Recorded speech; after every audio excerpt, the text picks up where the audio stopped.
Heard the bad news then, did you? What bad news? About Dravost. Blackthorn's old haunt. With the forge and all that. Well, anyway, the mines just down the road from there are spewing out ether like no one's business. And the village? Safe from the flood for now, but they've got other problems. Akashic. Every creature in the area's either turned, or on the way to turning, apparently. Zoltan and the others are living on borrowed time. They need help, and quick. Doris sent a few curse breakers to keep an eye on things, but there's only so much a couple of scouts can do. Except get eaten. If something ain't done soon, the whole place will be overrun. I won't let that happen. Didn't think you would. Does Blackthorn know? I thought it might be better if he didn't. He'd only do something stupid. You reckon we should tell him? No.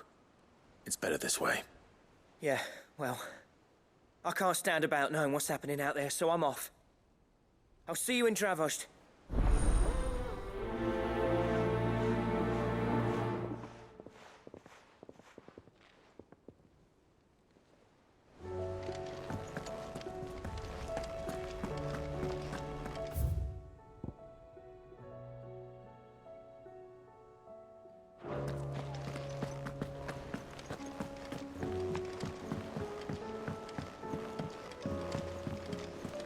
Covered in nicks and lumps, the lot of them. Come back.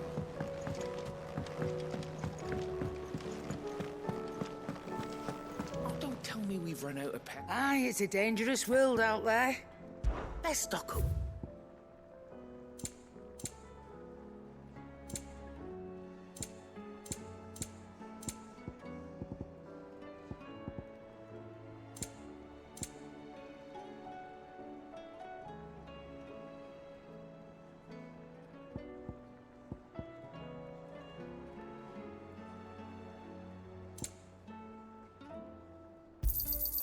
You're rubbing me blind, you know. Oh, the stew's awfully thin these days.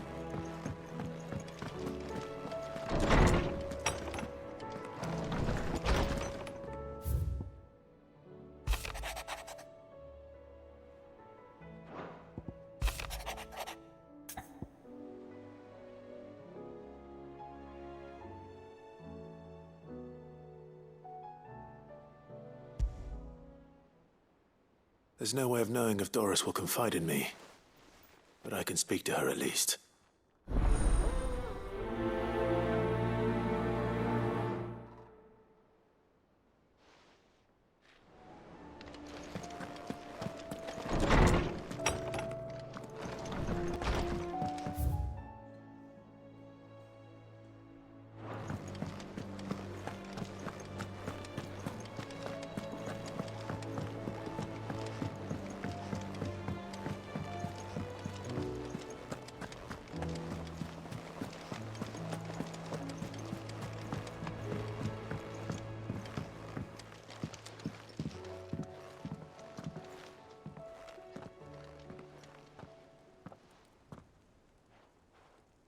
Where are you? Can I help you, Sid? I'm looking for Doris. Is she here? I'm afraid not. She's at Martha's Rest on a job. My job, actually. When she heard what the mission was, she insisted on going herself. Alone. Did she? What was the mission? Following up on some new information. Once they'd settled in, the bearers you helped liberate in the Dragon's Eyrie were keen to talk about their imprisonment. And about their captor. The slaver Cole's team were tracking when they were attacked by the Beastmen. I'll go and find her. She's at Martha's Rest, you say? If she's not moved on already, yes. I hope everything's all right. Why would Doris insist on going alone? Maybe Cole was right to be worried. Fancy a look at the list, do you? Anything catch your eye? Seen enough?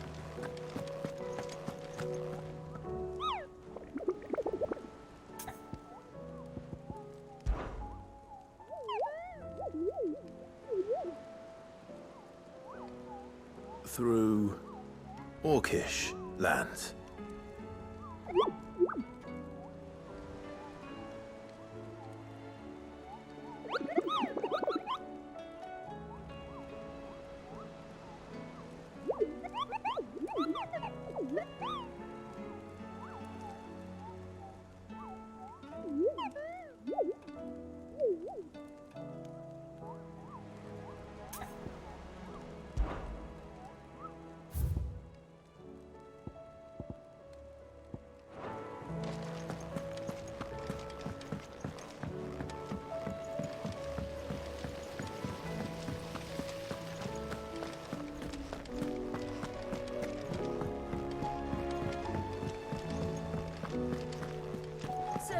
She don't need saved.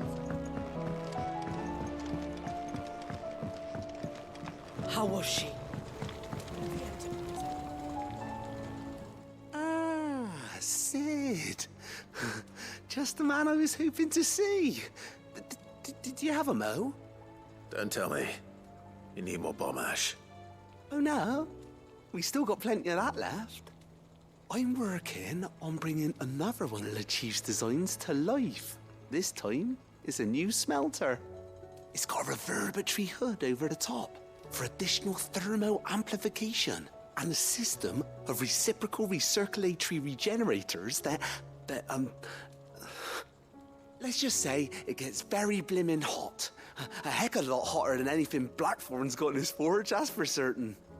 Only Mithril engines get hotter, and you can't chuck ore in one of them and get metal out the other end.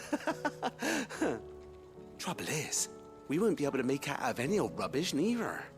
We need the good stuff. And I hear you once helped Helena get her hands on exactly that. Any chance you could help me too? If it's for the good of the hideaway, I'd be happy to. Oh, it is. I promise you. So, what exactly is this good stuff you need me to find? We've got a couple of examples here. Spherical echoes, we call them. More fallen materials. So this smelter is similar to the Mithril engine in more ways than one. That's right. They're a bit like the thermal helms. Fallen ceramics deal with heat like nothing else, see? And what's more, they're directional, transferring heat from the inside to the outside. But these things, they're all outside. If we line the hood with them, they'll reflect the heat right back into the furnace. We've collected as many as we can, and I know where we can get the rest. Trouble is, they're all watched over by their bigger, uglier cousins. So you want me to visit some ruins, destroy some echoes, and bring back the spheres they're guarding? That's it in a nutshell, yeah. We're only 3 short, mind, and we know exactly where they are. There's one up Amber Way, in that ruin that they call Lost Plume, and another in the Silent South, over in Dalmekia. Last one is in the ruins of Advent, which is in the Empire. All right then. Wish me luck. Will do. I'll be keeping all my fingers and toes crossed.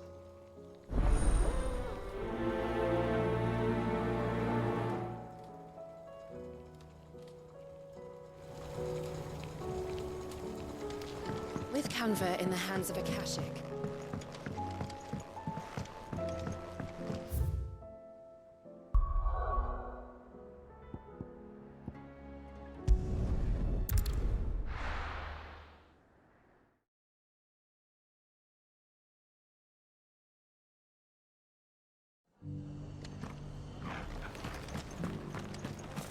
Doris should be somewhere nearby. Assuming she's still here.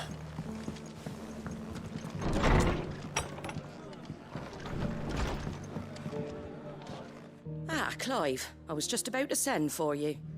I'd like you to take something to Sir Wade up in Eastpool. Seeds for planting. Thought it was about time they started growing their own food. I'll keep providing them with whatever they need in the meantime, of course. But if Eastpool's going to survive, it's got to be able to fend for itself. As have those poor bearers. They've lived their whole lives in servitude, but now they're their own masters. Small wonder they ain't got the foggiest how to provide for themselves. So it's up to us to teach them. And if you're wondering why you, well, the Wagoneers taking supplies up that way have been coming back with more and more reports of Akashic around the village of late. Sir Wade's putting a brave face on it, but I think even he's starting to worry. And if he's likely to share those concerns with anyone, it's you.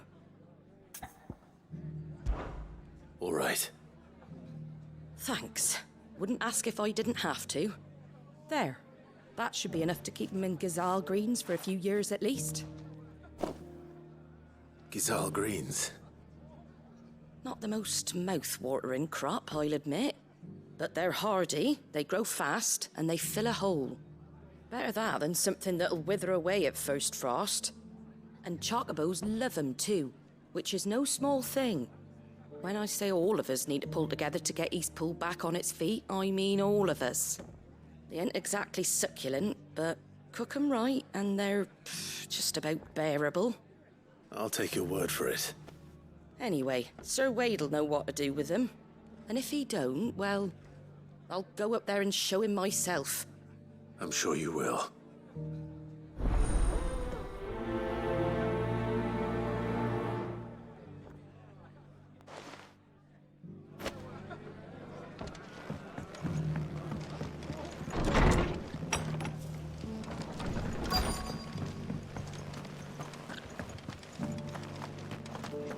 Just because the heavens have gone to rack and ruin, it don't mean we have to.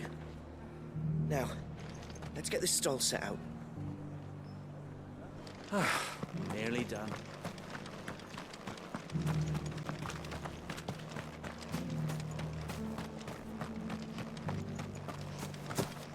It doesn't still hurt, does it? It's been a pleasure, Doris. Just like old times. I'll give your offer some thought, my lady. How goes the investigation? Sid, what brings you to Martha's Rest? You. I heard you were out here on your own, tracking our slaver. I trust you're being careful. Of course. And it had to be me. The bearers from the Dragon's Eyrie confirmed a long-held suspicion of mine that the slaver we've been tracking is an old acquaintance. She's no fool. If we'd come in force, she would have spotted us straight away, and then vanished without a trace. That was her just now, wasn't it? So, was it a fruitful reunion? I'd say so. She tried to recruit me. Seems her time in Rosaria is coming to an end. She's abducted bearers from across the region and is looking to smuggle them back into Sambrec. After her brush with those beastmen on the road to Northreach, she hired herself an Imperial escort, which she wants me to join. She's dangerous, Sid, but I think I can stop her. Then I'm going with you. I'll take care of the escort. You can see the bearers to safety. Where are they? The Baum Archers, soon to break camp. You go on ahead. I'll follow once I've sent word back to the hideaway.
Let's go.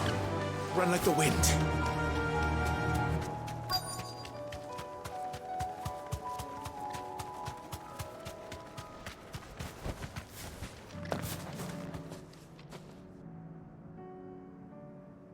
Good. They haven't broken camp yet. How did Doris come to know a slaver, I wonder?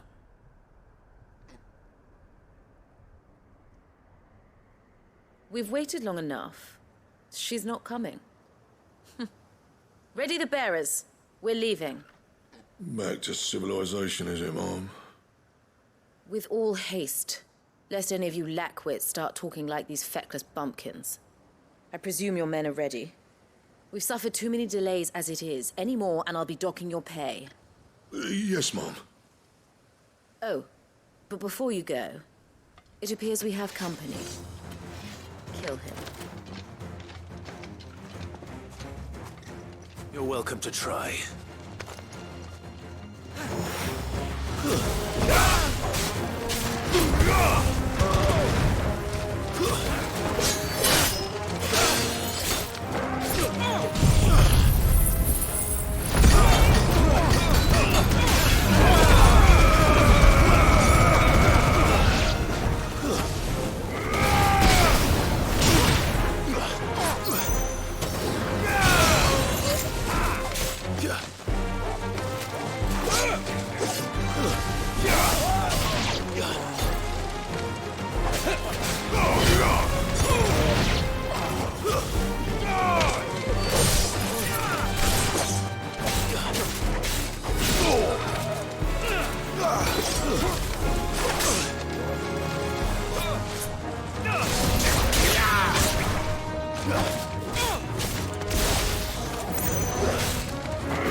So much for your escort.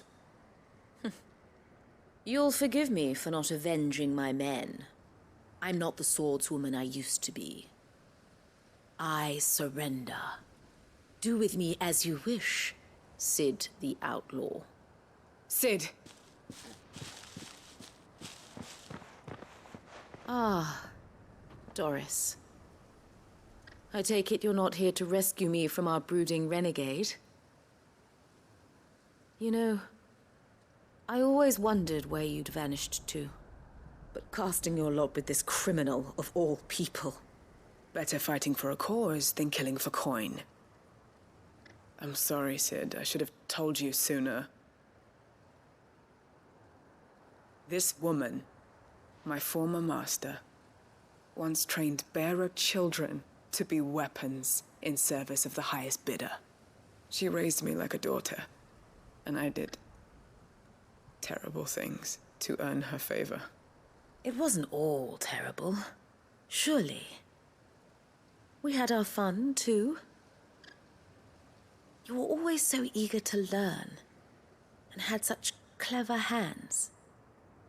All my other children took either to the blade or to the books. Always either or. But you proved yourself a master of both. That's why I kept you for my own. How about it, my little dagger? Care to swear that blade to me again? I never swore my blade to you, nor will I ever. I fight for a higher cause, to liberate the bearers of this world. Farewell, Master. Thank you for making me the weapon I am. You always were a righteous child. Perhaps that's the reason I loved you so.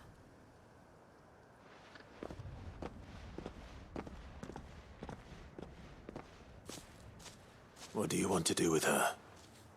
I am not the killer she wanted me to be. Not anymore. And she no longer has friends in high places. The Dame does, though. Her connections at the Imperial Court will see that justice is done. All right. If you're certain. I am. And thank you for everything. Now, I better let these bearers know that they're safe.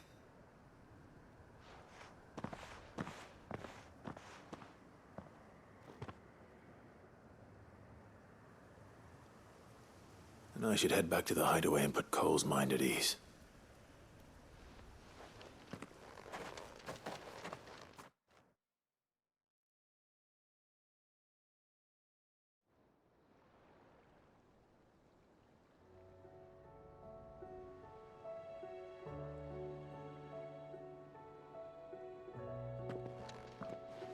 Welcome back, Cid.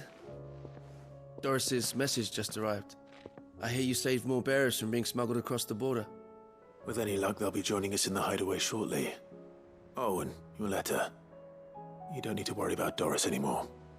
I'd been hoping as much. She mentioned one or two things in her report. So the slaver we'd been chasing all these months was her former master.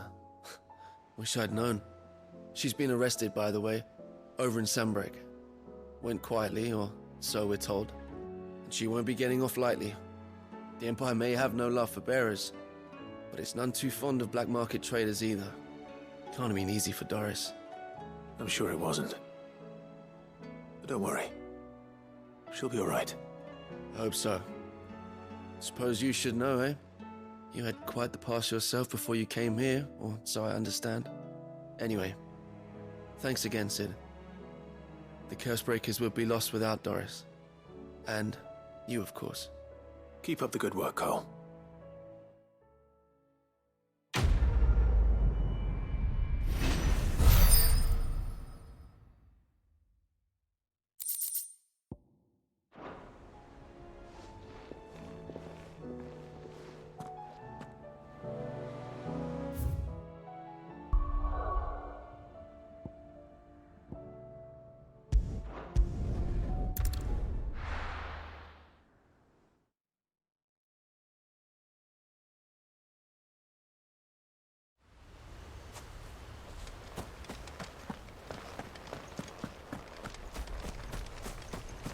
I heard the Guardians saying we're supposed to grow our own food.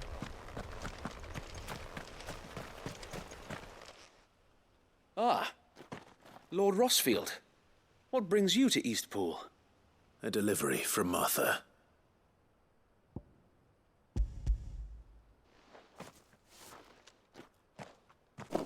These are Gizal green seeds.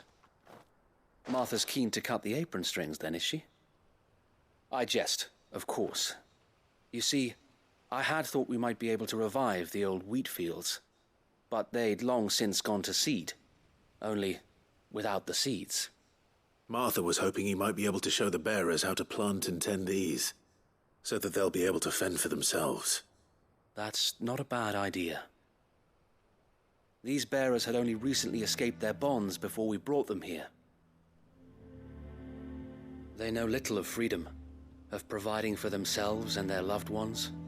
Unless we teach them how to live like free men, I fear that all we have achieved in bringing them here is to exchange one master for another. Not that myself and the Guardians have been the best example to them so far, subsisting almost entirely on Martha's charity as we do. It's about time we all started to provide for ourselves, bearers and Guardians alike. Unfortunately, we've been a little too busy of late to focus on much besides bolstering our defenses. There have been alarming reports of... The Horde is closing in. They're coming, so wait, all of them. Damn it all, I thought we'd have more time. Gather the men in the square. Send to the rest for reinforcements. Yes, Sir Wade. The Horde. A Kashek, a veritable legion of them. They've been seen prowling around the northern reaches for a while now. We don't have the numbers to hold back a swarm that size. I had hoped to build a perimeter wall so that myself and the Guardians might be able to defend the village, but... Now you're out of time. Precisely. If reinforcements from the rest arrive before they do, we may just scrape through, but I fear that's rather an enormous if. What if you could call on reinforcements from Eastpool? You mean the bearers? We brought them here so they might live, not die, fighting for their lives. So wait. You said you lack men to defend the village. Are the bearers not men? Do they not wish to see Eastpool saved? Though they may not be trained soldiers like your Guardians. What help they are able to offer could still prove the difference between victory and defeat. You're right, my lord. I will appeal to them.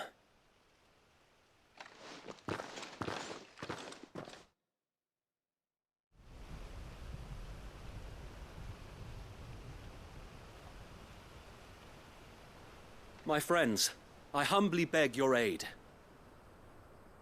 We Guardians are few and our enemies many. But I swear we can defeat them with you at our side.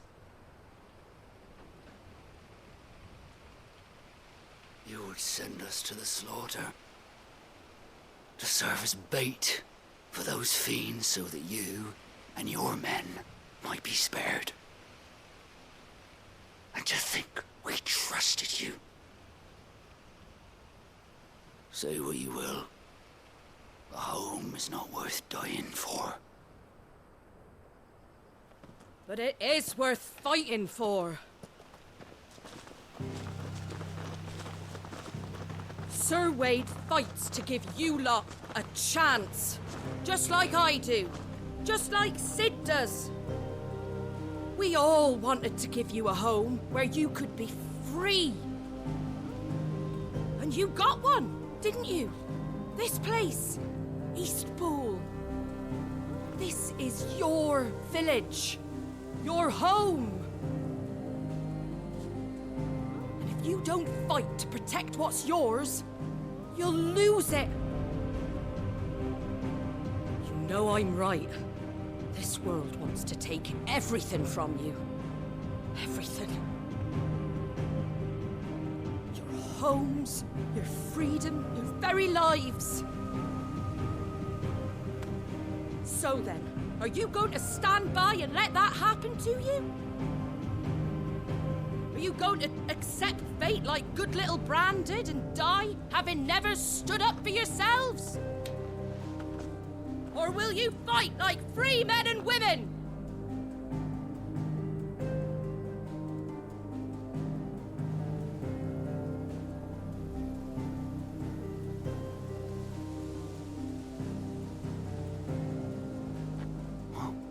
What are you doing? All right. Give me a sword. I never dreamt I'd have a home of my own. And now that I have, I don't want to lose it. I will protect what's mine, or die trying. We all will. Free men and women, fighting together.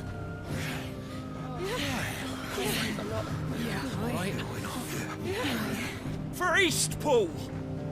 For Eastpool!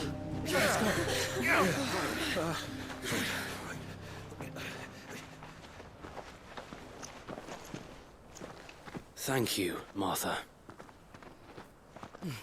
Don't mention it. Just promise me one thing. That you'll show them how freeborn fight. Gladly.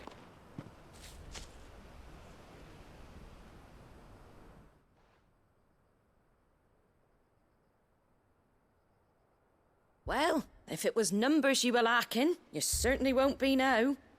Thanks to you. Me? Oh, I just love the sound of my own voice. Lord Rossfield, my lady, we're ready. So what's the plan of action?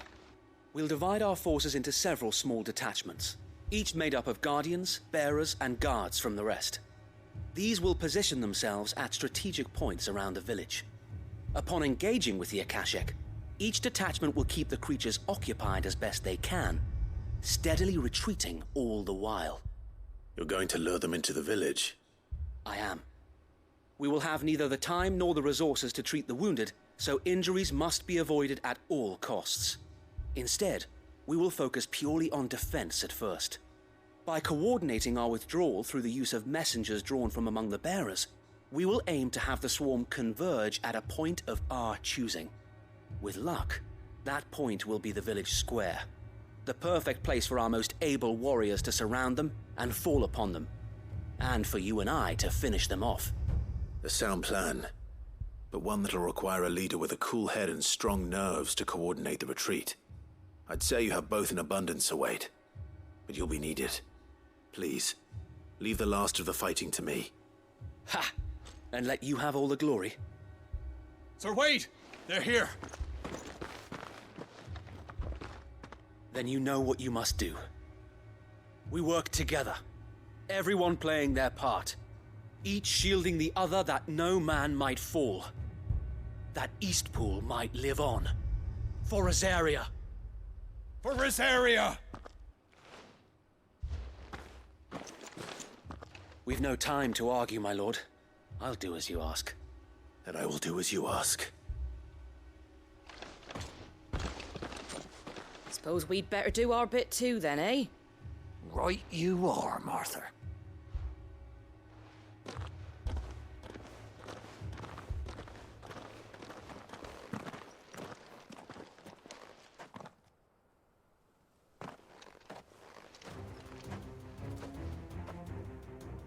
The calm before the storm.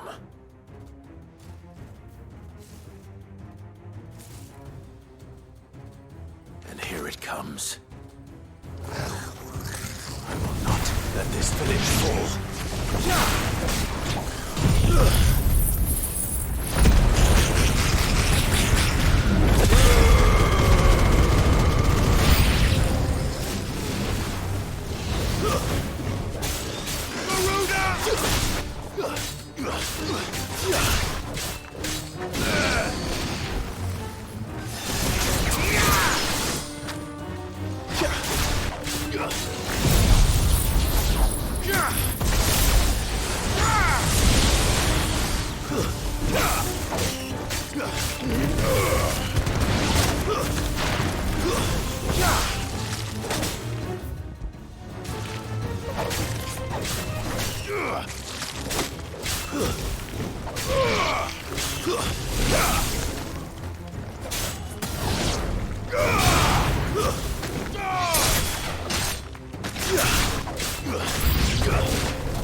Looks like that's the last of them.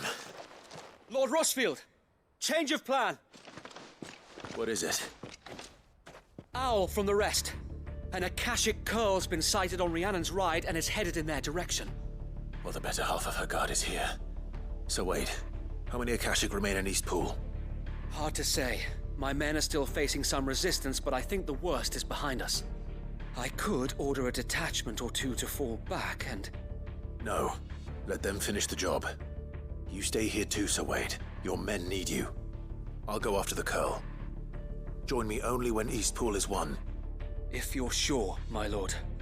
May the Founder protect you.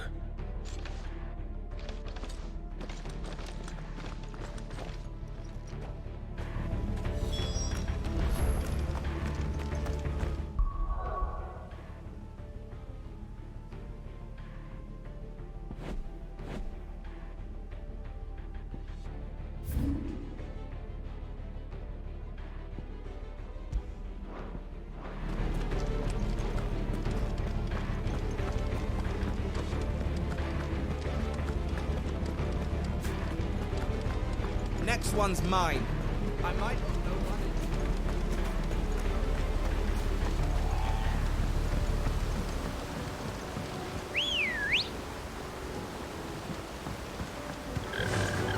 Faster!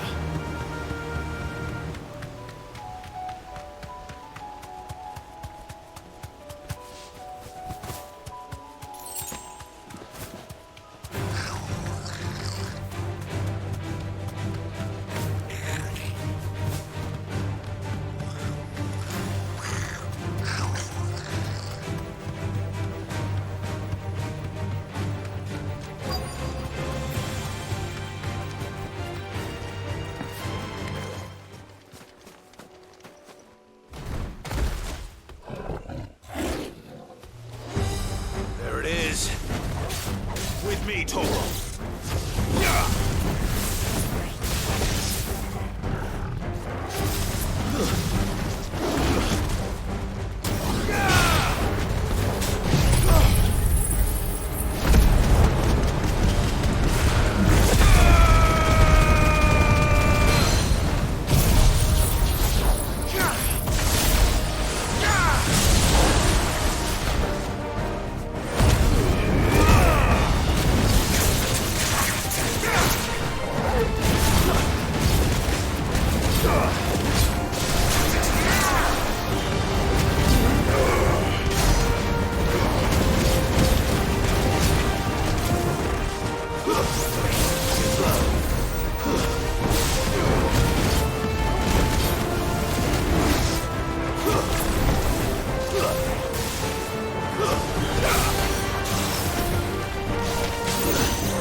All right. Back to Eastpool.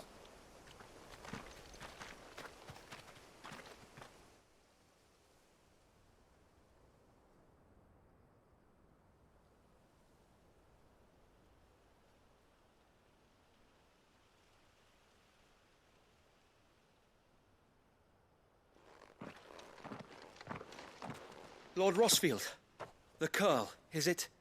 It's dead. Thank the Founder for that. And for you, my lord. We were able to eradicate the rest of the Horde. I have guardians posted around the village to keep watch for further attacks, but all seems quiet for now. I hesitate to say it, but I think it might be over. I think it might.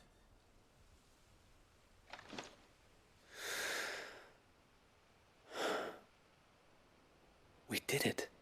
We saved Eastpool.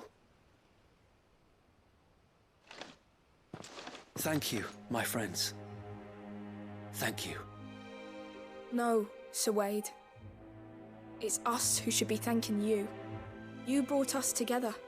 Showed us what it means to fight for what you hold dear. We never had nothing to call our own before. We didn't know what it meant to protect it, but now we do. We really do. Forgive us, Sir Wade. You and your people saved us, and still we doubted you. But there's no doubt in my mind anymore. We're free men now, so we have to start acting like it. We have to fight to protect what's ours, to protect Eastpool. And we shall. We all shall. Together. This is our home. And if anyone or anything tries to take it away, they'll have us to answer to. Come on then. Let's get to work. This village isn't gonna rebuild itself.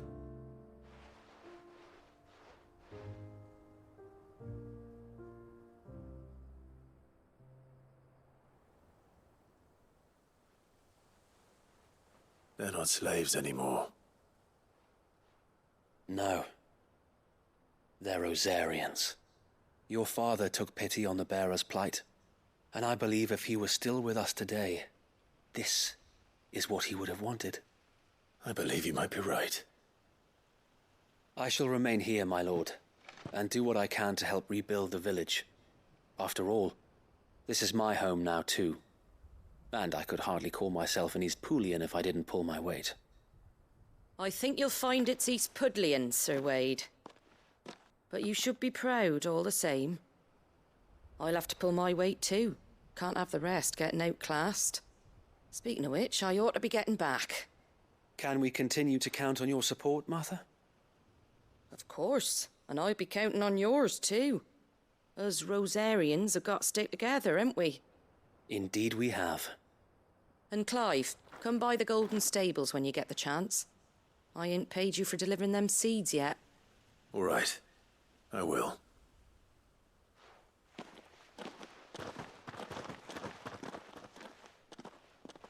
Lord Rosfield, do you remember our very first mission together?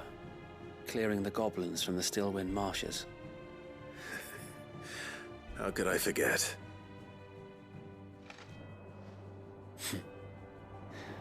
There's one sight that I shall never forget. You, facing off against that giant Morble.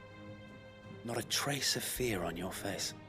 Since that day, there have been more than a few times when I felt like giving up. When the odds seemed so stacked in the enemy's favor, I thought I may as well just lay down my sword and surrender. But every time, I would think back to the look in your eyes that day and remember what it means to be a shield. Know that whatever trials Eastpool may face, I shall never lose courage. Thanks to you. So Wade, you have always been a true shield. I know that Eastpool, and indeed all of Rosaria, will be safe in your hands. Thank you, my lord. I know the rest of the world will be safe in yours. I'll do my best.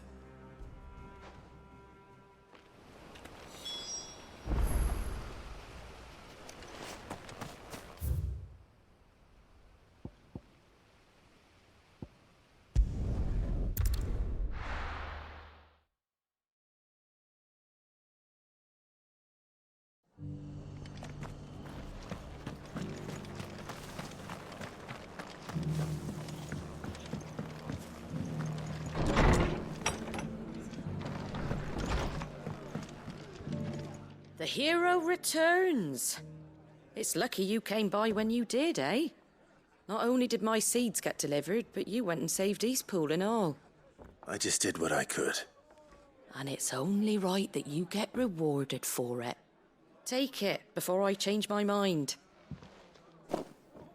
Thank you, Martha. So, Eastpool's finally back on its feet again.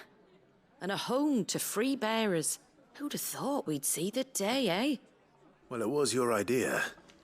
I know that, but I never stopped to think what it would mean. Bearers in charge of themselves, thinking for themselves, working for themselves. Like your hideaway, but not even hidden away. Though I suppose the rest ain't much different nowadays. You know, bearers living free like that reminds me of when I first met Sid. Loath as I am to recall that particular day. I take it you didn't always see eye to eye. What happened?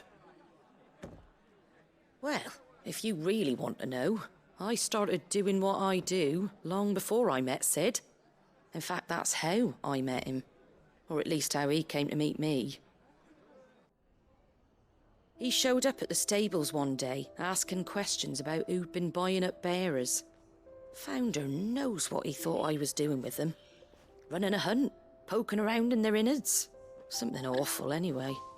Me, I thought he was a new constable. Thought the game was up. But somehow we both managed to work out what each other was about. And before I knew it, the cheeky arse was rattling on at me about how I was doing it all wrong. After all my hard work. Told me I was giving them relief, but not freedom. That my bearers were still dying as slaves. Got right under my skin, it did. Told him if he didn't like it, he could bugger off and report me to the garrison. And do you know what he did? He smiled. And then he laughed. And then I did the same. We made a pact that day. That whenever one of us was in need, the other would always be there for him. And you were? Well, we both wanted the same thing. To make life better for bearers. Just like your dad. Do you know I was born right around the time Elwyn became Archduke? Growing up, I saw how he tried to change things. He certainly didn't lack for ambition, that one. Indeed. But the loftier one's ambitions, the harder they are to achieve. Which is why those of us who follow in their footsteps need to finish what people like Sid and my father started. Suppose you're right, aye. And if we don't manage it, there's always them who come after us. Good thing we've got a few half-decent sorts waiting in the wings, eh? It's almost enough to give you a little bit of hope. Just a little. Anyway, enough nattering. Better get back to work. Let's see about making everyone some dinner, shall we? The least the folks who saved Eastpool deserve is a hot meal. And you and me ain't gonna save the world on an empty stomach neither. That sounds like a wonderful idea.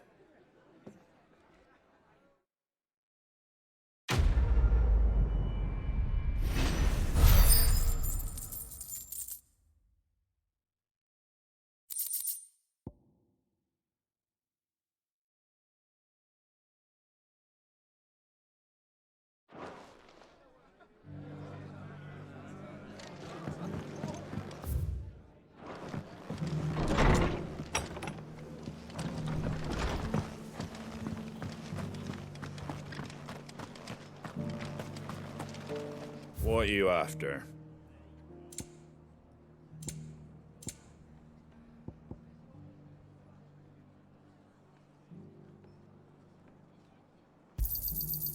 Much obliged. Take care out there, eh?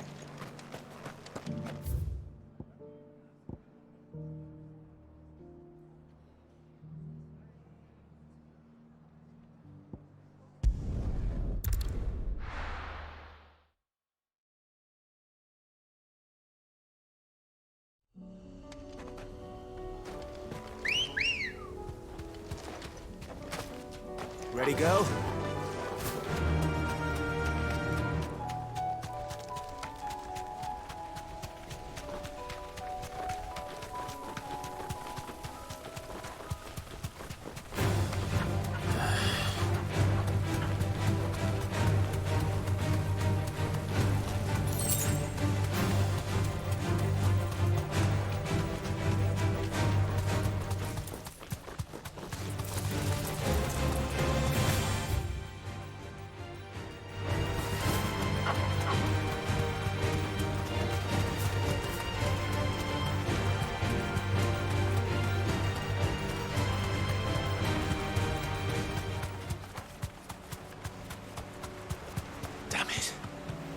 The whole village is turned.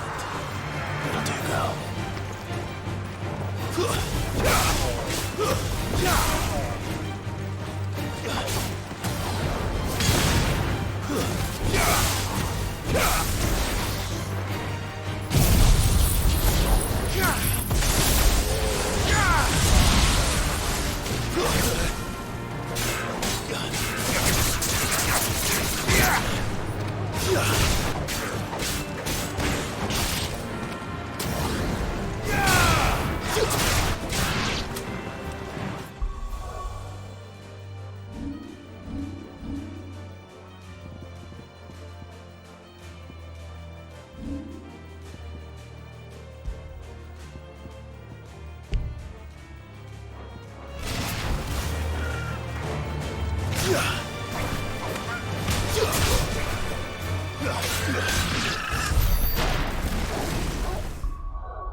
Come on.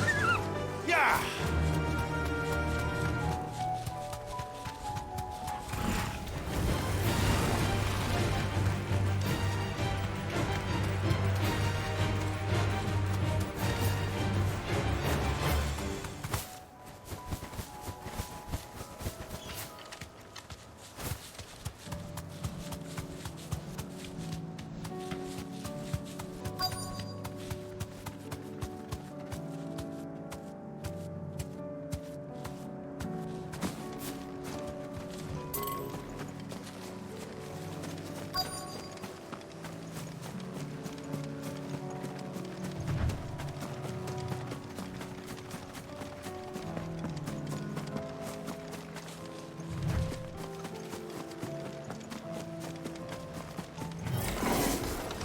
I'll need to deal with these ones first.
This is it. Right then. Just tell you what to find.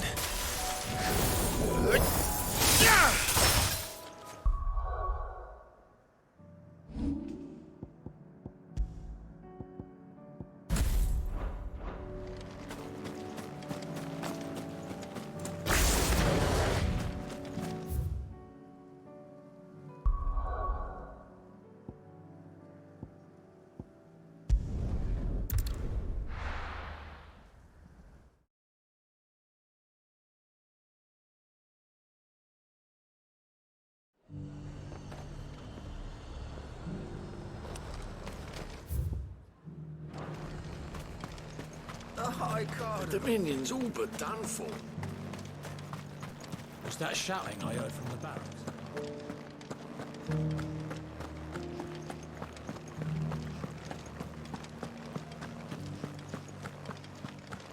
And you're just gonna fall into line? I don't trust this Duke. Oh, Clive. What am I to do? My wards and I may soon be without a home. What's happened? The High Cardinal has descended from his lofty throne and taken up residence here in Northreach. The High Cardinal? Leader of the Council of Elders, second only to his Radiance at the head of the Imperial government. Not that any of those things still exist. Now he goes by his noble title, the Duke of Oriflamme. And what does he want with Northreach? He wants to transform it into a military stronghold. A foundation upon which to build a new Sambrec.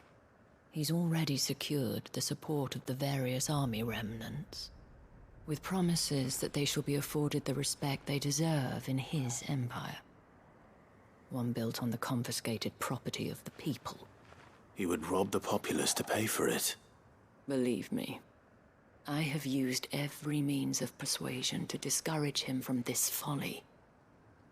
But for whatever reason, he will not listen to me. What does Captain Philippe make of this? When the town was under attack, it was him the soldiers rallied around. Couldn't he use that influence again? How? By speaking out against one of the most powerful men in Sambrec. A man whose stated aim is to revive the empire Philippe's comrades swore to serve, and to improve the soldiers' lot within it. The captain can offer them a regular supply of gruel and an occasional trip to the Vale to help them forget the terrors they face each day. The Duke offers them a vision of strength and safety. Now, any attempt to incite mutiny would cost Philippe the support of his men, if it did not cost him his life. But given the mood around town, mutiny may yet be unavoidable. The people have little appetite for further deprivation, least of all when it serves only to elevate others. And who could blame them? Clive, would you appeal to the Duke on my behalf? For your services to Northreach, you have the respect of the soldiers, and they will take you to His Eminence if you ask them. And unlike Philippe, no bonds of loyalty prevent you from speaking your mind to the man. Well, will you try? You could hardly fare any worse than I did. I'll see what I can do. Thank you, Clive. Tell me then, where will I find this Duke of Oriflamme? In the garrison? Overseeing the troops, yes. All right. Wish me luck.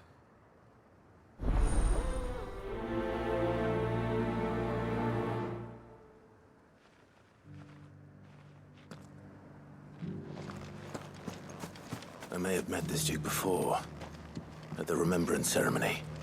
Let's hope I didn't make a strong impression. It's not only control of the garrison.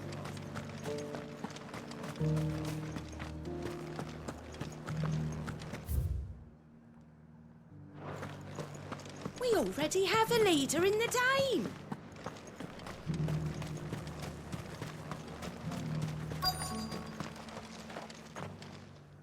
Halt! Oh, sorry about that. You're the dame's man, aren't you? You got some business with the captain? No, actually. With the Duke. I was hoping I might be able to speak with him. We're under orders not to let any civilians pass. But you should be all right. His Eminence has heard all about you and your heroics. Wait here. I'll go and ask.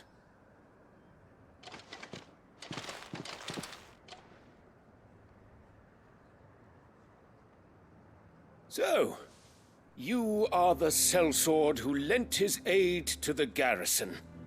The Empire owes you a debt, and I shall see it repaid.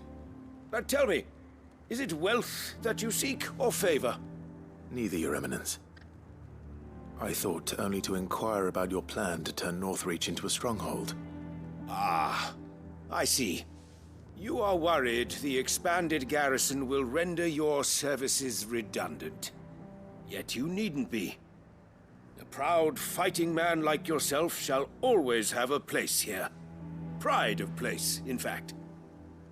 For too long has the contribution of the noble soldier been under-reckoned. But no more. For it is they who shall see the Holy Empire rebuilt, beginning right here in Northreach. Why here, Your Eminence?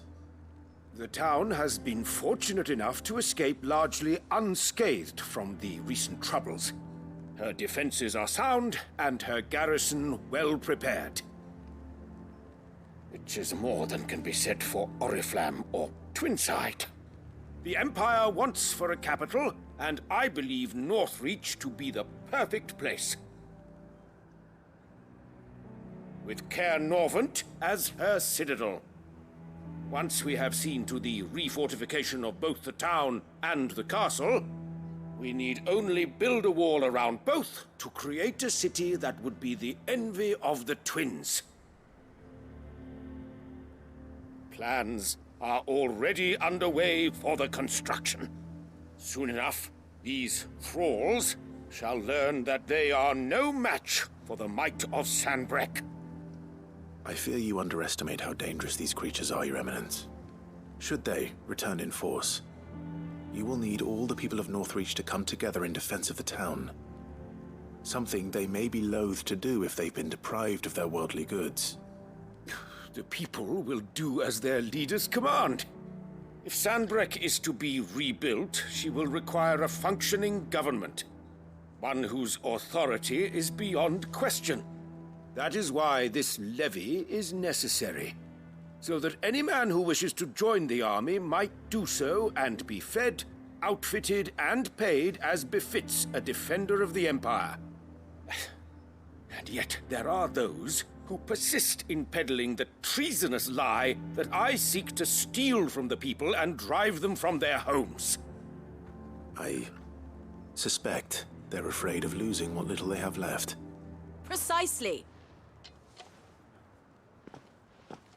The common folk have little and less, and you mean to deprive them of even that.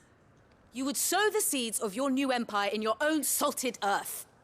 Sabine, we have discussed this. Yes, and I told you then how putting the empire before her citizens would lead only to revolt. Without an empire, there are no citizens. And in yours, there will be only beggars. Is that what Griga wills for her people? Do not take her name in vain, Sabine. I'll come back later. The citizens revolt. I wonder what the people really think of the Duke's plan. It wouldn't hurt to ask them, I suppose. Let's begin with those on the other side of the wall. Sabine.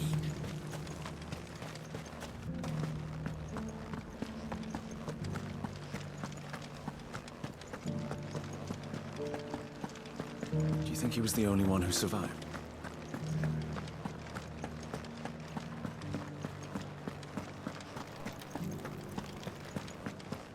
That's so cool. All right there. What is it you're after, sir? Just your opinion, actually. I wondered what you thought of the Duke of Oriflamme. Oh, him. Not much. None of us traders do. It's thanks to nobles like him that we had to set up shop this side of the wall in the first place. Couldn't have the rabble getting any closer to the holy capital, could they? And now he's trying to drive us out completely, threatening to take everything we got from us if we don't clear off. If the dame said she wanted him run out of town, I'd be straight through that checkpoint, tar bucket in hand.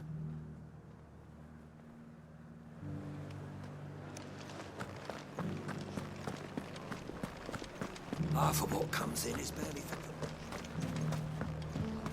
Sell anything today? As much as you. I've been hearing a lot of talk about a certain Duke. Nothing good, I'll wager. Going around acting like he owns the place. And with hardly a word to the dame. This is her town, not his. I take it you'd rather she was in charge. As far as I'm concerned, she still is. Just need his eminence to sod off back to Oriflamme.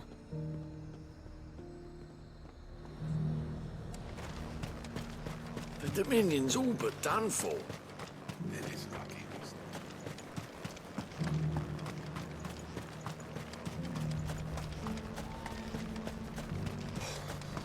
What do you think? A question, if you don't mind. What do you think of the Duke of Oriflamme? Don't get me started. You build a life for yourself somewhere, earning for some noble to turn up and tell you got to hand it all over to him. If he thinks his name and his chains give him the right to empty our purses, he's in for a rude awakening. We'll do whatever it takes to keep what's ours. Whatever it takes. Well, the people seem united enough. What about the soldiers?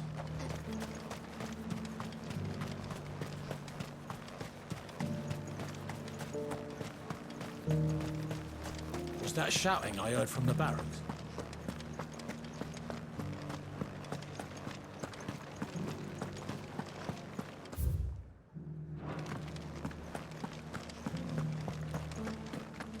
And you're just gonna fall into line? Excuse me, do you have a moment?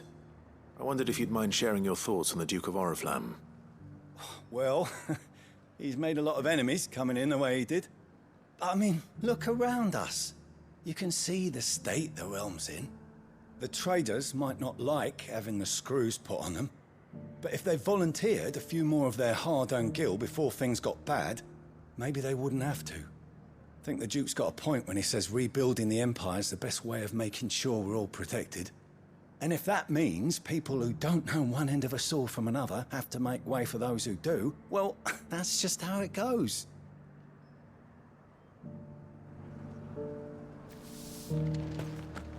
It's not only control of the garrison he wants, it's the...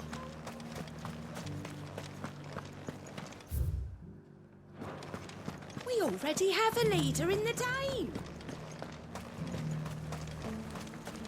One at a time now. There's enough for everyone. You're the one who was talking to His Eminence. On the Dame's behalf, yes. I was trying to persuade him not to take the people's goodwill for granted, but it seems my words fell on deaf ears. What do you think of his plans? I'm a soldier, mate. He tells me what to do, not the other way round. Listen, I've got nothing but respect for the Dame, but I've got a family to look after. That's where my loyalties lie, not with the town or the Empire, but with my wife and children. If the Duke can get us the men and the equipment we need to fight off those blue-skinned bastards, I don't care how he does it.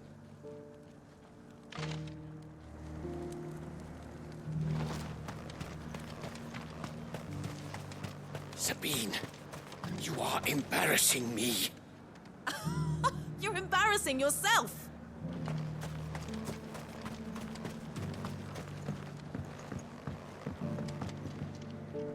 I hear the Duke of Oriflamme plans to turn this town into some sort of fortress. Do you think that's a good idea? It's not for me to say. All I know is that unless the Emperor orders me otherwise, His Eminence's word is law. Look, no one likes all these taxes and tariffs, but empires don't come for free. Once Sanbreque is back on her feet, we'll all reap the benefits. Let's see what Philippe makes of all this.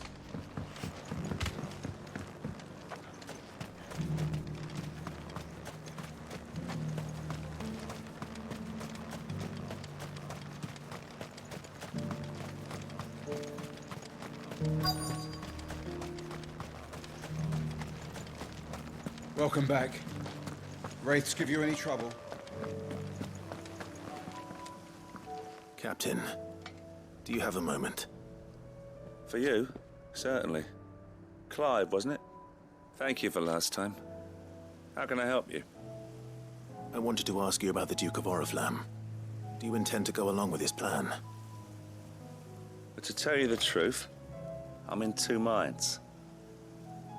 It's my sworn duty as a captain of the Imperial Army to obey his orders. But I can't say I agree with him. Philippe, I remember you saying that you became a soldier to protect the people you loved.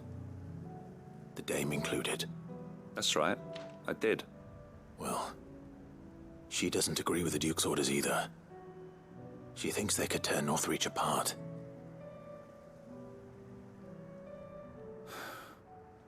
And she's probably right.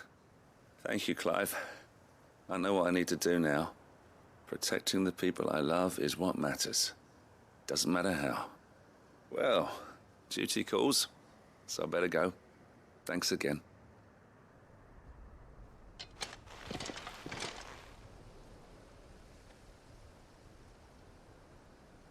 It seems Philippe wants to do the right thing at least. I expect Isabel will be pleased to hear that, if nothing else.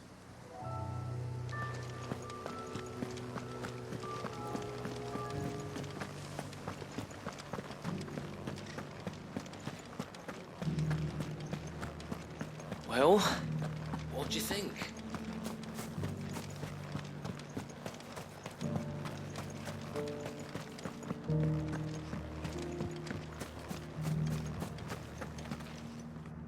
Ah, Clive. How did you fare? Were you able to speak with the Duke? I was, but...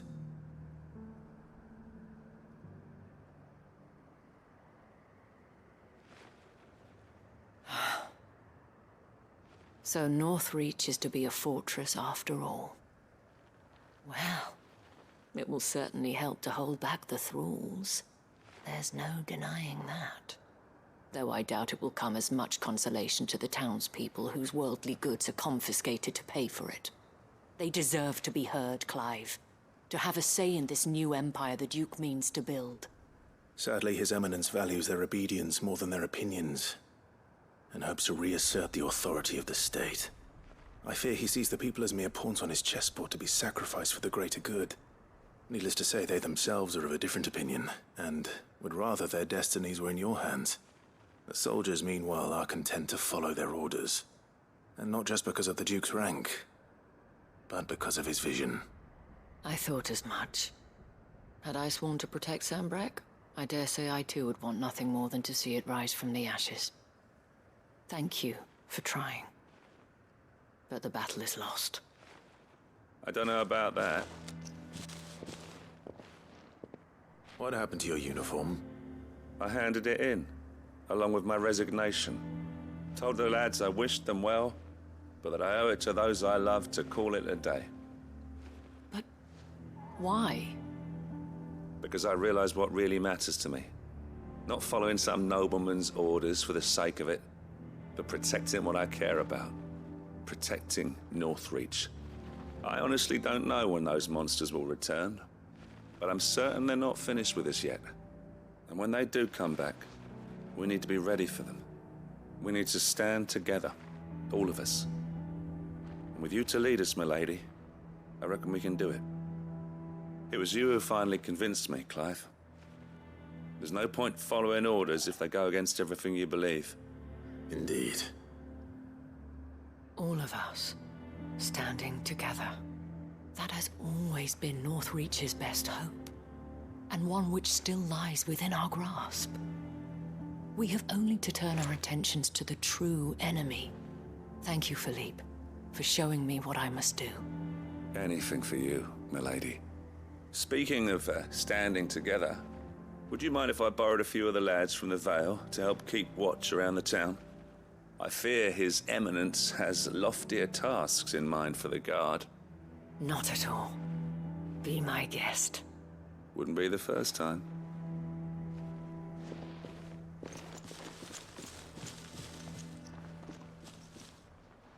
There may be hope for Northreach yet. Especially with men like you and Philippe to champion our cause. I, for my part, shall continue to work upon the Duke, in the stubborn belief that I might still tempt him into joining hands. But I suspect I shall have to call upon your aid again. Until then, Clive. Until then?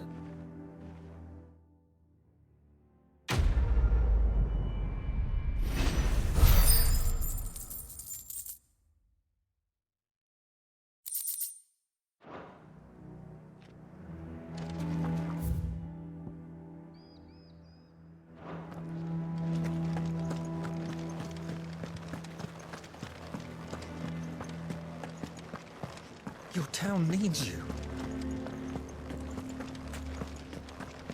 I saw the captain just now. I would speak with this Duke. What does the dame have to say about all this?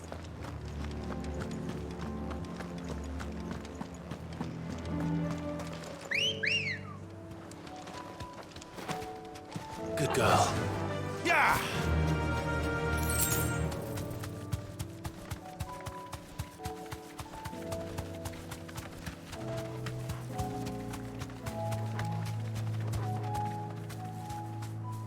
Thanks, girl.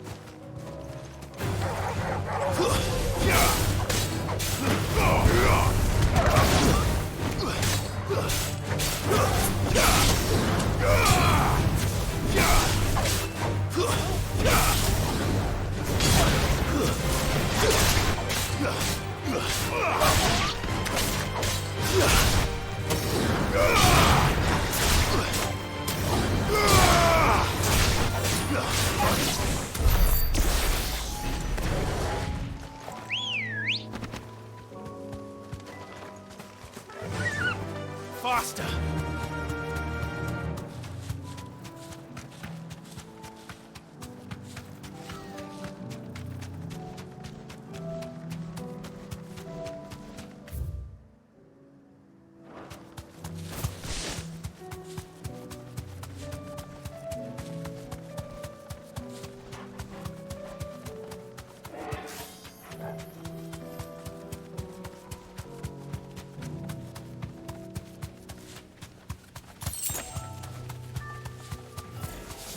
Enough of you, are there?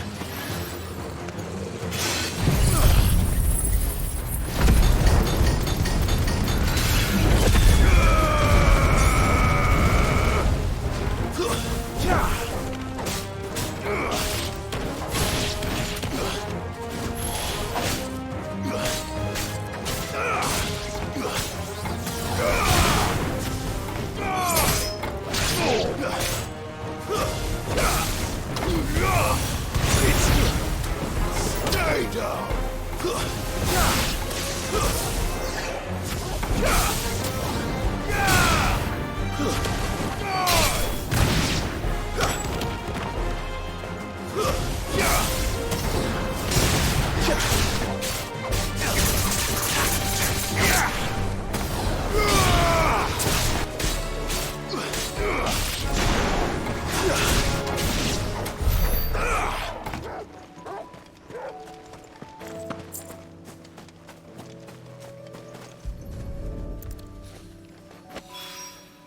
Two down, one to go.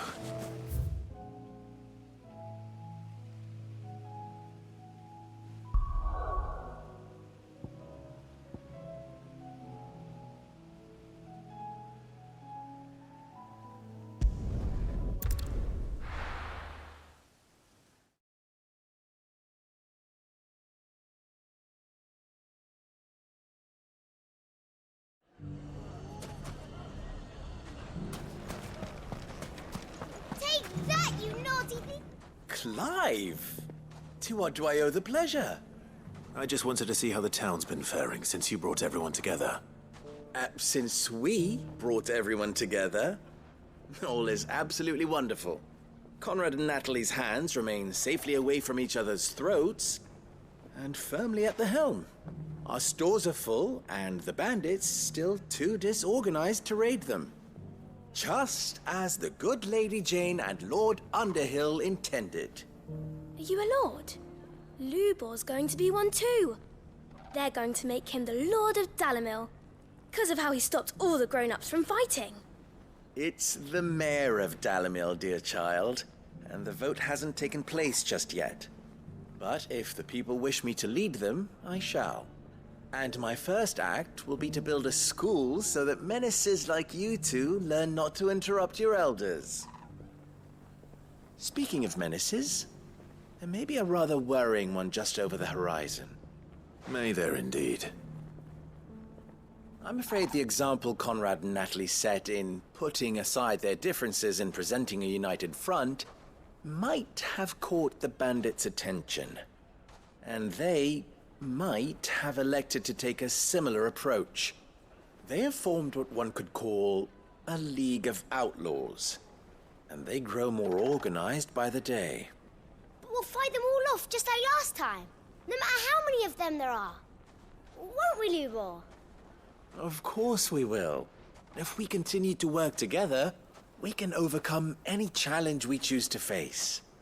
The longer we avoid facing this one, the more difficult it will be, until the only way to overcome it might be to run for the hills. Our best hope is to nip these efforts at organization in the bud, by finding those ne'er-do-wells who have yet to join the cause, and ensuring that they never do. Perhaps a certain Lord Underhill might be willing to lend us his aid once more? How could I refuse? Thank you, my lord. Victor will fill you in on the particulars. I have him stationed by the Desert Gate, receiving and collating reports from my scouts. Such an amenable soul. He reminds me of you. I'll go and speak with him.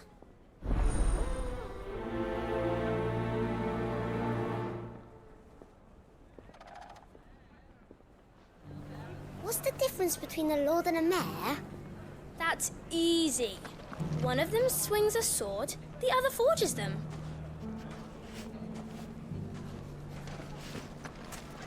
A League of Outlaws. Sounds like we have some competition. Like naught you've seen before.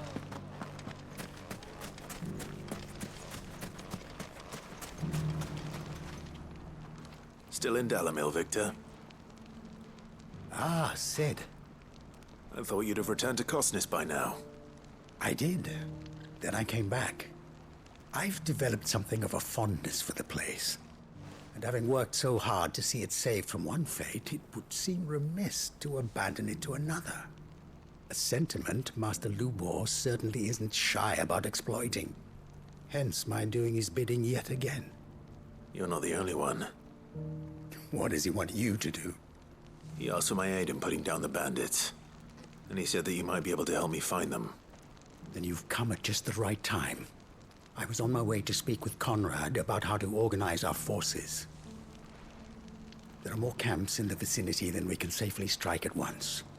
But we must strike together, and we must strike soon at as many camps as we can. We can't give this league of theirs time to rally its forces. All right. Which camp shall I take? There's one upriver. Just out there, across the dunes. Leave it with me.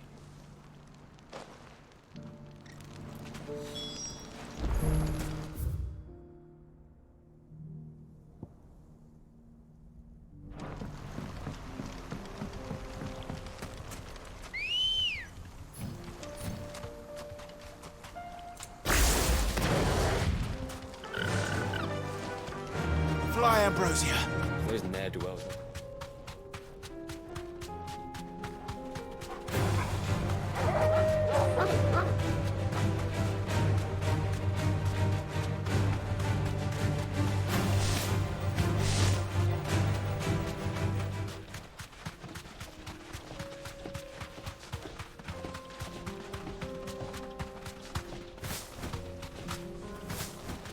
That must be the camp Victor mentioned. Come on then, Toggle. That's him! The one who killed Lot! Fingers!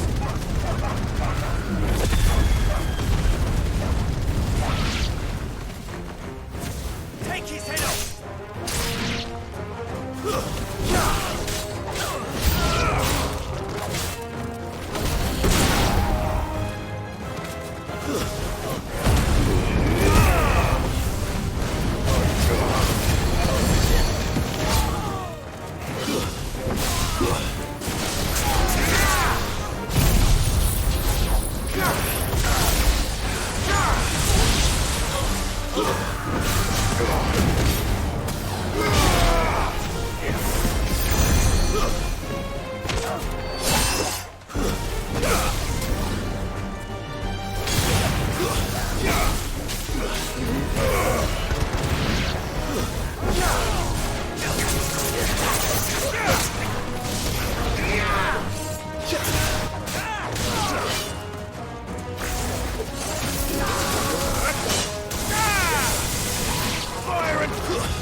I'd better let Victor know. Cid, where are you? Ah, I see the bandits didn't pose you any trouble.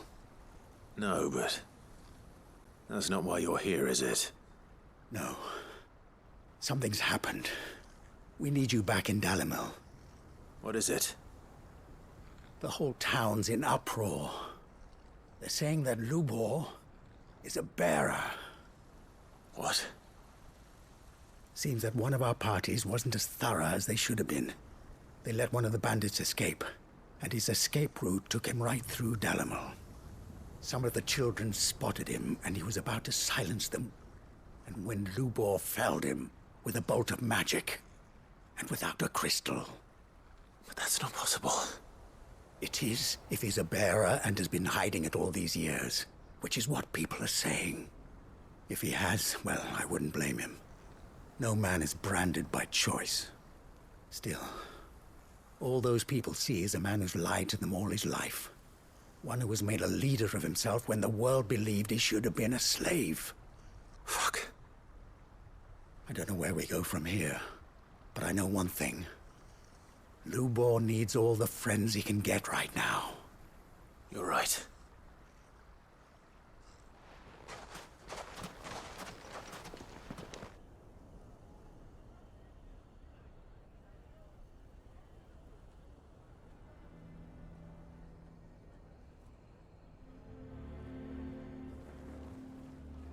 And now everyone knows.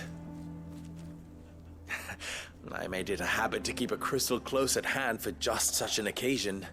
And when that occasion arose, I forgot to reach for it. Well, it was bound to come out sooner or later. We're sorry, Lubor. We tried to keep running. But we just couldn't anymore. There's nothing to be sorry for. I rather enjoyed playing the hero for once. All that matters to me is that you two are safe. Look at him talking to his betters like it's nothing. All lies, I'll wager. Just like the ones he fed us all these years. Once people make up their minds, it's hard to change them. We need to do something, and quickly. Convince the people not to let their prejudices blind them. Convince them that nothing has changed. That their enemy lies outside these walls, not within them. You're right. We should speak to everyone. I'm glad you agree. I'll handle the townsfolk. I'm a Dalmec born and bred. They listen to me. You head to the tavern. Make Conrad and Natalie remember who Lubor really is. They know that Lubor and I are friends. I might not make for the most impartial of interlocutors. Lord Underhill of Randalar's League of Merchants, however, is a trusted and impartial mediator of note. I'll do what I can.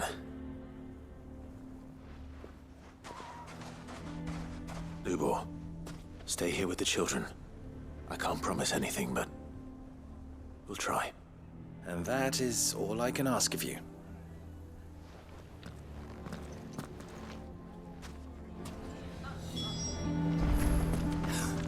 Why are you taking the bearers? Why do they always have to make such a fuss? He knew all along that he was playing us for fools. And we fell for it. Forgive me for disturbing you, but could I have a moment of your time? I've seen your face before. As have I. Lord Underhill, wasn't it? Of the League of Merchants. That's right. I wanted to speak to you about Lubor. The rumors that he's a bearer. All true, I'm afraid. He'll never be mayor now. Not if I have anything to do with it. But what of his wares? Bearer or no, his steel is highly valued throughout the Republic. In this, at least, he's done the town a service. Might that not earn him a little leniency? Leniency? He pretended to be one of us when he was laughing behind our backs all the while. I'm sorry, my lord, but he lied to us. He lied to you. He cannot be trusted. So what do you propose? Will you drive him from his home? Close his forge? Perhaps. That is a question for the people of Dalimil, and they will thank you not to get involved.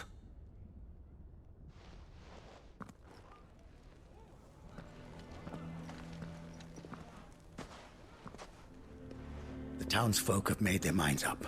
There was nothing I could do. Nor I. Conrad and Natalie refused to consider anything but their own wounded pride. You never know. Once their anger is cooled, they might see things differently. For now, we should report back to Lubor. All right.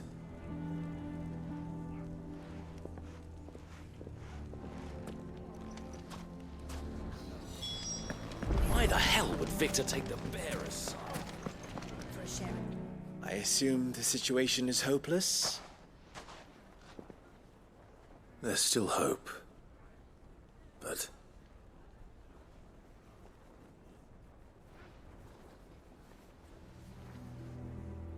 But perhaps not in this lifetime, I think it's fair to say. You mustn't think like that, Lubor. Give them time. They'll come around. We'll talk some sense into them in the end, you'll see.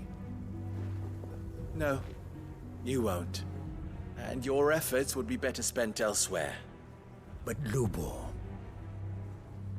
Rosina would often tell me that steel does not lie, that a blade is a reflection of the smith who forged it. To yourself be true, that was her point. Rather an ironic one when you consider that her life was taken with a blade of her own making. But I do not doubt that she was always true to herself and what she believed in, right to the end. And so must I be. I must do what I know to be right, no matter what others might think of me. And now, I know what that is. I must embrace my new role of villain so that the people of Dalimil have something to unite against. For only united can they hope to stand against the threat that awaits them. I'll need to make a suitably dramatic exit, of course. Don't go, Lubor. You're the only one who was ever kind to us. We'll be all alone. Again. Trust me, little ones. It is for the best that I go. Not only for the town, but for you, too. How could it possibly be for the best? These children need you. The least you can do is give the townspeople a chance to change their minds. They would not take it, Victor. It's over. Over, you say?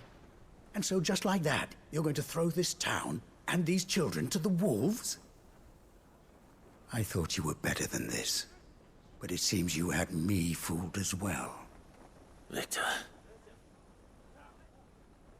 Forget it. Do what you will. You sure you're making the right choice, Lubor? Of those available to me, I believe it's the best one.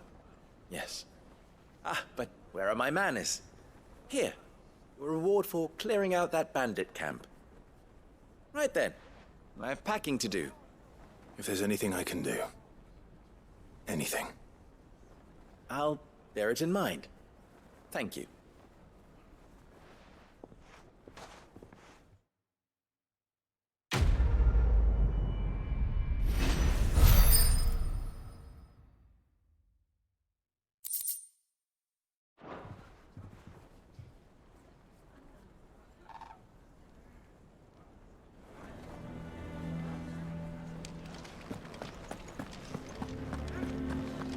Can you believe we were going to make it? I think...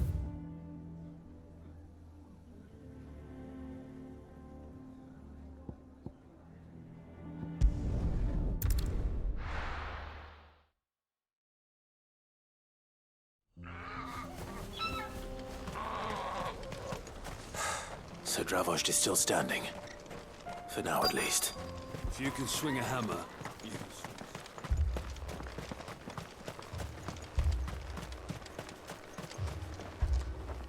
Clive! You're here! And the Akashic? Mostly off to the north still. But I spoke to Doris's scouts and it turns out things are worse than I thought. There's swarms of them out there. Told old Snotty to be ready to seal the north gate. That should buy us some time if we need it. Enough for the villagers to barricade themselves inside their homes at least. Well done. Welcome back, Cid. I'd never have guessed, you know. Not if August hadn't let slip. Who'd have thought that the savior of Dravost would turn out to be the realm's most infamous outlaw? Keen to help us out again? I am. Thought you could sneak off without me, did you? Blackthorn. Oh, what are you doing here? One of the scouts couldn't keep his voice down. Unlike my best mate who didn't think I deserved to know. Zoldan, how long's it been? Long enough for us two to turn into a pair of old codgers, I see. That your idea of an apology? Prick. Don't listen to him. You only did what you thought was best. For the village and that. I did, yeah. But that ain't the whole of it.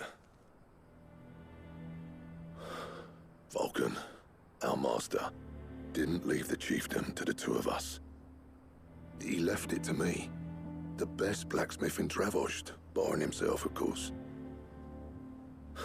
Bloody stupid tradition, in my opinion. If someone's got talent, you should let them practice their craft, not ask them to settle petty feuds and barter for grain.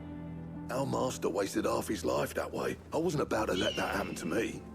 So you wasted half of mine instead. You're what Dravor's needed.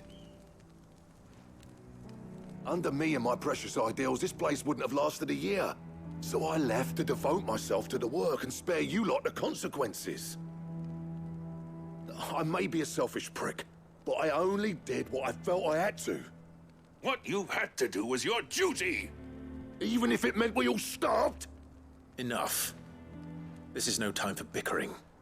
You can finish beating each other up once Dravozd is safe. Fine. I've said my piece anyway.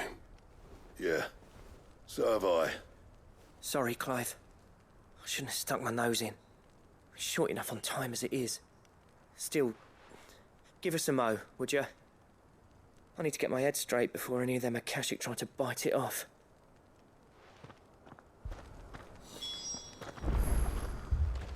You, ready for the off, then? We can't afford to waste any more time. Right you are. Might be worth having one last word with the scouts, though. Don't want any nasty surprises, do we? Oh, and Blackthorn, you and Zoltan might be better off staying inside the... Akashic on the move. How close are they? Within sight of the walls, and there are more coming up from the mines. What was I saying about nasty surprises? They'll wash right over us if we stay out in the open. We're pulling back behind the gates. Good idea. Get yourselves inside, but keep your weapons handy. Understood.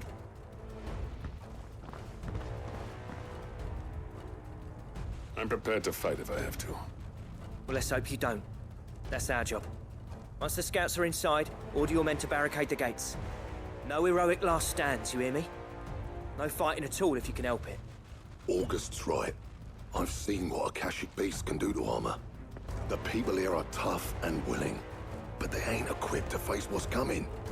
I'm going out there. Start work on the gate as soon as I've left. I'll give you as much time as I can. And if they kill you? You evacuate. But it won't come to that. I promise. You'd better be right. Take good care of Dravozd till I get back. Leave it to me. And give those things what for, yeah?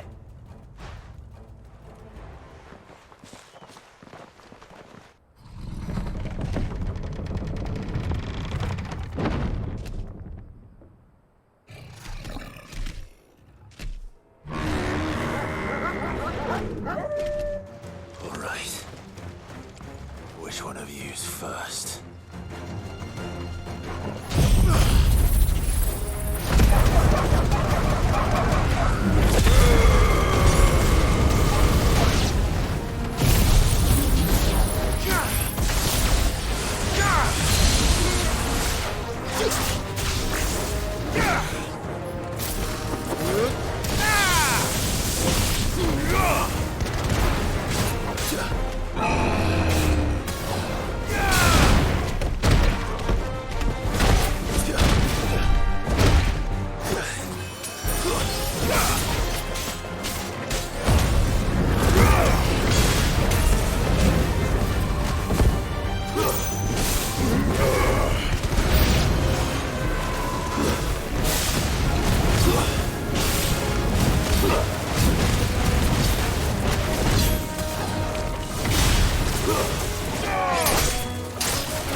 Is that it? Apparently not.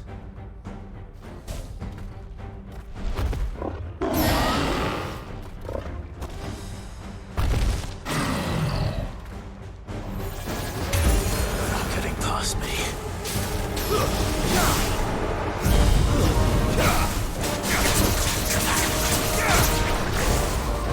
Nice try.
Now, the question is, did I miss any?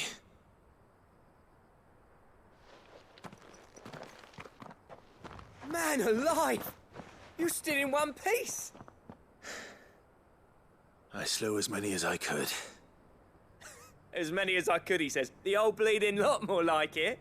Well, almost. Only almost. Yeah, one or two did try to sneak over the wall. But we got the bastards, don't you worry. Good. Though you do know, more will come in time. In time, yeah. But we can think about them later. Let's get you back inside.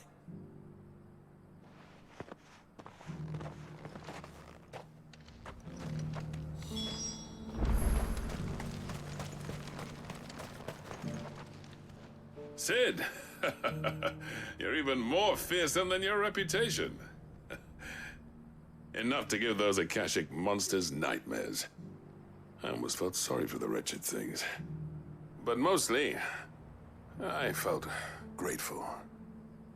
Dravoged won't forget what you did today. I'm afraid I've only delayed the inevitable. There's no getting rid of that ether flood.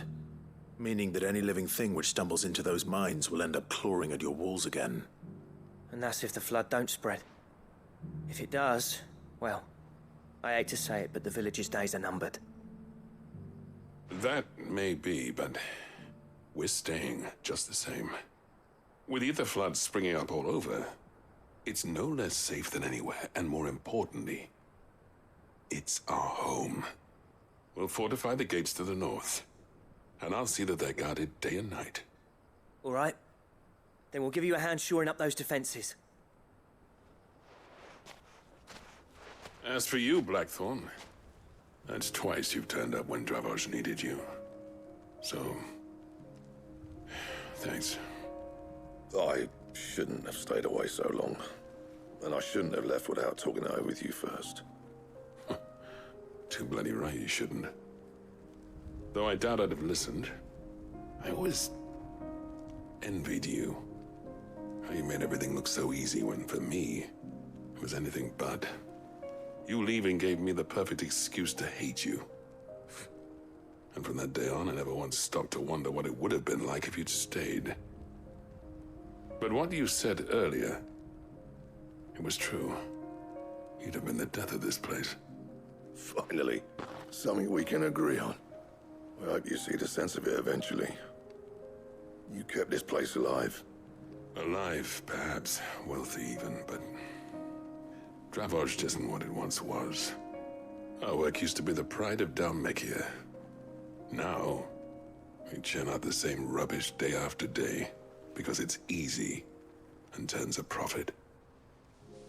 It's not about the craft anymore. I wouldn't send my sons to war wearing the shit most of our smiths are making. I've kept working, honing my skills, trying to lead by example, but no one sees the point. The average castle apprentice has as much passion for the craft as our current lot. Come back to us, Blackthorn. Remind Dravoged what a true master blacksmith looks like. I'll even man those bellows of yours if it means we can work at the same forge again. That's a kind offer. Kinder than I deserve. And I wish I could accept, but I'm needed elsewhere. There's people who trust their lives to my steel, and I daren't let them down. Fair enough. But that doesn't mean I couldn't visit from time to time. Let's see if we can't rekindle this town's passion for the craft, shall we? I'd like that. Just be sure to tell Snotty to let me in the next time I come calling, yeah? Knowing him, he'd let you in anyway. Blackthorn. The Master Smith turned outlaw, back in my good graces. I never thought I'd see the day.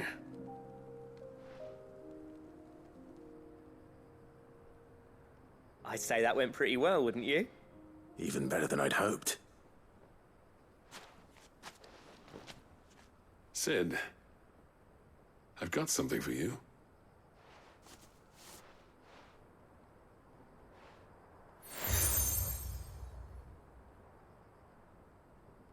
And this is? A token of our lasting gratitude. But I'm of a mind to make you a far grander gift. Designs for a certain sword have been passed down from chief to chief for generations. Now hold on, Zoltan. There's a reason no one's made that blade in centuries. There's not been a craftsman equal to the task. I'll admit your cinders make impressive steel, and I've learned to own an edge Odin will be proud of. But the engravings on that thing are enough to make a jeweler cry. And they're not just for show, either. Have you forgotten what brought you back to Dravozd in the first place? A certain ring? I knew I'd never surpass you with the hammer and tongs. So I turned my hand to a different kind of metalwork. Between the two of us, I'd say we're the equal of any master craftsman ever to have graced a forge.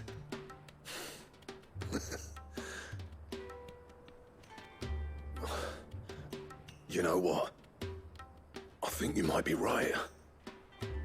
Clive, you wouldn't mind if Zoltan came back to the Hideaway, would you?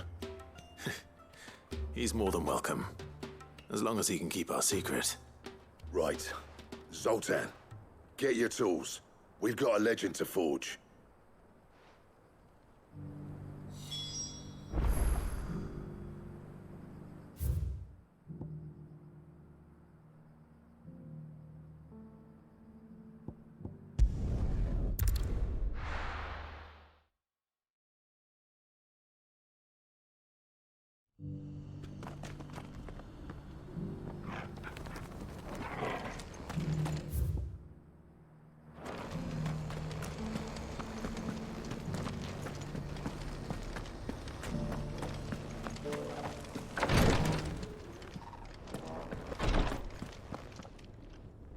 Lord Rosfield, is there aught the Undying might assist you with this day?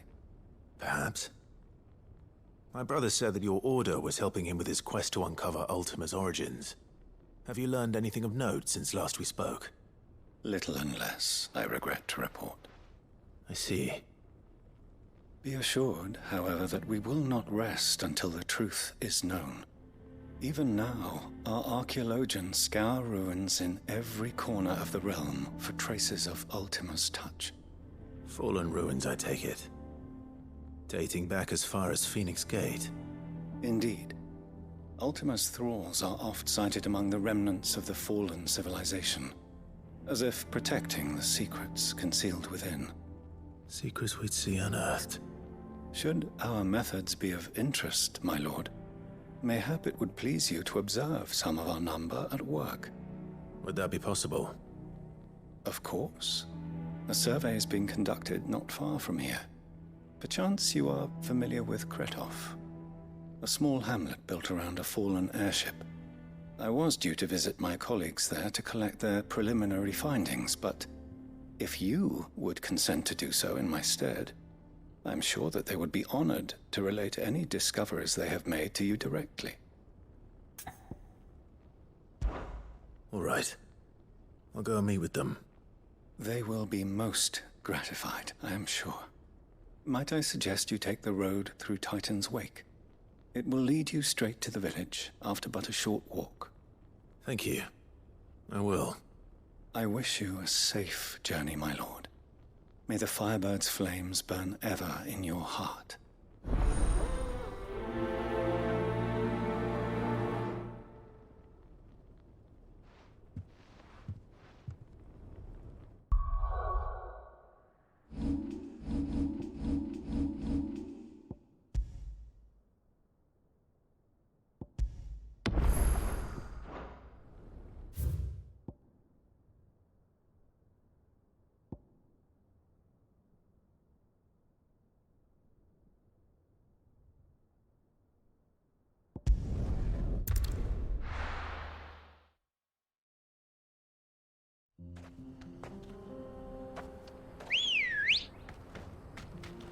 Come on.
Good girl.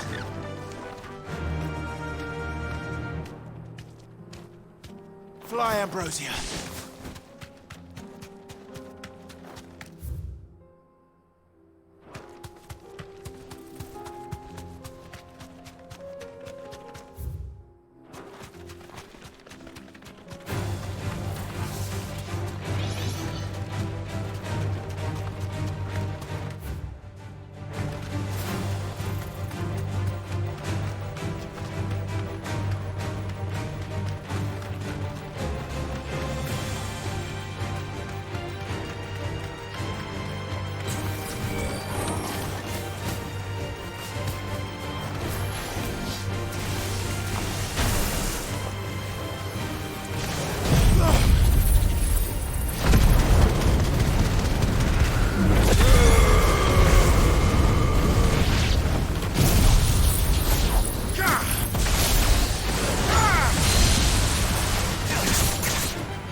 Thanks, girl.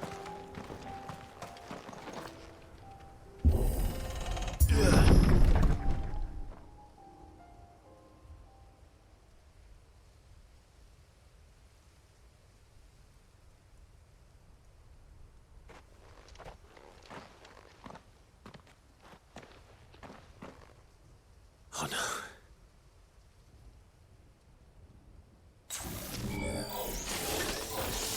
You'll pay for this.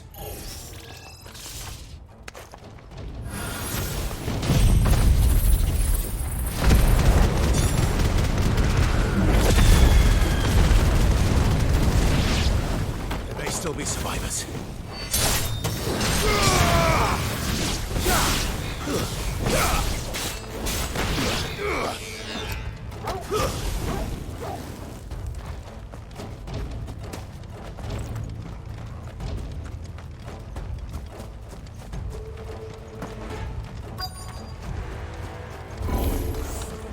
whatever that thing is. Say it's their leader.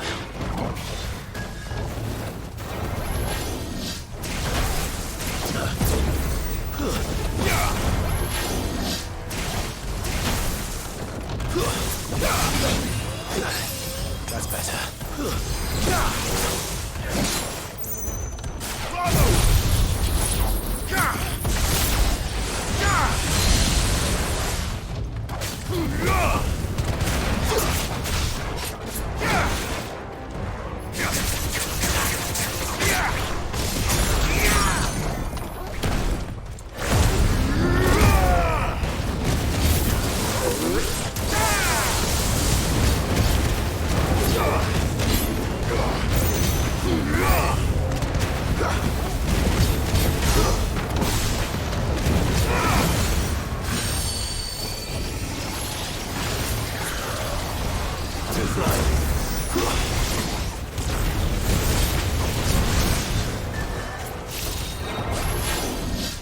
Too slow. Nice try.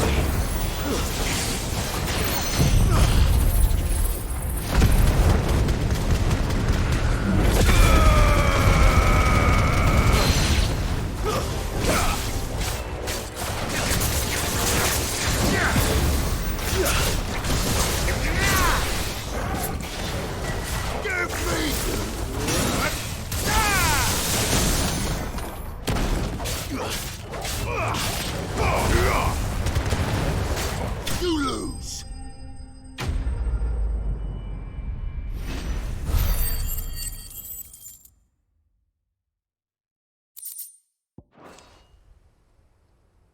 Should have stayed in the past.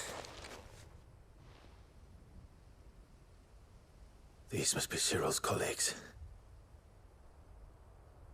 You have our thanks, stranger. Who are you? Ah, forgive me, my lord. I did not recognize you. You are Lord Rosfield, are you not?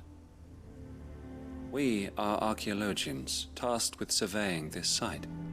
When the echoes appeared, our brothers here occupied their attentions. Thanks to them, and to you, we were, for a mercy, able to see our duty to its conclusion. You call that a mercy? Your brothers might still be alive if you put their safety before your duty. Surely this survey wasn't worth dying for. We are charged with uncovering Ultima's origins. A duty of the highest import, as I'm sure you will agree. And you think your dead brothers would agree with you too? I know they would. They gave their lives for the cause, an honor to which all Undying aspire. Now, to what do we owe the honor of your presence, Lord Marquis? Cyril told me of your work here, and I agreed to collect your findings in his stead. I see. That is most kind. Pray, take them then, with our humble thanks. May the Firebird's flame burn ever in your heart, as it does in ours.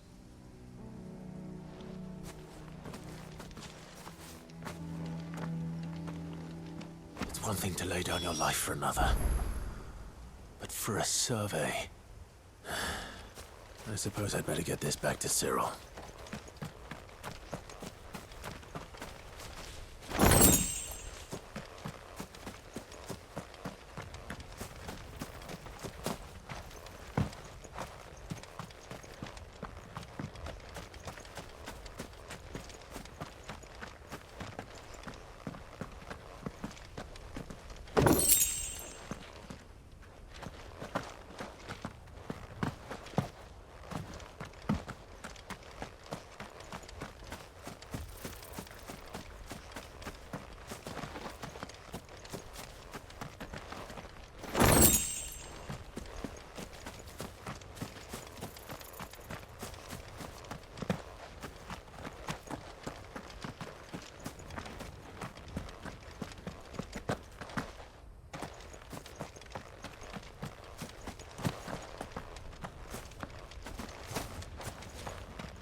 Ah, you are returned, my lord. I collected your colleagues' preliminary findings. Here, take them.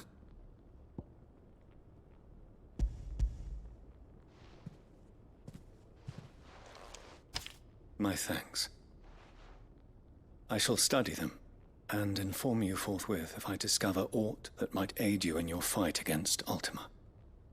Cyril, your survey party suffered several losses in Kretov. Losses which could have been avoided, had the others not chosen to complete their work, instead of saving their friends. Were these your orders? No. This was their choice. Every Undying devotes his life to the service of the Phoenix. It is our sole duty, and should we die in discharging it, so be it. Even when death is avoidable.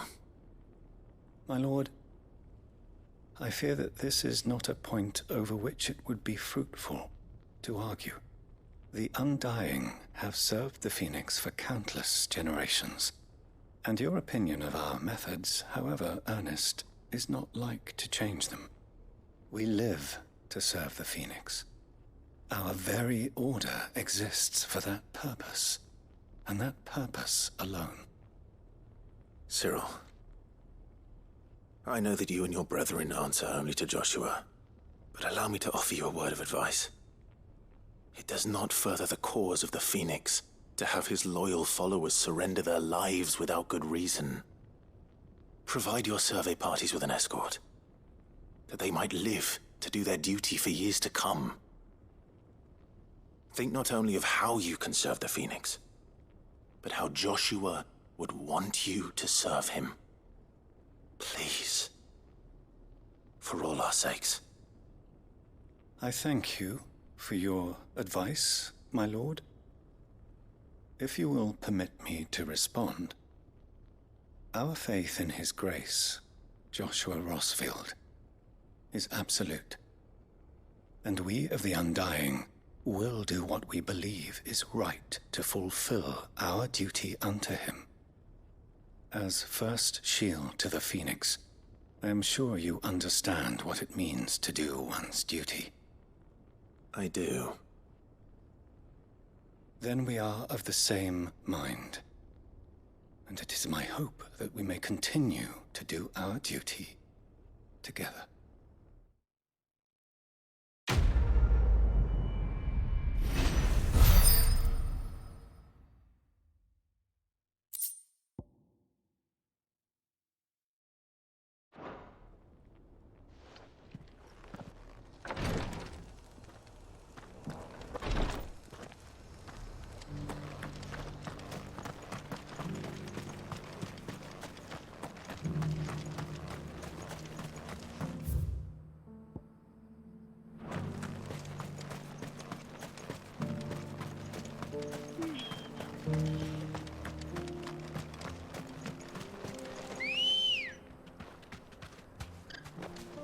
Ready, girl? Run like the wind.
That's all of them.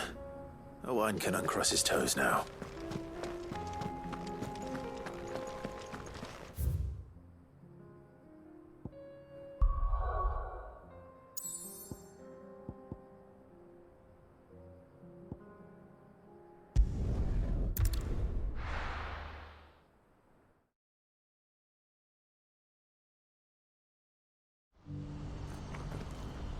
What's happened?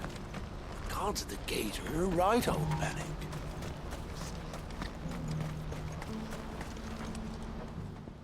Clive. You'll be pleased to know that the negotiations are progressing well. That is good news. Yes. Our comrade in Randalar has just sent word that the contract should be signed very soon. But I still have much and more to prepare. It's a huge undertaking moving this many bearers at once. You couldn't do me a quick favor, could you? What is it this time? More wild beasts? Nothing like that. I just need you to go over to the caravans and ask El how long we have until the bearers arrive. Find out exactly how much faster I need to get all these supplies moved. All right. I'll go and ask. Thanks, Clive. I owe you one.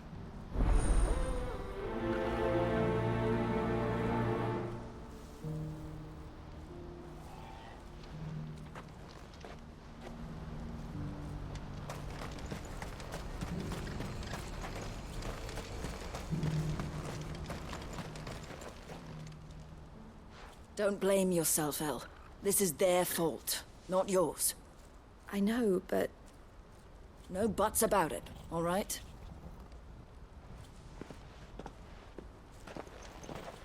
Is something wrong?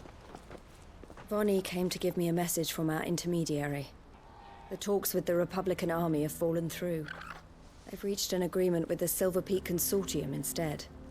Though prices have fallen of late, we deliberately offered above the going rate to try and deter other bidders. But the Consortium offered double what we did, and the army jumped at the chance. And you had no opportunity to make a counteroffer? None at all. And we were so close. El? What's happened? I saw Vonnie leaving. She didn't look happy. And with good reason.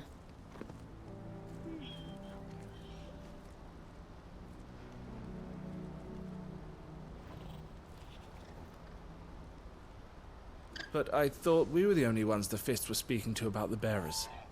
How did the Consortium even find out about this? It's not so surprising. They have ears all over the Republic. This isn't over. The Consortium will have to sell these bearers eventually, and at the price they paid, buyers will be few and far between. I'm going to Randalar myself. Alone? You sure that's wise? Are you offering to be my bodyguard? How kind. Meet me at the checkpoint near the capital gates. I'll send an owl ahead and request a meeting. You go to Cashlock, Theo, and get everything ready. We've waited far too long as it is. Even if I fail to free these bearers, there will be others. Someone needs to prepare the place and keep any prowling beasts at bay. Oh, and that's me, is it? Well, it looks like I'm following orders till she gets back from meeting the Silver Peak Consortium, who've been doing their best to undermine our scheme. She'll never join them after this, surely. No, she said it herself. She still has plans for Cashlock, even if this one falls through. She means to stay with us, then. I can't say I'm not happy to hear it, but... is this what she really wants? You have to trust her. You're right. It's what she wants now. And if El's off fighting for the cause, I should do my part too. So I bid you farewell and safe travels, my friend. I'll gather my men and leave for Cashlock. We'll make sure the place is well stocked and defended. You go to Randalar and see if you can stop my sister biting the Consortium's heads off. If she won't consider her prospects, someone has to. I'll do my best.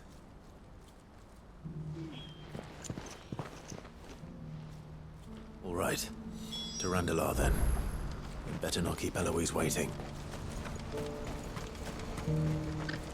You won't find a finer array this side of the strait. You've a discerning eye. You're welcome anytime.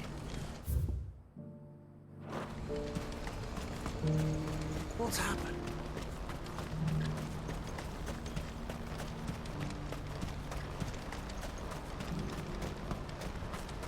What I wouldn't give for a hug. Looks like this is the end of the road. When are they gonna let us through?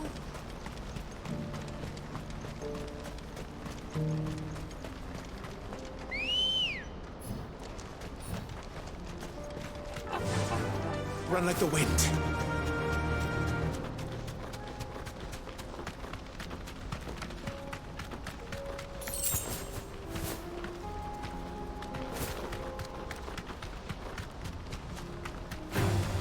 Time to fight.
I hope I didn't keep you waiting.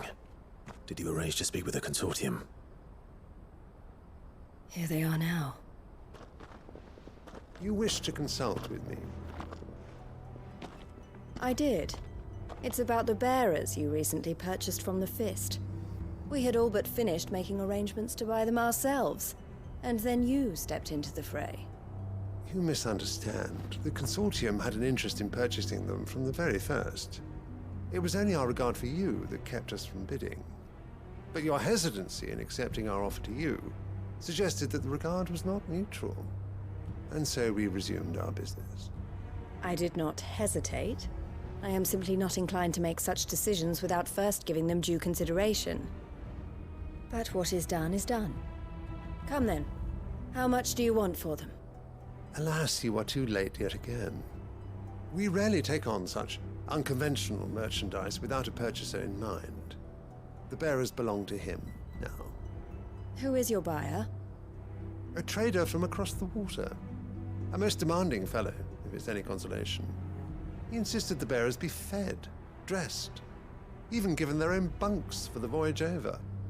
That's what you get when you deal with continental types. I wouldn't know. Oh yes, the culture on the continent is quite different to ours. They pay good money for bearers not fit for the knacker's yard, and treat them like kings.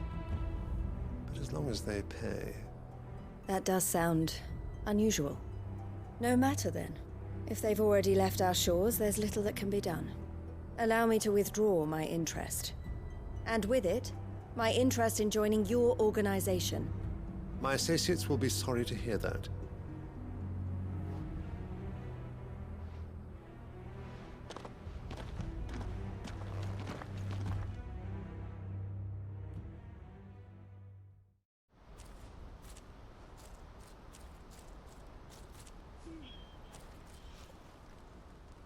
I'm sorry you weren't able to save them. As am I. But I only have myself to blame. He was right, you see. The Silver Peak Consortium did intend to buy those bearers before I did. Their representative hinted at a possible purchase when he came to recruit me. I feigned interest in joining them in the hope he might be encouraged to tell me more. And he did just that. As soon as he left, I sent my own offer to Randalar. So you never... No. I entertained the Consortium's proposal solely so I could learn more about those bearers. But I was a fool to think they wouldn't find out. I knew exactly who I was dealing with. You tried. I did. And if what he said was true, the bearers are to be well treated. Which is something, at least. They deserved more. I wanted so badly to see them freed. Eloise! Eloise! Word from Cashlock. The village is under attack. A pack of beasts have come down from the mountains, and there's a dragon at its head. Theo and the others are trying to hold them off as best they can, but the odds are against them. They need help, and fast. Theo, I'll go on ahead. thank you, Clive. I'll gather some men and join you there. Just make sure he's safe.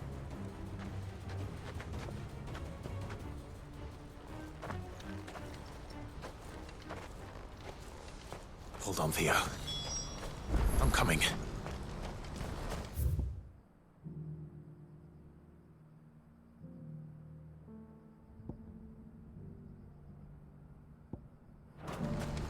What's happened?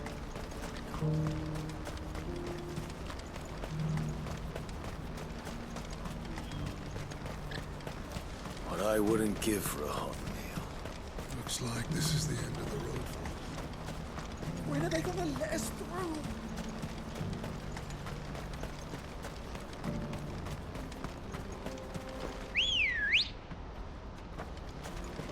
Good girl.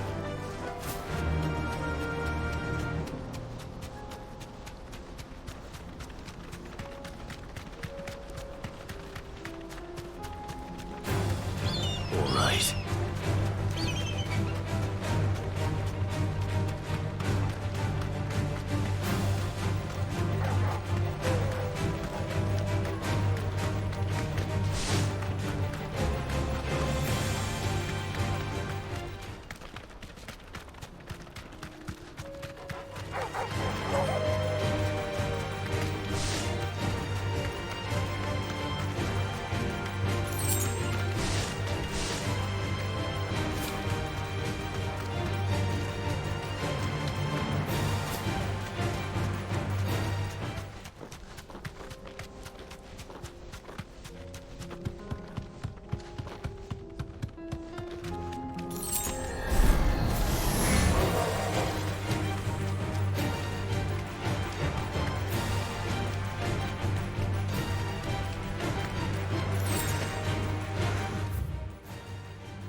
Look what we have here.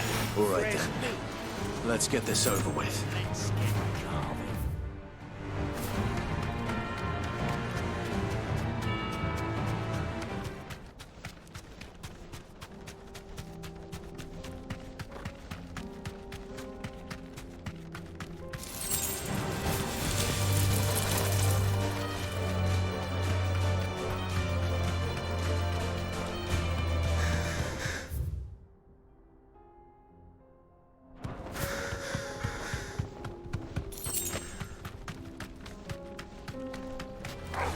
Time to fight.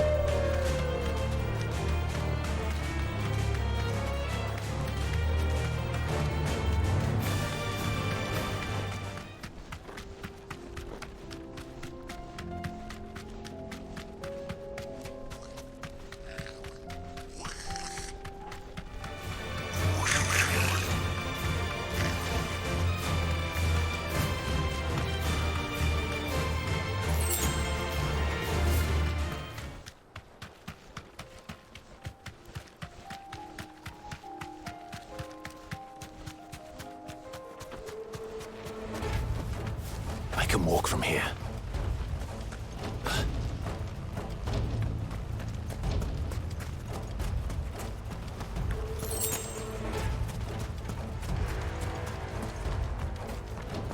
What's the situation? All clear this end.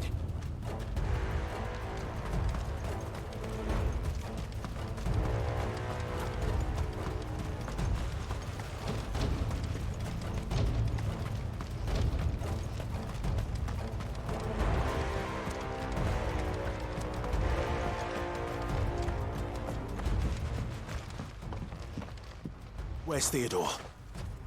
Upriver! He led the dragon that way to keep it from the village, but the whole area's flooded with ether. We just have to pray he makes it out in one piece. I can do better than that. Torgal, with me.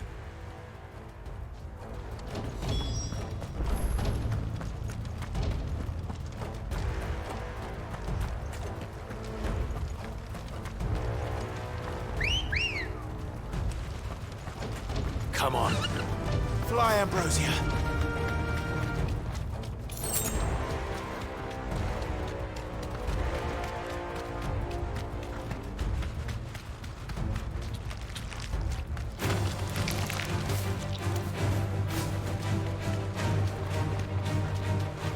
Where are you, Theo?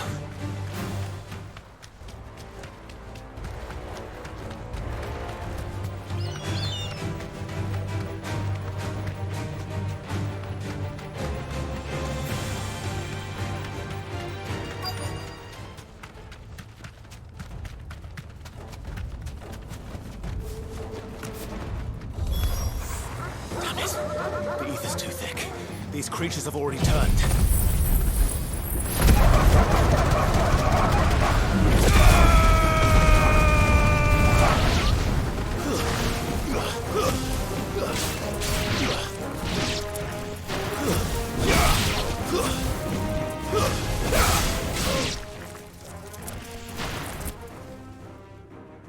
I can't waste any more time. I need to find Theodore before that dragon does.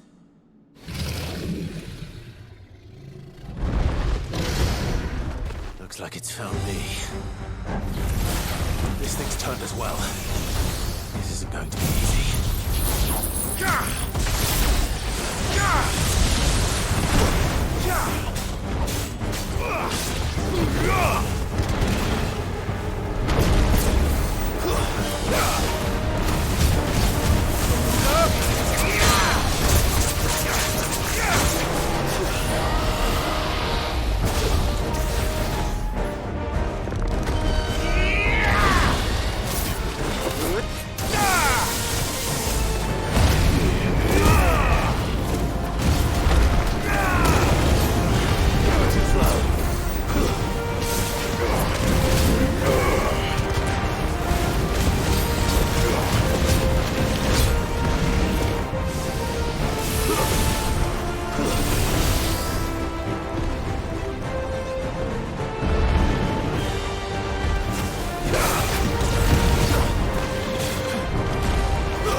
Theodore, you had me worried for...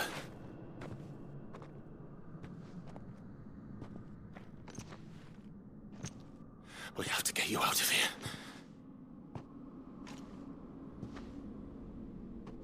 I think it might be a little too late for that.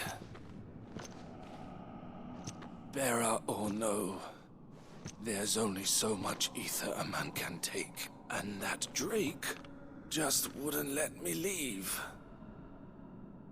You have my thanks, Cid, for finishing what I could not. For keeping Elle's dream. Theodore!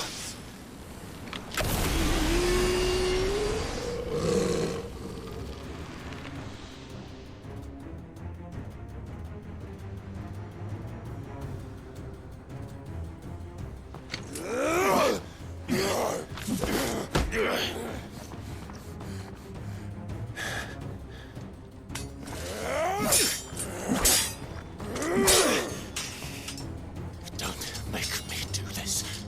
Stop it, Theo! Stop! Stay back, Eloise! He's turned. And so will you!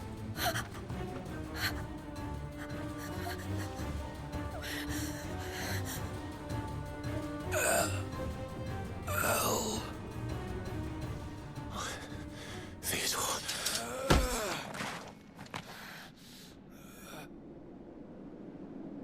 Take care of my sister. Theodore, wait. Goodbye, Elle.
Thank you, Clive. I think I'll be all right now. That was true bravery he showed. Leading the dragon away from the village like that. His first instinct was always to protect people. To put others' well-being before his own. And now he's gone.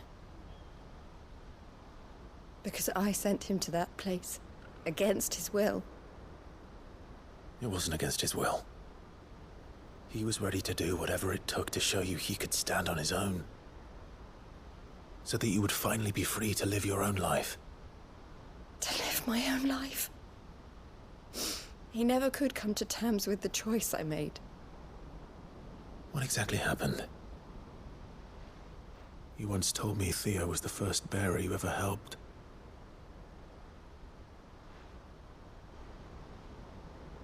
We grew up in Canva. We were born to one of the great trading houses. And I was chosen to inherit the family business.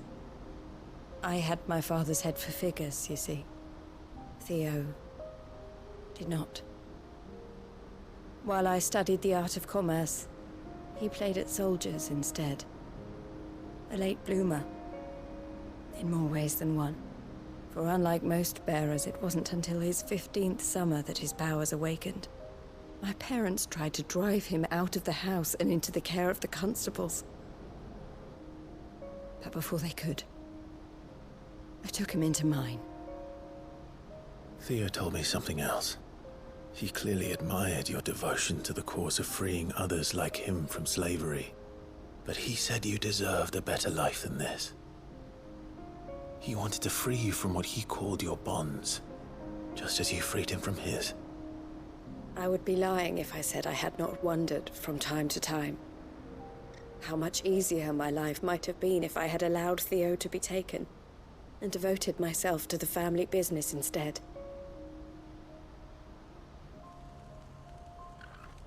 But I have never regretted the decision I made. Being with my brother meant more to me than tradition or reputation. I only had to look at him to remind myself of that night and the choice I made, and the fact that I would make the same choice again in a heartbeat.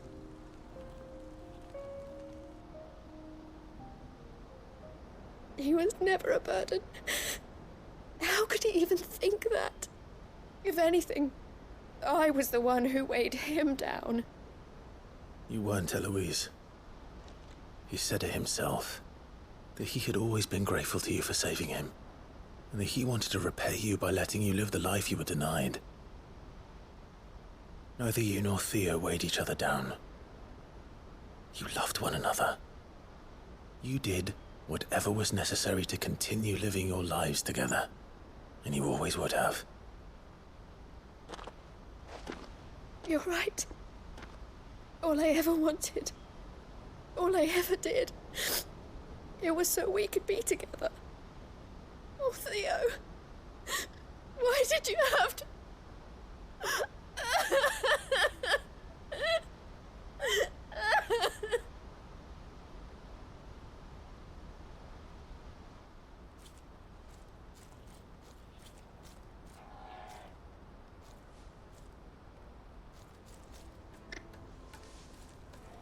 I know Theo wanted me to move on, but I'm staying here at the Crimson Caravans to continue our work.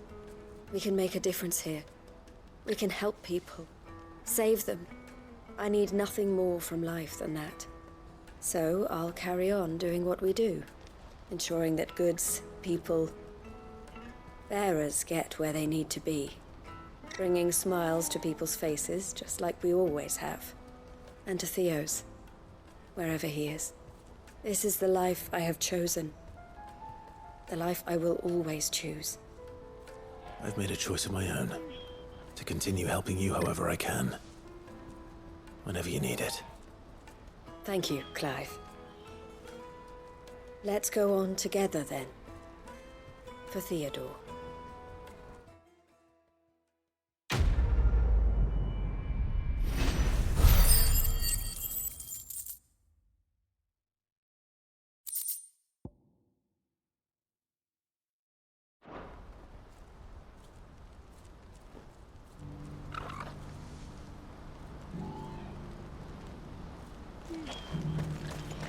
Eloise isn't the type to give up. You won't find a finer array this side of the strait.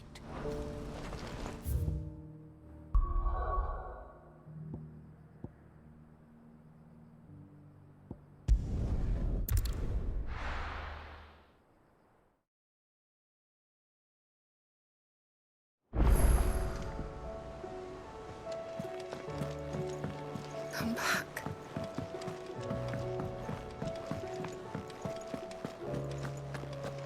The stew's awfully thin these days.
himself.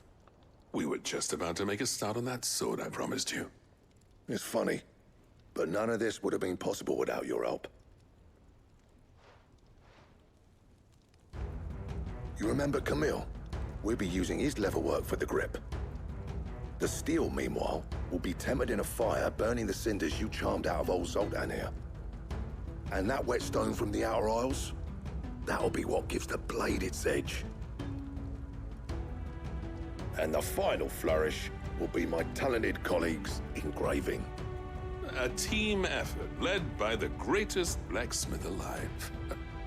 Now, save that talk till the thing's finished, yeah? Right. I'm ready if you are. To the bellows it is, then.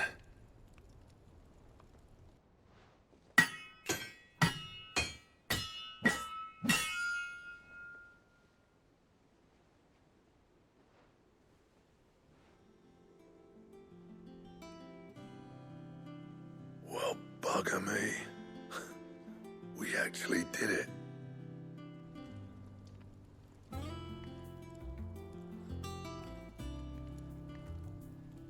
The sword to end all swords. Ragnarok. It's quite something. I trust you'll take good care of it. Thank you. Both of you. So, does this make you pair the greatest craftsman alive, then? This? Nah. This was just following the footsteps of the greats of old. It'll take more than that to earn us our place in history. But we're up for the challenge. Here. A list of materials. Zoltan and I got talking on the long road back from Dravost. We reckon with those items there, we could craft something even better than the Ragnarok. Something worthy of a legendary outlaw like yourself.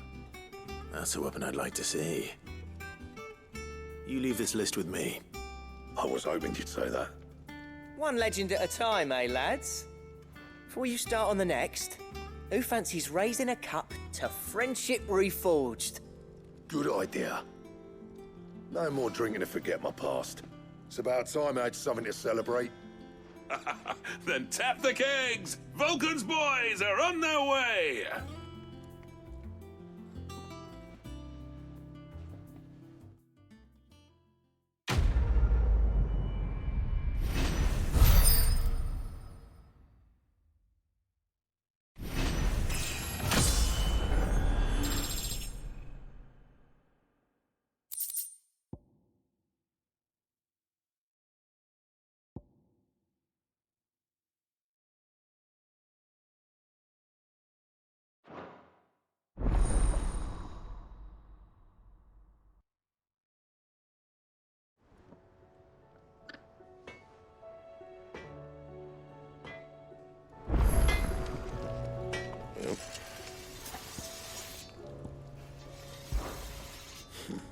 I never thought me and Zoltan would ever speak again, let alone work together. And if it hadn't been for you, we wouldn't. You've been a good friend to me, Clive. The best. Yeah. The weight of all that shit.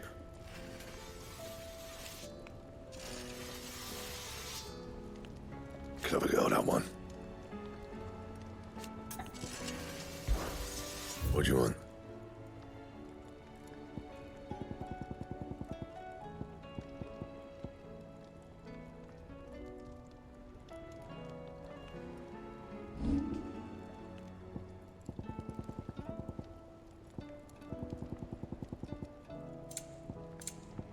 That it?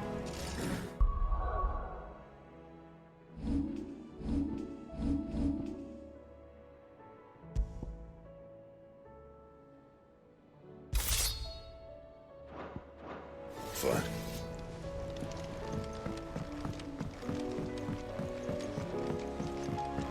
Have you tried Molly's lemon tarts?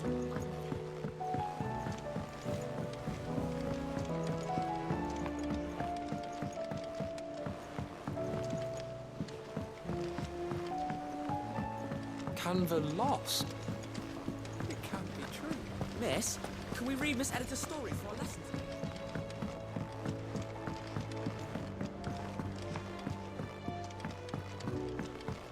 How was she?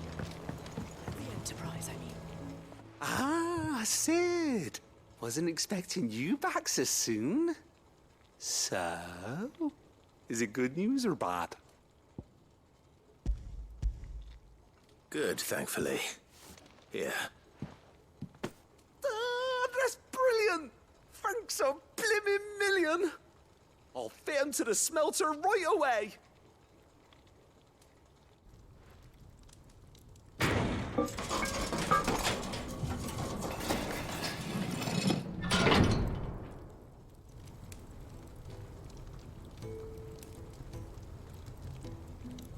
May I present to you the Telemon Furnace? Ain't bad, is she? She's a beauty. You saved my bacon again, Sid, and I ain't about to let your good deed go unrewarded. It's fine, really. My bag's flexible enough already. Oh, don't say that. I'm sure I can make a few improvements to it yet. You could just buy me a bigger... How about that clasp? Looks a bit stiff. Reckon you could loosen it up and make some more room? And I reckon I know how. With a new alloy we've been working on. The Telemon Furnace was just what we needed to perfect it. It's a metal, see? So it's lovely and strong, but it's also, well, stretchy, if you can believe it. Stretchy metal. Well, if you insist. That is the spirit. You'll love it, I promise.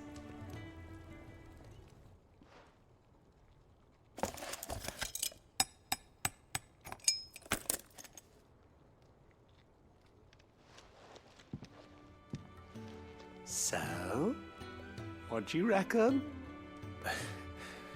It's actually quite ingenious. Thank you, Owain. Shh, don't mention it. You earned it. And I wanted to get some practice in using that metal anyway. Reckon we'll have all kinds of uses for it around the hideaway. Can't think of any right now, but that's our job, innit? Dreaming up new ways to make life easier around here. Maybe even out there, too. One day, the whole world's gonna know about the inventions you've helped us put together. That bag of yours will be the first of many. You mark my words. They'll hardly believe their eyes, I'm sure.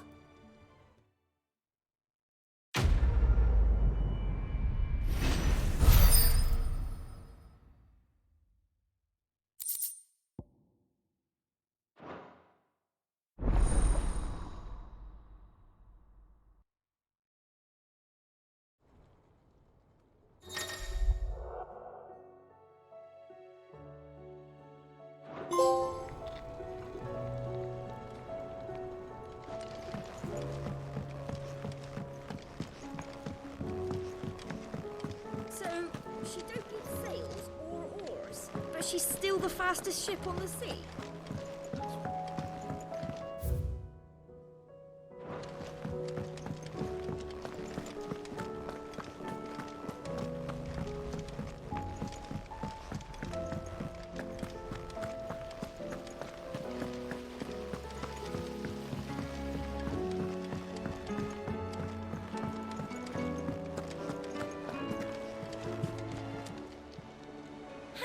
Help you today, Clive? Your benefactors are a generous lot. You earned this. All done?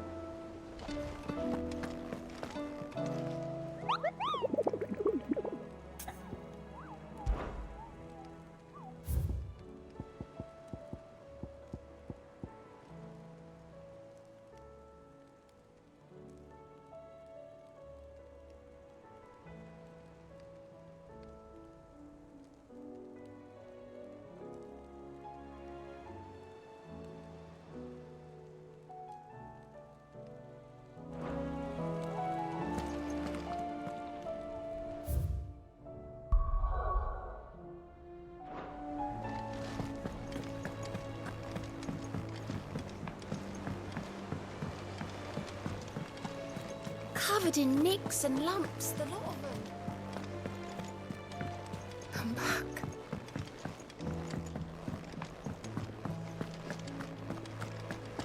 Oh, don't tell me we've run out of... Clive.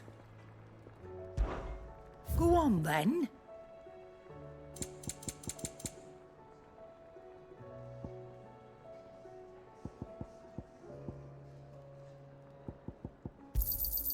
It'd better all be here.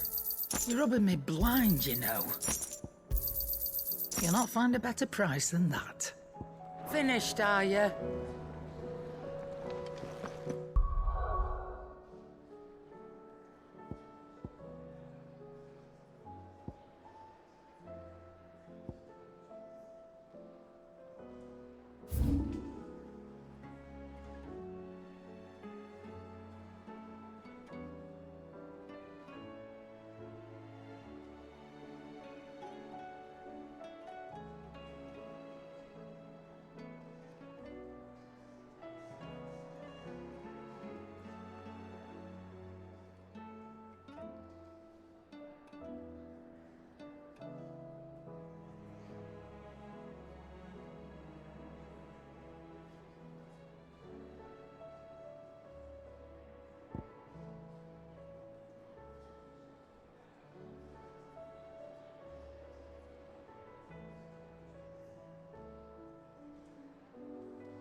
Run like the wind.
We're not going to outrun this one. Stay close, Torvald.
Should have picked on someone your own size.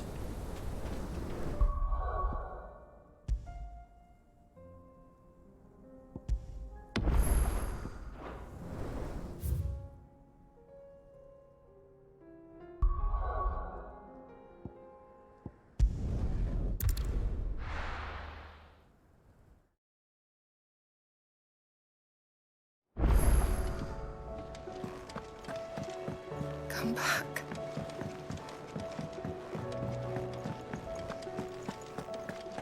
Oh, don't tell me we The run out of stew's pepper. awfully thin these days.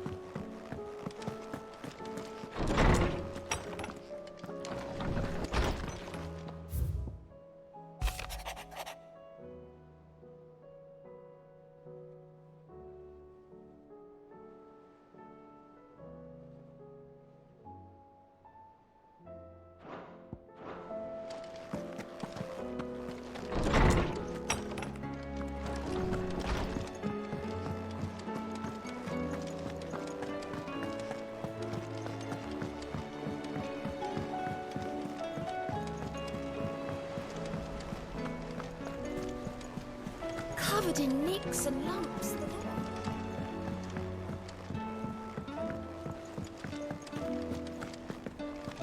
I still say it were a compliment. Ah, Clive. I was wondering when you'd arrive. Please tell me you've come to take our young prodigy here off my hands. I'm not here for Mid. I need information on Ash.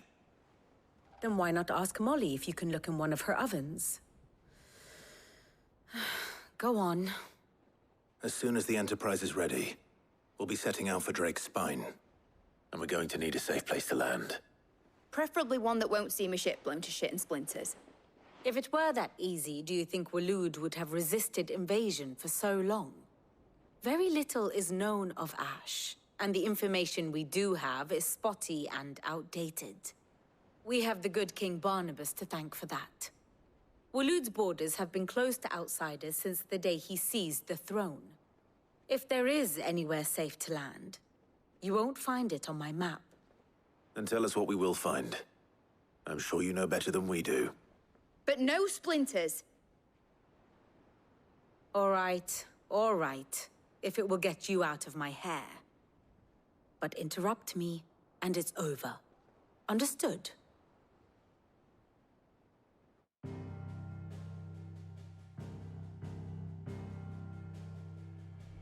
Barnabas Tharm, the one they call the Last King. Understand him, and you will understand the kingdom of Waloed.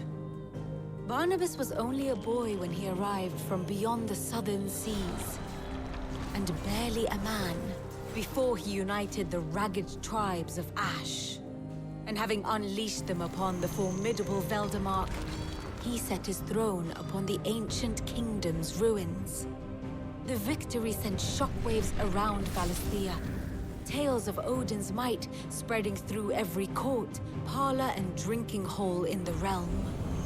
Note that this was in the year 843, and that the king still sits upon his throne some 40 years later, quite untouched by time.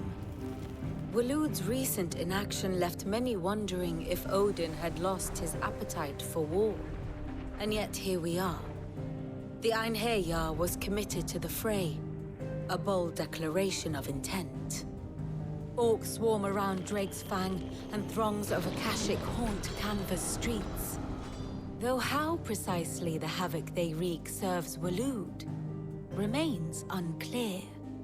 Regardless, if the order to attack truly came from King Barnabas, then one thing is certain. Waloed has achieved the impossible, and made bedfellows of beastmen and the ether-addled alike. All of which is a roundabout way of saying that you will be in unknown territory when you set foot on Ash. Much of the continent has already been lost to the Blight, and what few ports remain will be fiercely guarded. And that is to say naught of its natural defenses. Offshore currents will cast an ill-equipped ship out to sea one moment, and dash it against the rocks the next. But then the Enterprise is anything but ill-equipped, and Mid has made land there before. Now, if only there were someone with an intimate knowledge of the Shadow Coast, and where a daring gentleman might put ashore.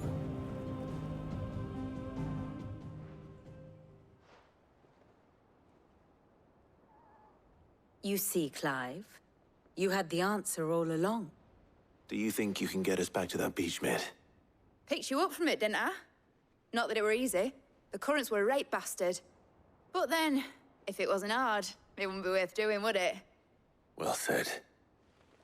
Thank you, Lady Vivian.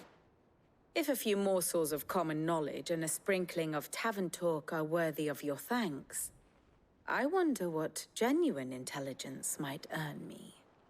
Probably more visits.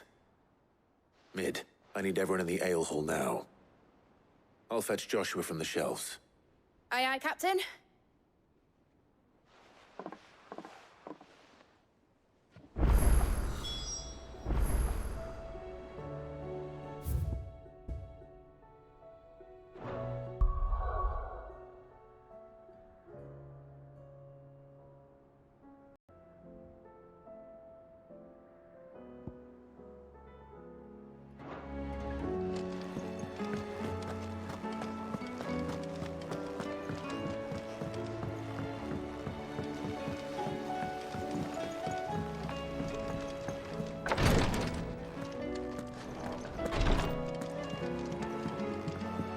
Please, Your Grace.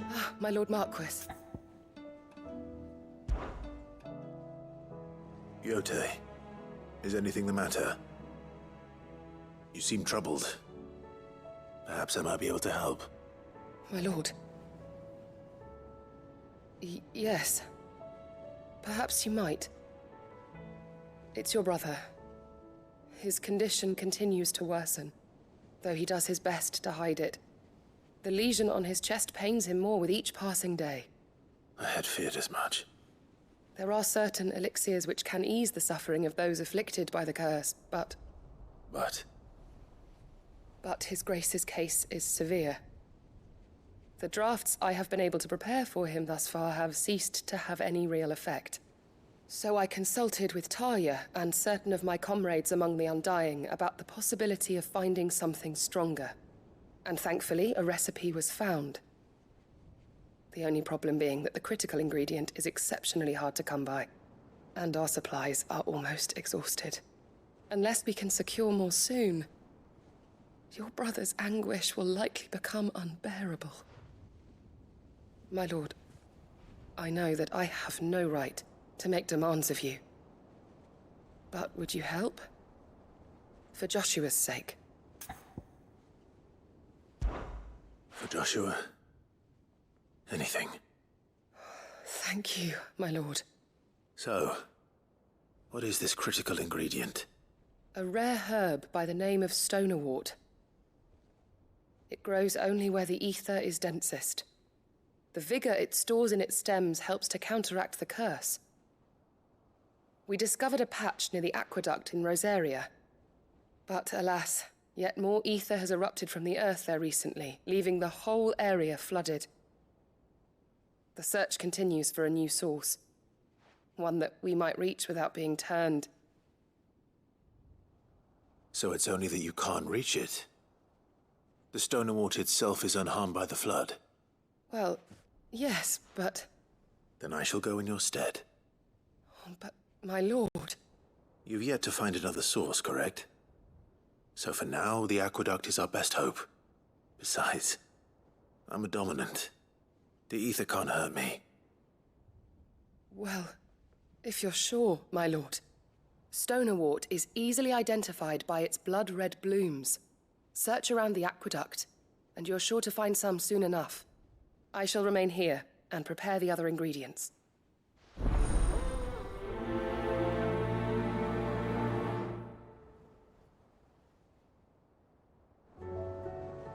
I had only thought to ask for your assistance in finding a new source of stonerwort. But if you're sure about collecting it from the flood by the aqueduct, I should be most grateful, my lord.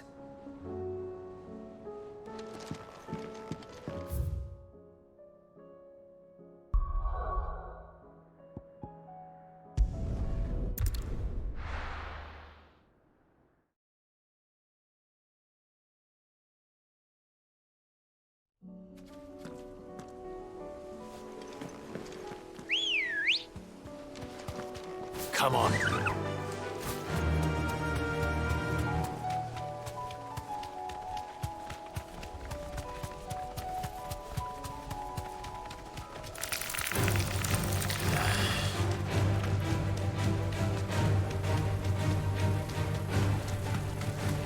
All right.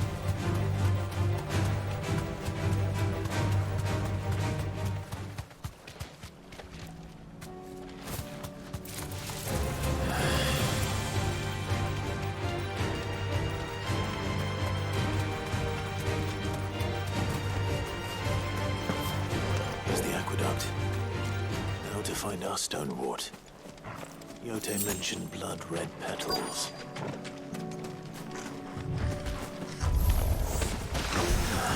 Just my luck.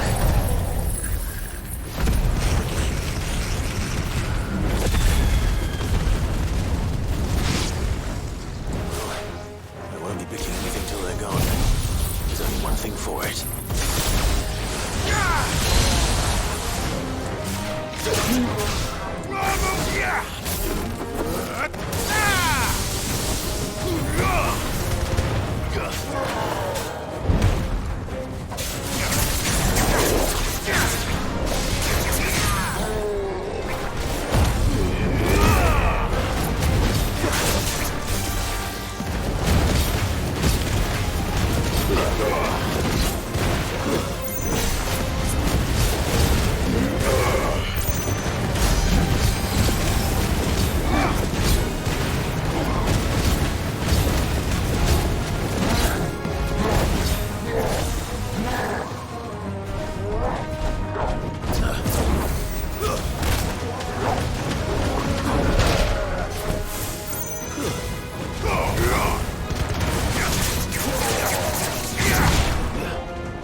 Here it is. Better collect as much as I can before reinforcements arrive. All right. That should do it. Let's get these back to Yotei.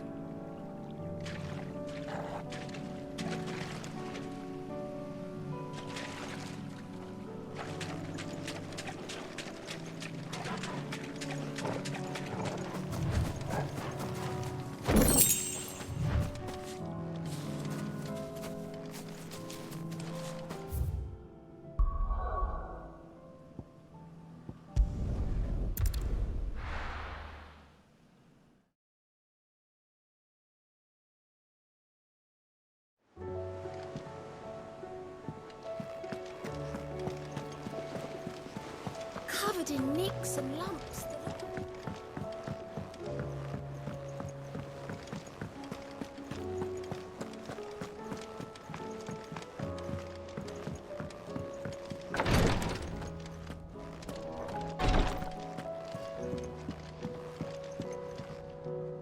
Yotei, I brought back all the stone and water I could find. Will this be enough?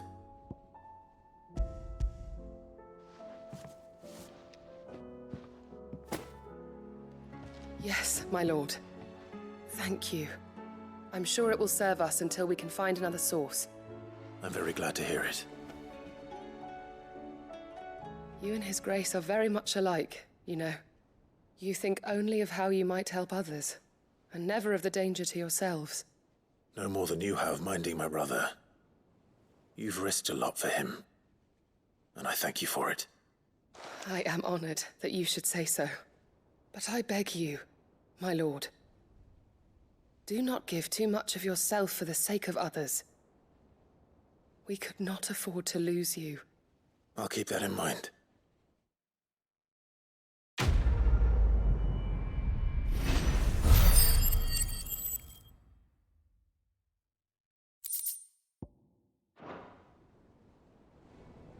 You and your brother really are alike, my lord. Though selflessness is a virtue, I beg you, please take more care of yourselves.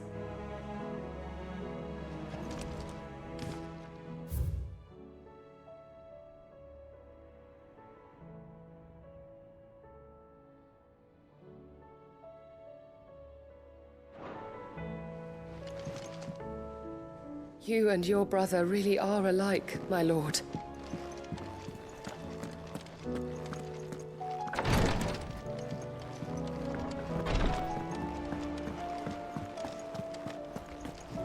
How do you split the sea, you reckon?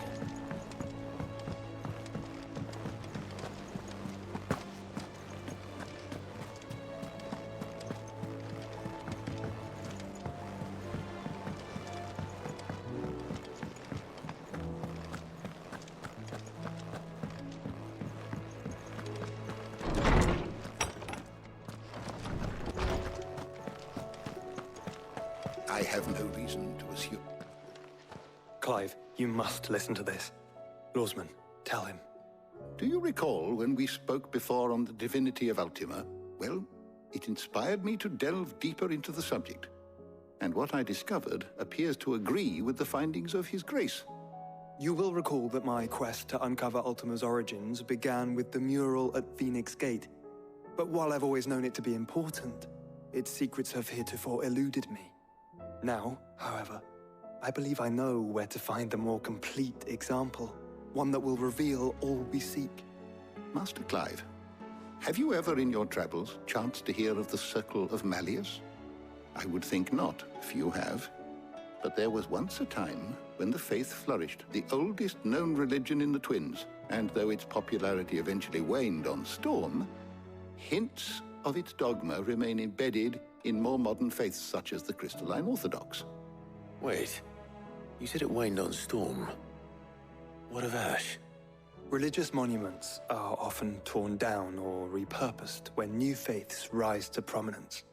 But if no new faith arose, then perhaps the ancient temples might still stand. And so, you see now why I must accompany you to Waloed. it would appear the past still has much to teach us. Though in this case, it would not have been possible without the musings of Moss. To think that you carried a copy of my old mentor's chronicles all along. I am relieved to discover it in good hands. I shall guard it with my life. Joshua, if you're finished here, join me in the ale hall. I need to speak to everyone before we leave. Right away.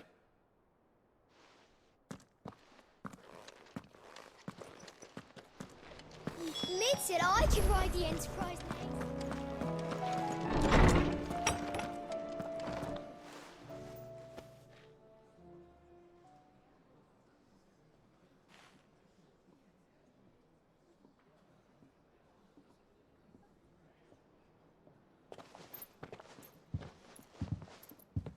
My apologies. By now you've all heard where we're going and why. So I won't bother you with the boring details, only the important ones. If we attempt to approach Stonehere by sea, there's a good chance we'll be sighted and fall prey to the capital's artillery. So instead, we'll disembark on the southwest coast and make for Drake's Spine on foot. I say we, but it's highly likely the entirety of Ash is under the rule of Ultima. A large party would only attract unwanted attention, as well as slow our march and require supplies which may be difficult to obtain. Only Joshua and I will be going. And a scout.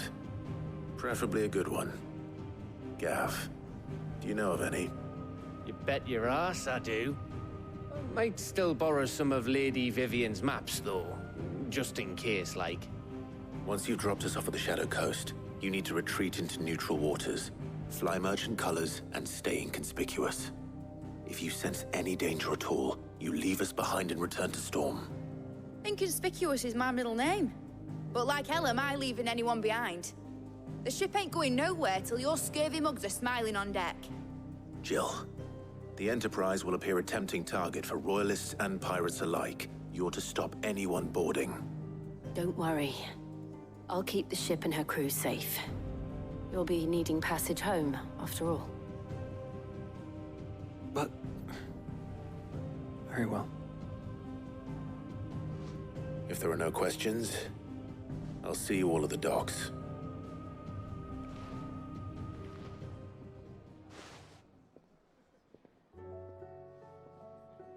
Let me know when you're leaving. I want a word before you go. Of course.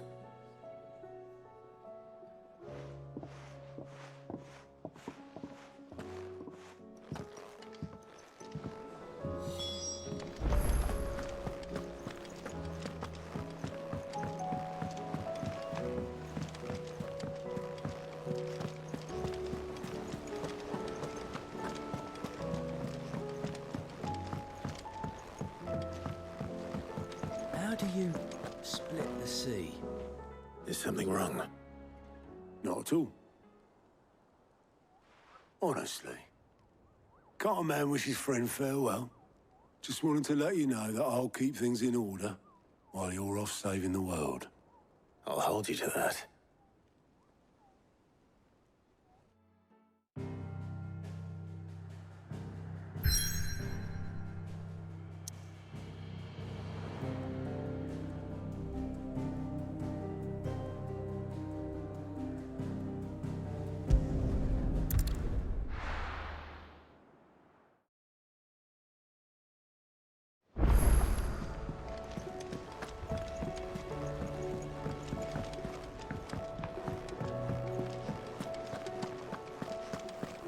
The stew's Yep. The sound of ringing still.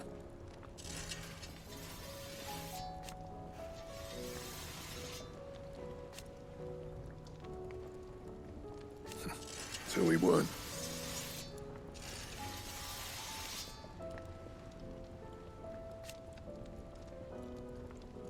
Who knows?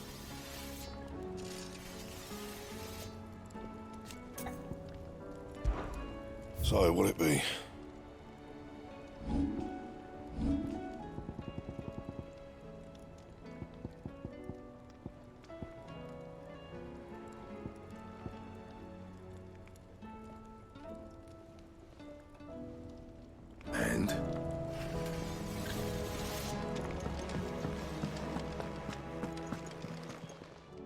Still alive, are ya? If you're gonna buy something, be quick about it. You'll not find a better price than that. Is that all?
Reckon it'll be a long walk to the capital if we follow the cliffs. I'll scout ahead, see if I can't find us an inland route.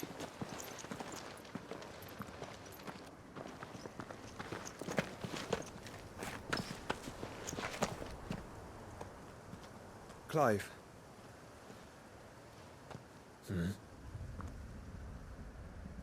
There's something I've been meaning to ask.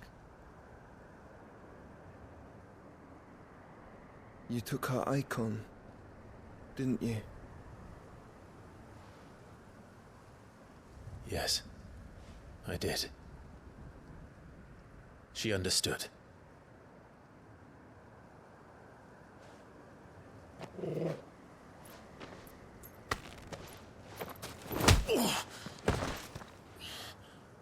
Oh, she understood. Understood that you decided to save the world all on your own, and that you'd die without her power. How dare you make her choose? You knew damn well she'd never refuse you. But I will. You can't keep pushing us away, Clive. The world is ours to save, not yours.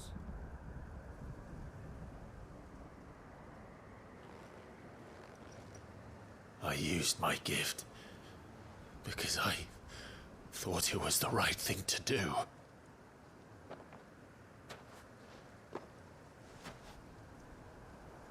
And you truly believe this will save you?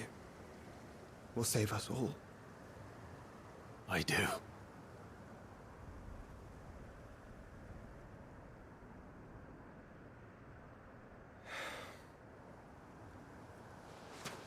Then so be it.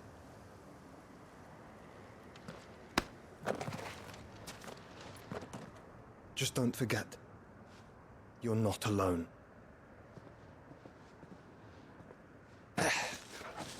Think I found us a trail. Did I miss something?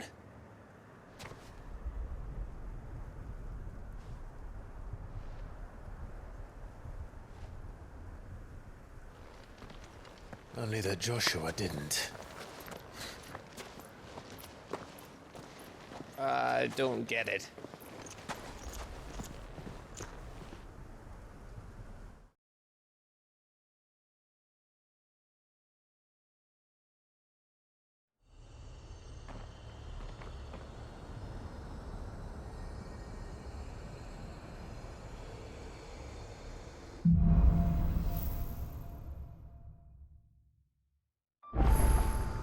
Always wanted to visit Ash.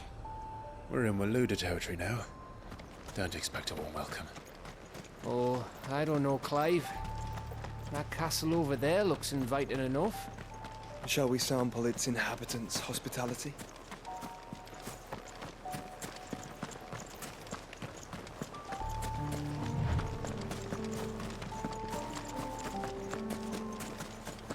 Remember what I said about warm welcomes, Gav?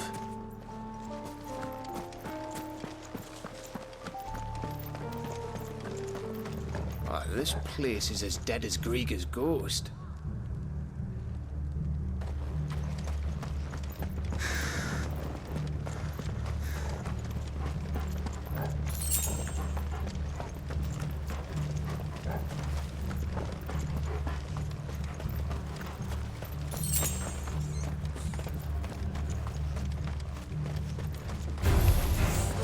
I knew I smelled something.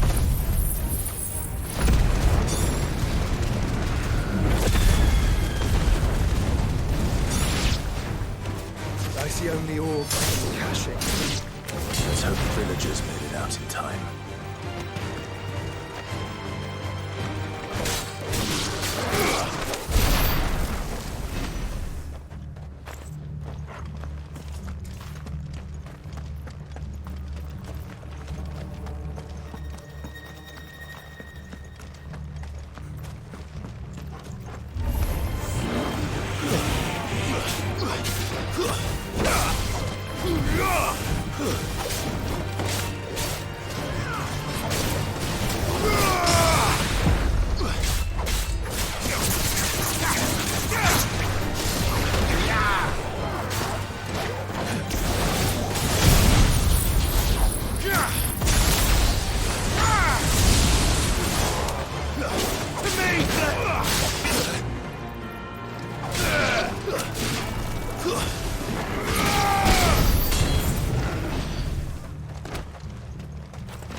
Camber all over again. Where the hell are the royalists? Seems you were right about that welcome after all, Clyde.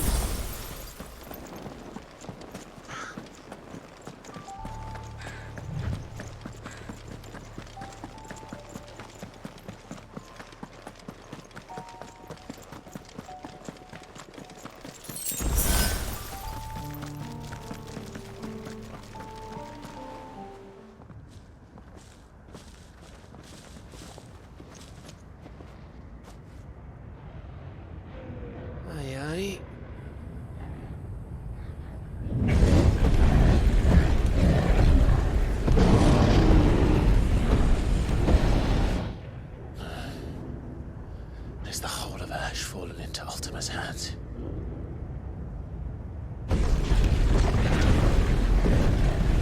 That's no peace delegation. We should send a warning to the others. No. My uncle will have an eye on the coast. I trust he'll find a way to entertain any uninvited guests. Our mark is Drake's Spine, and there's a lot of road between us and it. We press on to Stonehere. Aye, you never know. It might not be a nest of slathering monsters.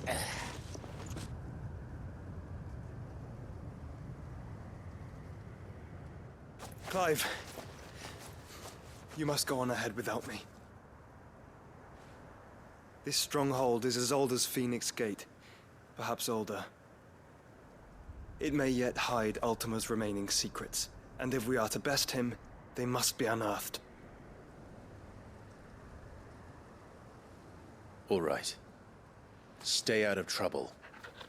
I always do. Mostly.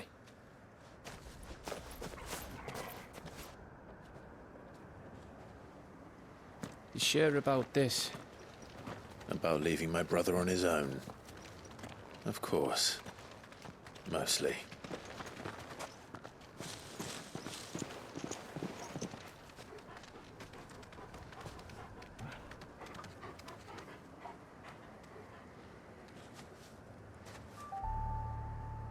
Lady Vivian's map is so old, it's hard to tell which way is up.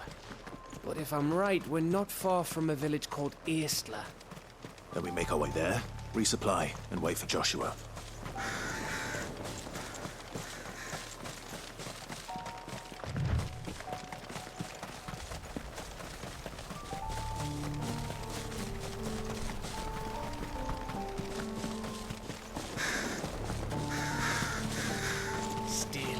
This place reeks like a mobile's arsehole. Though I'm guessing it's not the smell that will kill us.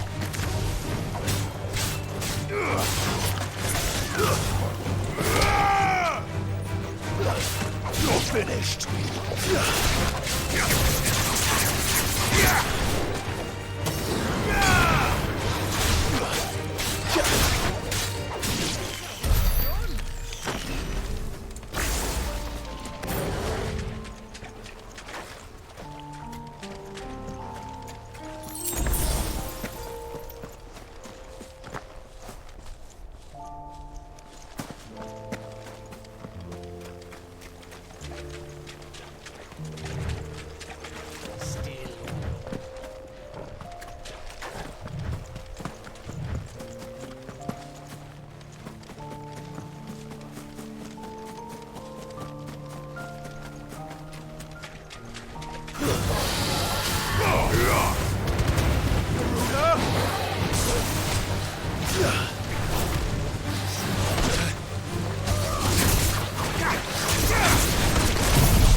Let's go.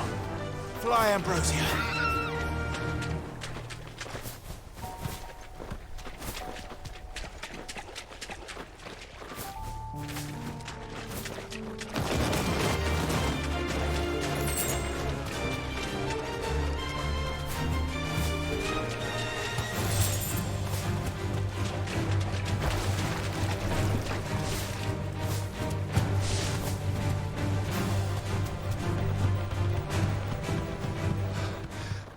Bahamut's breath. Don't look down, Torgal.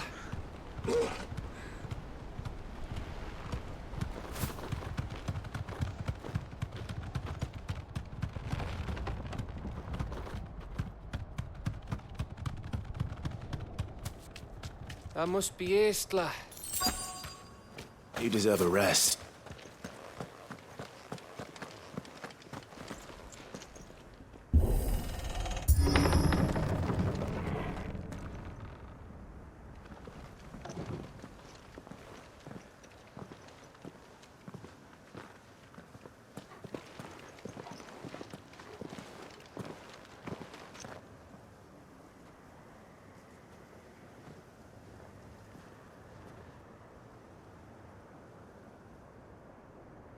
What do you think, Clive?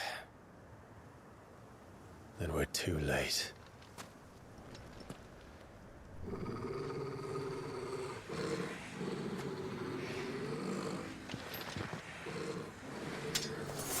Damn it. They're all turned. There's nothing we can do. I wouldn't say nothing. No quarter, Gav! No quarter!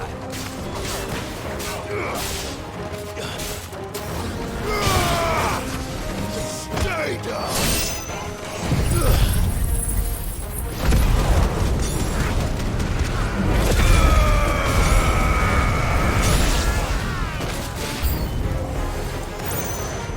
You think all the villages in Ash are like this? A question for later, Gav!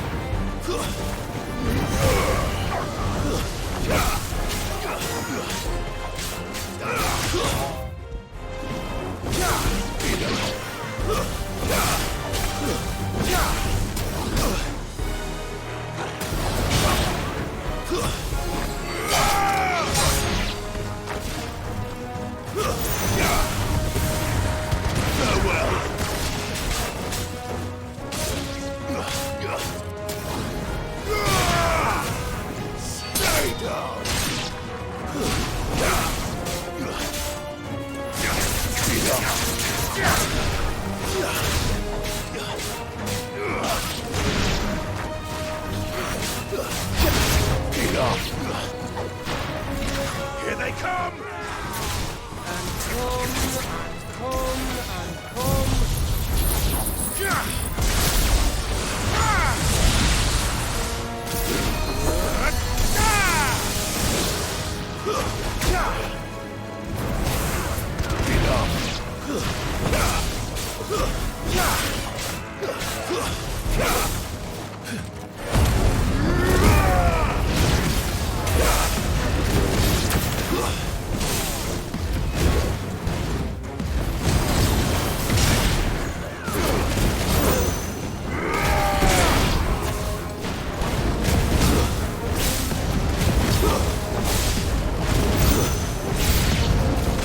I don't want to die here, Clive. Them don't!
It bloody isn't.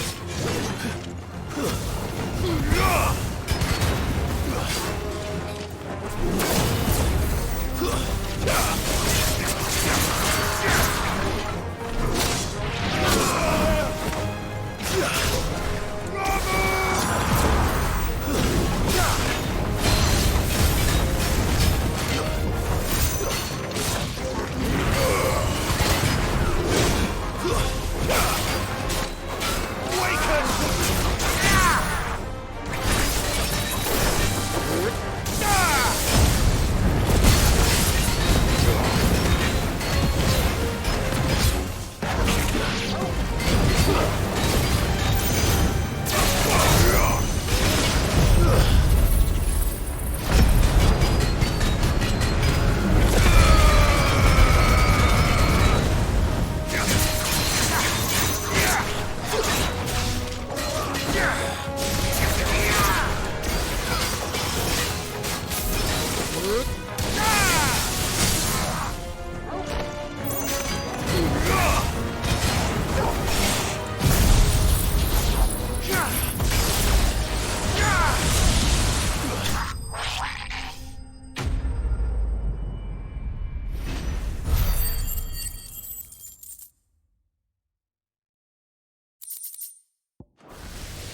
Gav.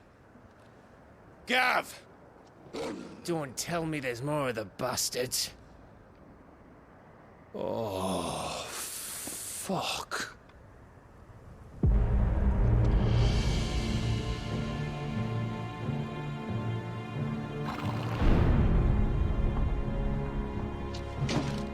Have you come to watch, Odin?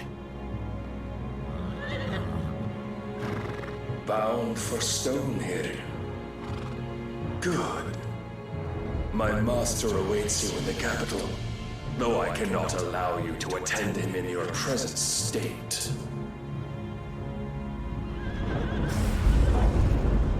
And how are you going to stop us? Why, with this!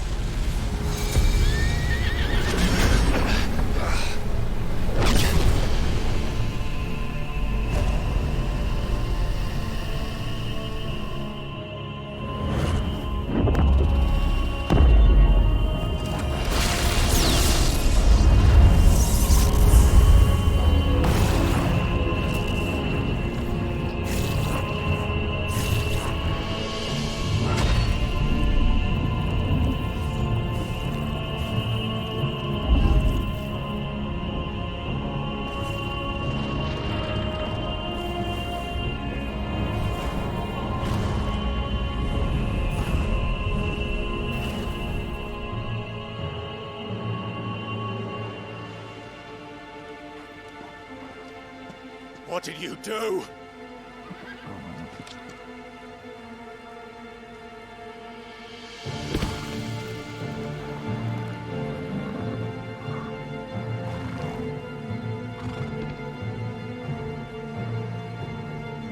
If the vessel would see the path opened, it has but to ask. I shall see that my master's prize is made presentable.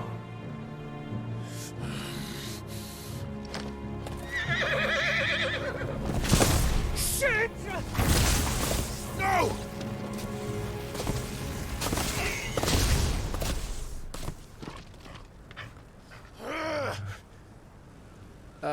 Clive, would you mind telling me what the fuck just happened?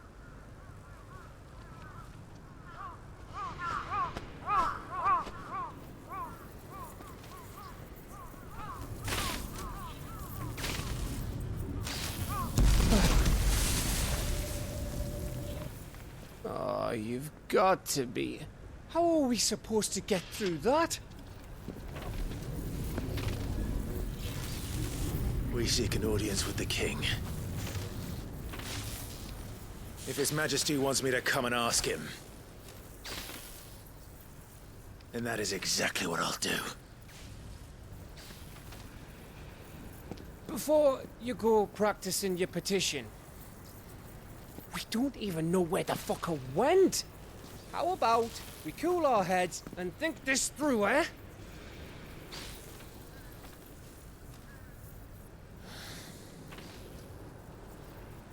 All right. Maybe there's something here we can use.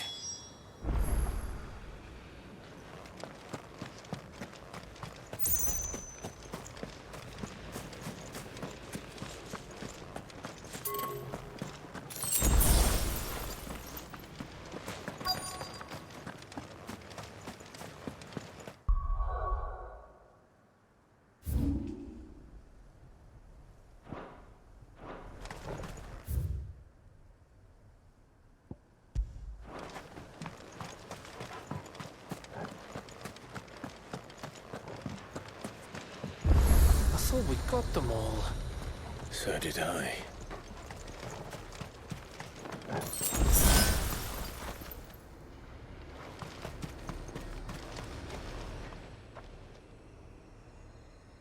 Well, this isn't at all foreboding.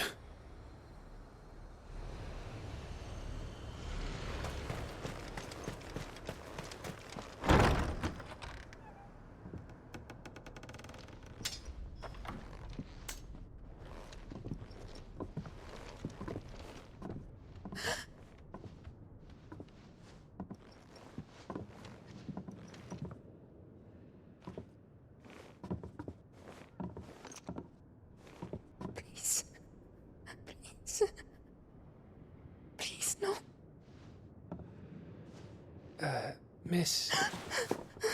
Whoa. Easy. Easy. We're not turned, all right?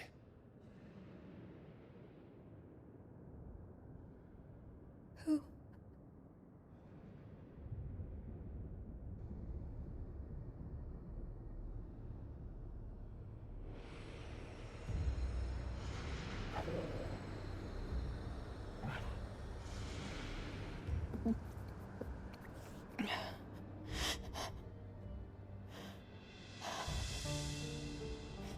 My thanks, kind travelers.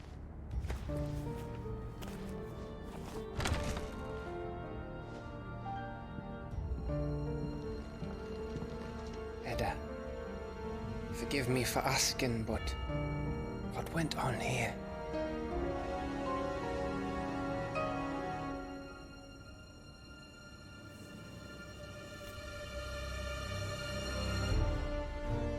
It all started when the skies changed. The elders said it was the Arche. One by one, people went mad. Minds taken by the ether. Till only I remained. By then, I was too far along to run. And then the nights came. And I didn't know what to do.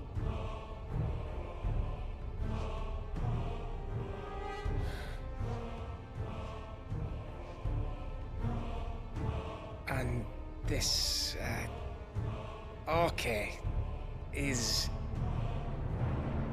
Just a story. Something our grandparents told us when we misbehaved. About how the heavens would grow dark before the land took her last breath. The end of the world. You said the others went mad. But where did they go?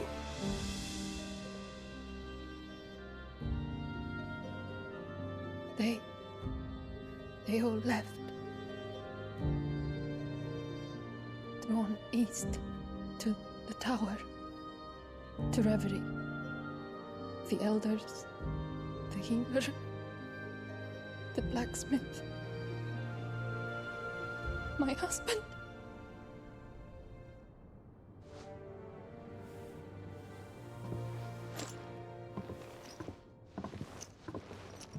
You thinking he did this? Of course. Who else could it be? You were in Canva. You saw what he did to the people. But then what about her? How come her nut hasn't cracked? The baby, perhaps? Could be protecting her from the ether. I can't think of any other explanation. You mean... it's a bearer? It won't matter what it is once Ultima's magic takes hold. Time's running out.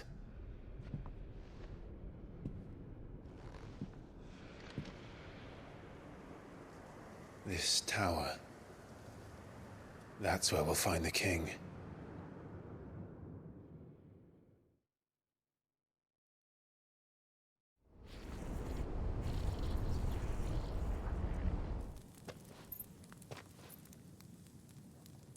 I knew it. It's the same as Phoenix Gate.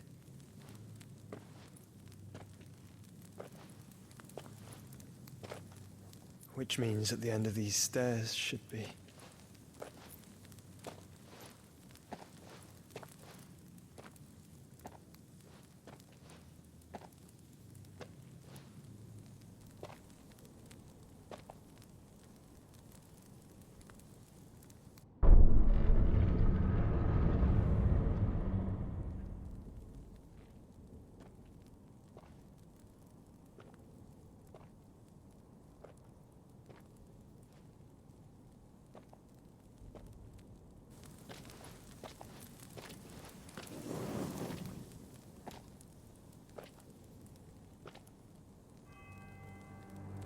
The mural is complete.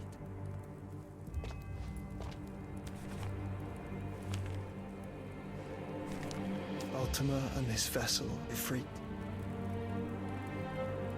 Garuda Ramu, Shiva, Titan, Bahamut, Odin. Even Leviathan the Lost is here. But where is the Phoenix?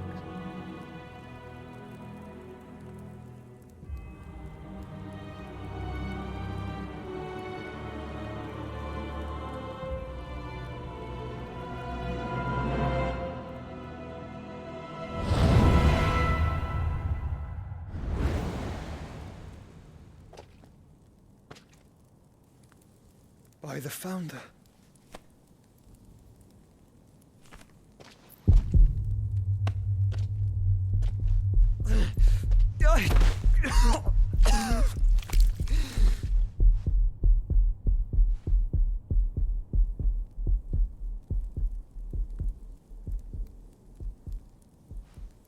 So that's what you want, isn't it, Ultima?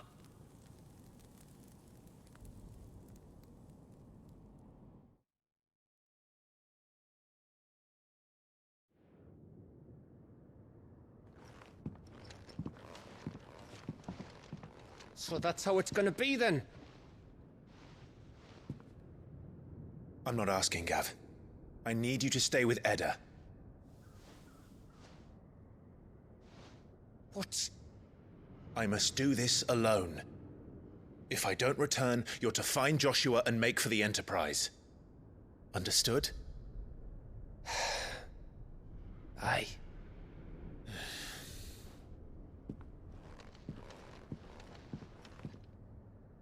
Just don't you go dying on me.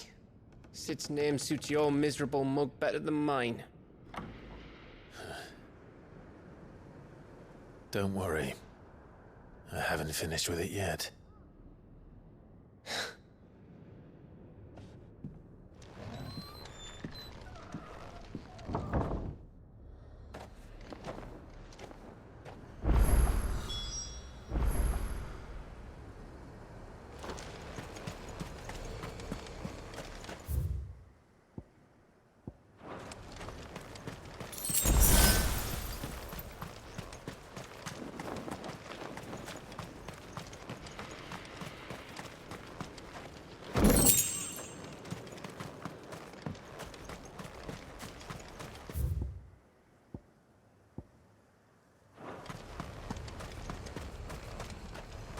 If Barnabas is controlling the Akashic, then wherever he goes, they'll follow. And so will I.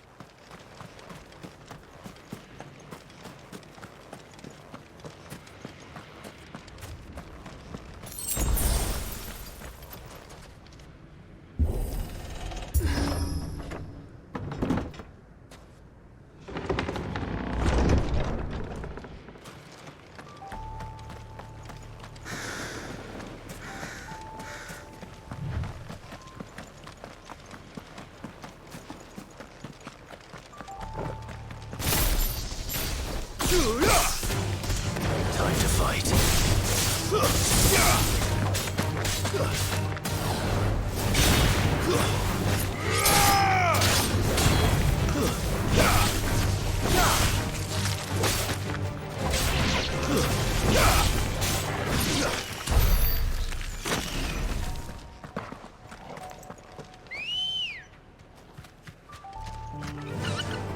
Faster!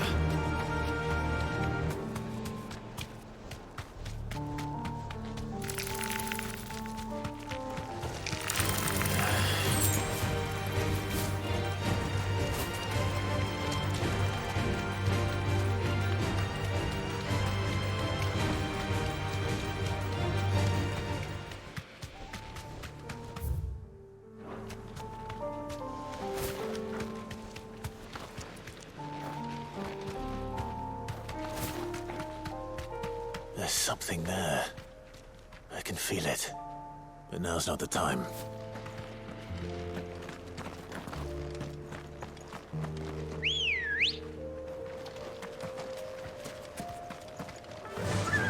Yeah!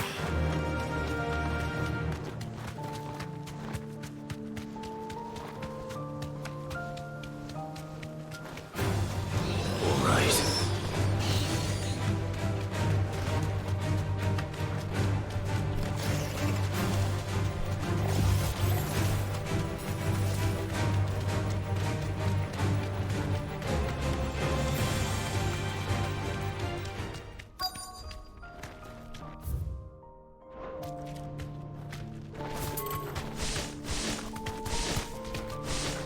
You deserve a rest.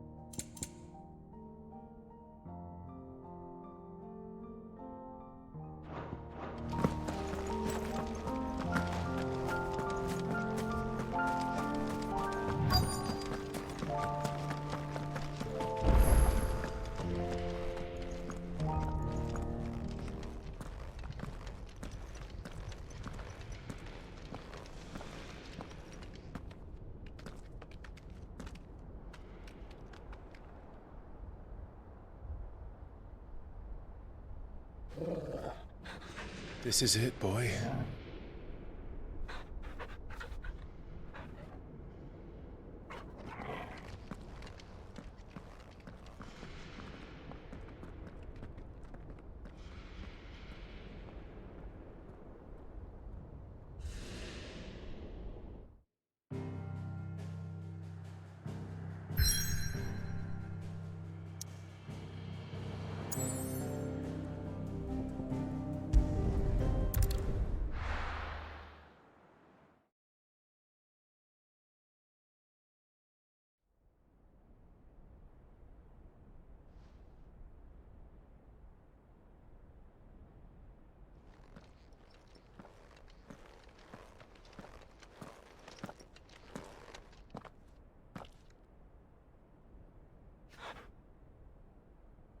I've come for you, Barnabas.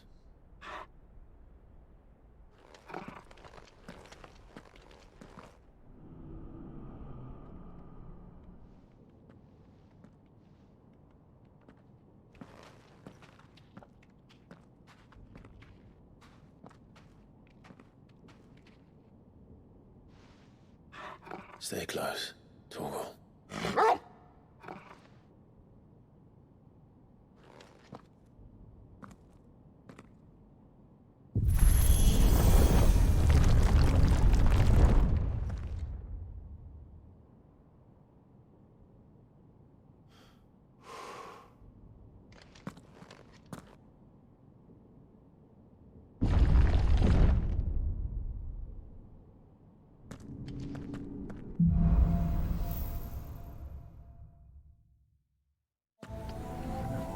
Tower.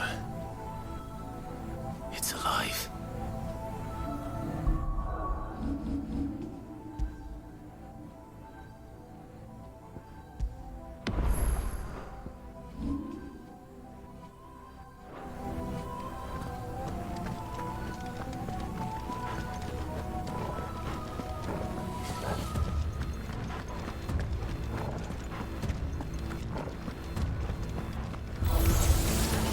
More echoes of the fallen.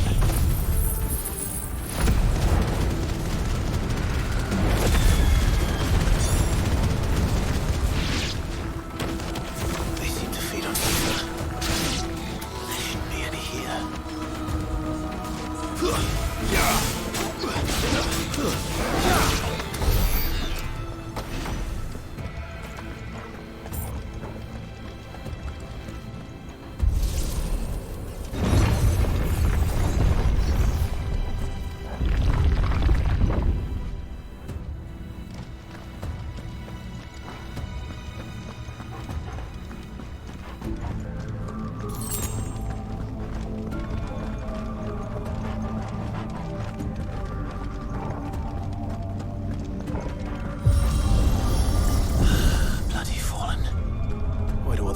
Seem to have a mind of their own.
If I were Barnabas, where would I be?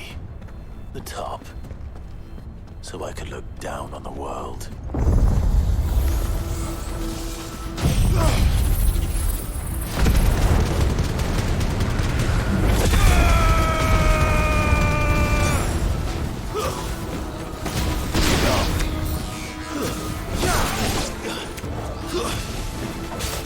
It's over.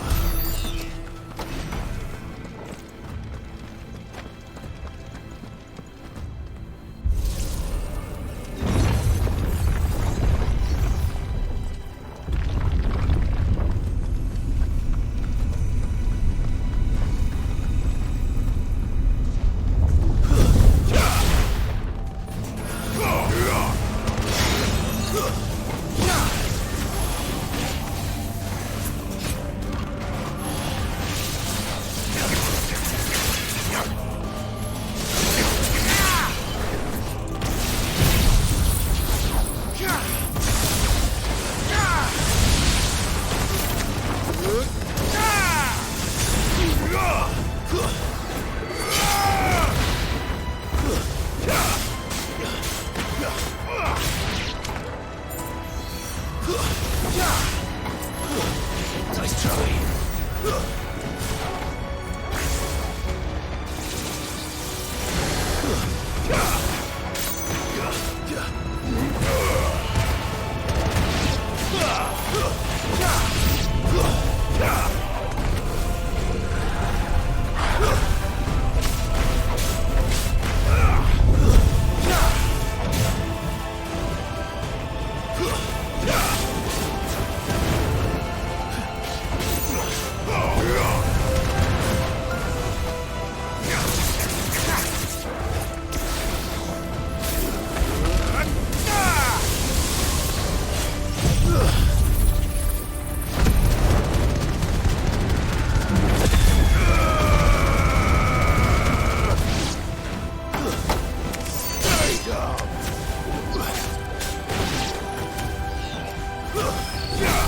It's over.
What was that thing? Hopefully there aren't any more.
almost there.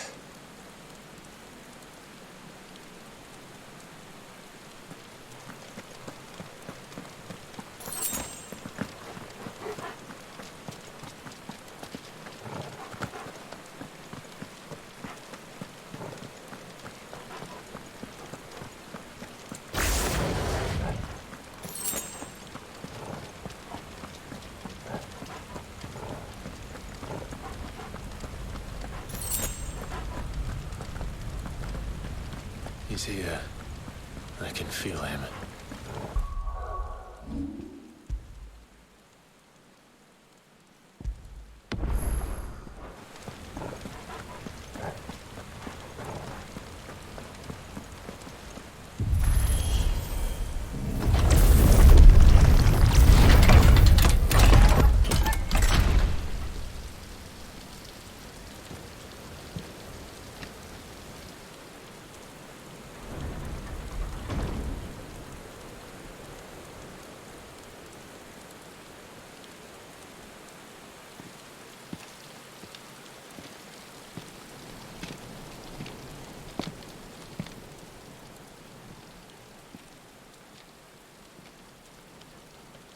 Why?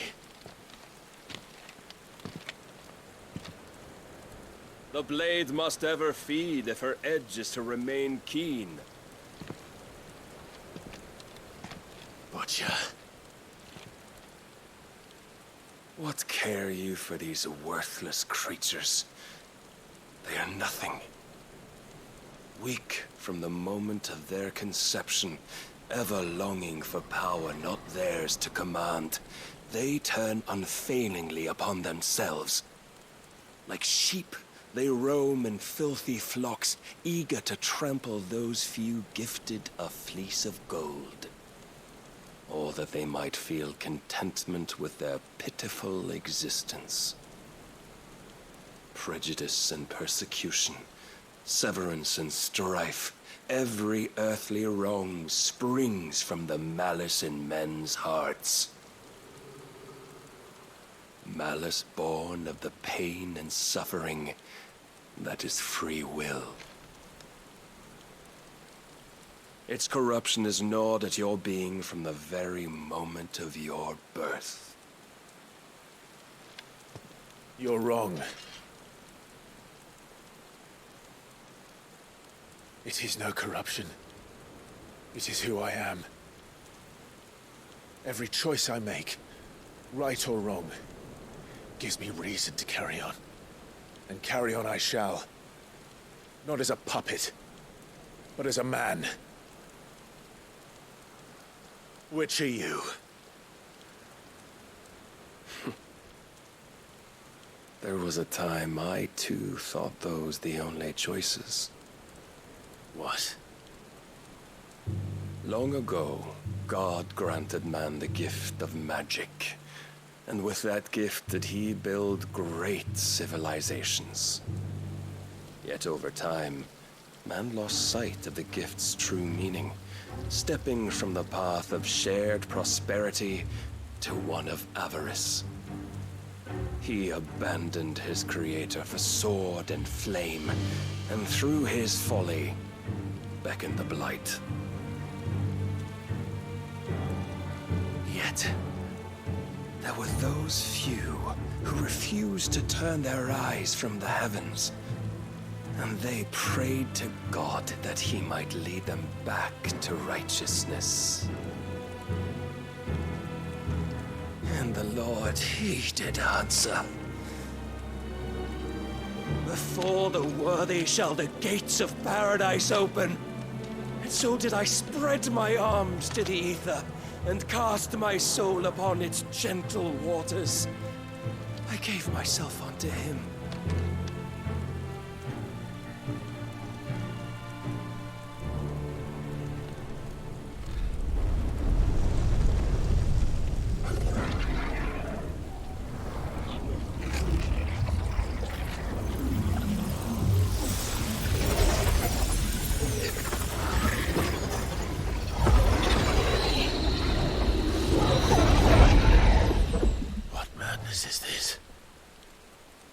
My worth proven, the Lord charged me thus. If your kind are to find salvation, they must be made to serve. You see, paradise lies but a single step away. Could we only take it? Could we only leave our transgressions behind? For none save the pure of heart and mind may set foot in the new world. I will save us. But it all begins and ends with you. You are the key, Mythos.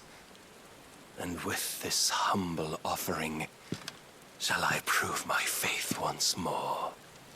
So you forsook your kingdom. You forsook yourself to serve. Tell me, how is that living?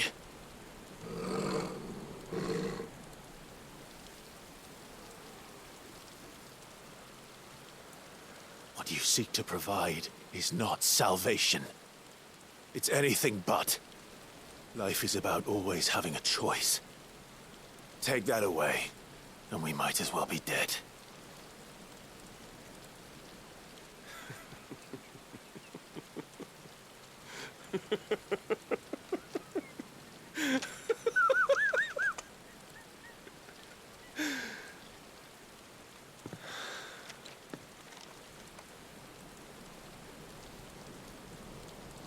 Very well. Come then. Show us the strength of your will. It's not the strength of my will that should worry you, but the weakness of yours.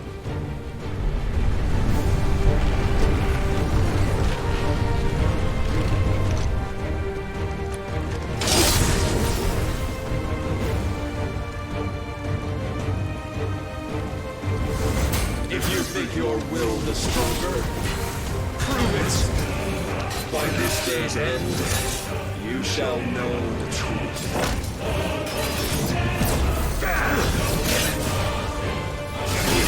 Show me more! Let's try.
Must I show you?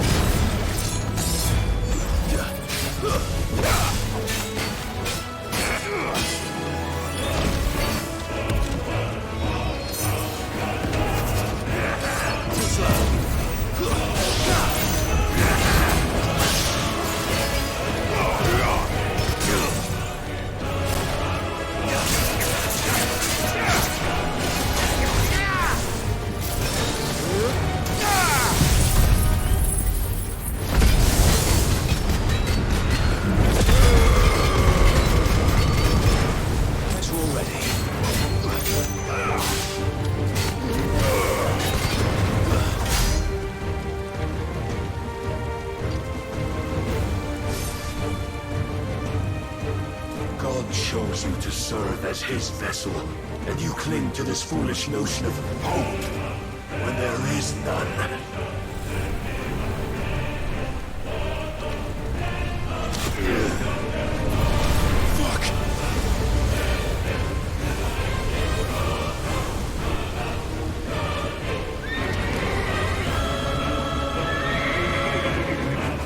Desperate, are we?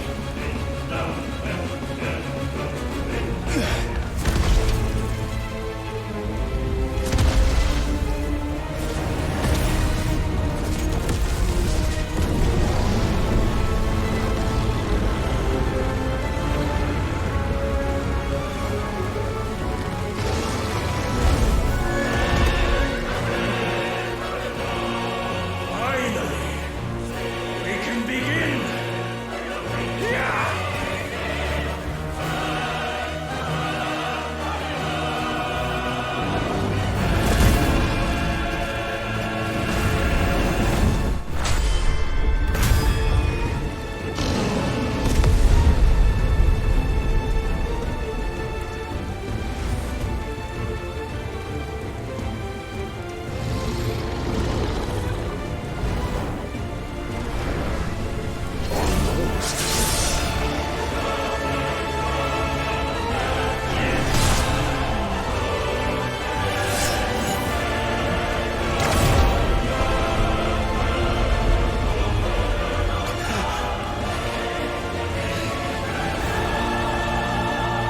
You have been shown the path.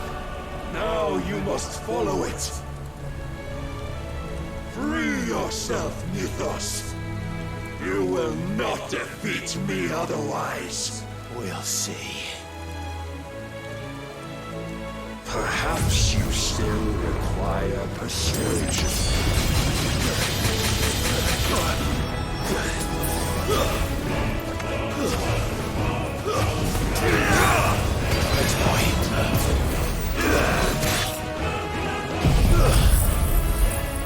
And what you see.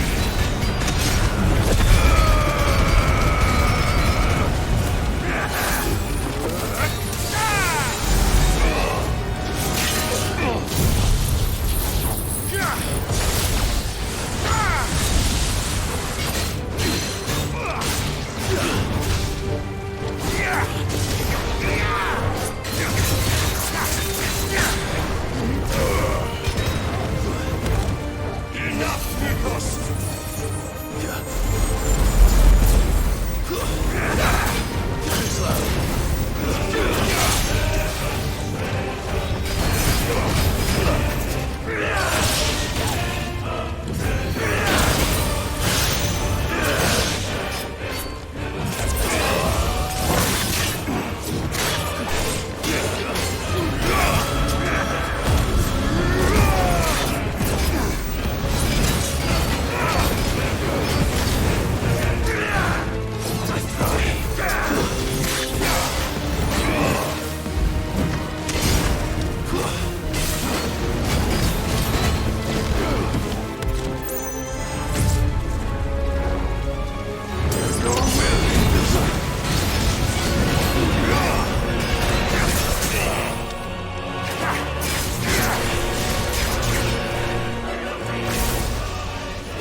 But I cannot be. Defeated? You admitted defeat the moment you turned your back on us. When you turned your back on the truth, Barnabas. We are not as weak as your God believes.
looking for?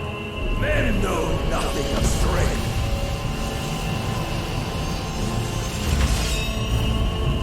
But you will.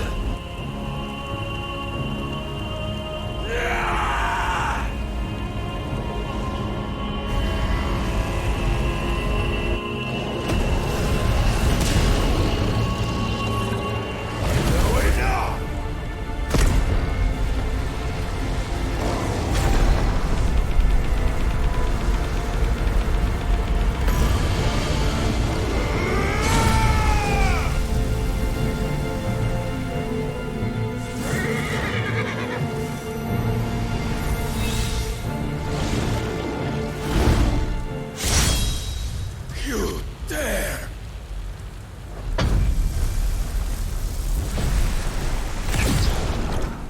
Could it be you have made a weapon of your weakness? My apologies.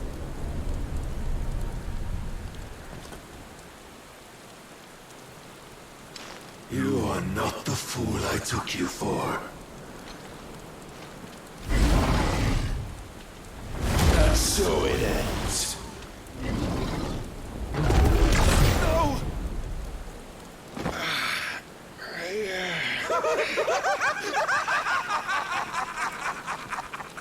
Don't tell me you are tired, Mythos! Your stubborn defiance has stirred my long-becalmed heart, filling it with a joy that I have not known for generations!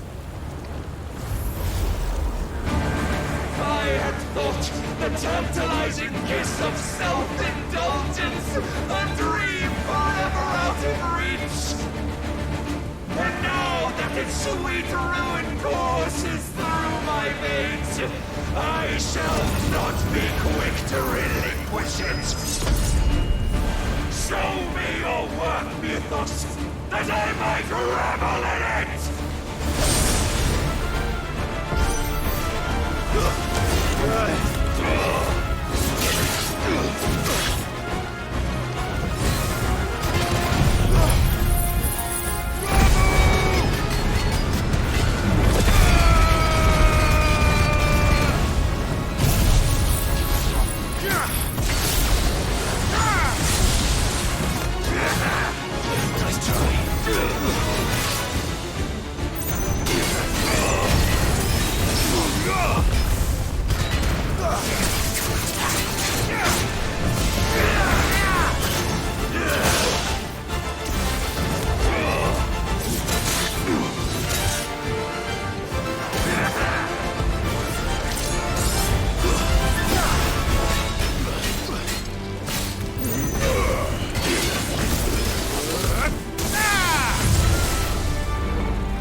How do you know this day will come?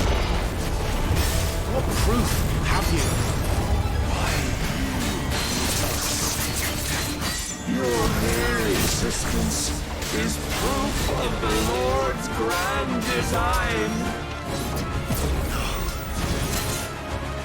I'll never serve your god!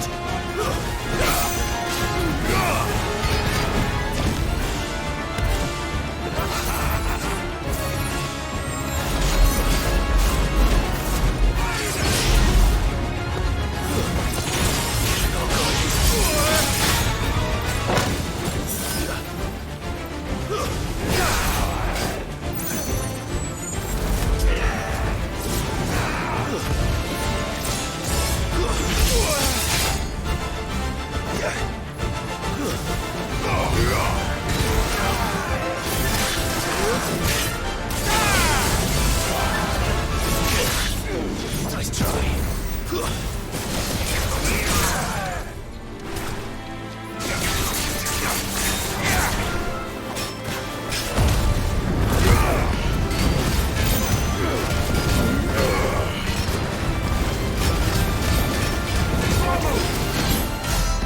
Prepare yourself.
My heart, it soars as it did the day I won Ash.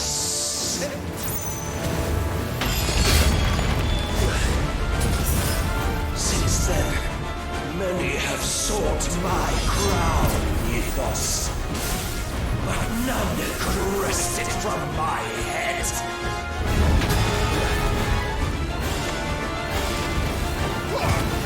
Come! Have you the strength? Have you the will?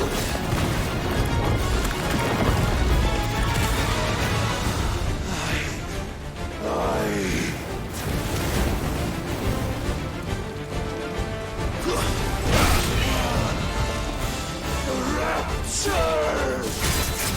I am yours, Mithras. Claim me as your prize!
slow.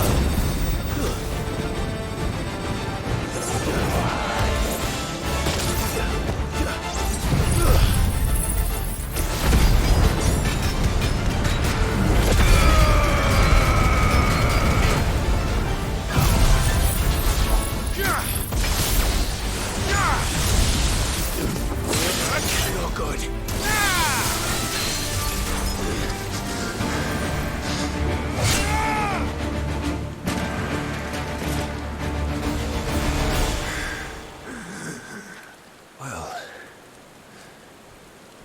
the day is at an end. And we both know the truth. It is I who stand victorious. My will that prevailed. Your will? No.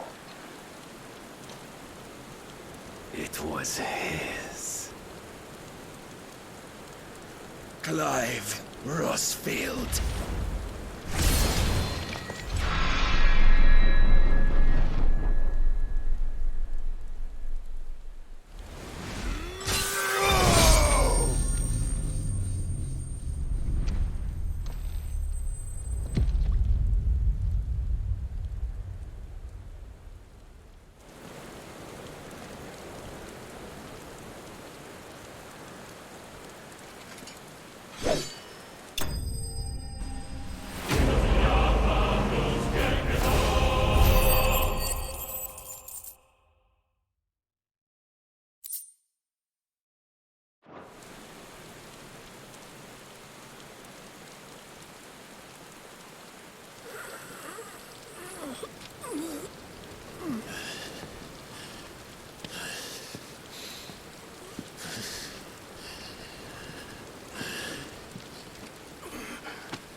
Perhaps there is strength in will. Would that I had not relinquished my own.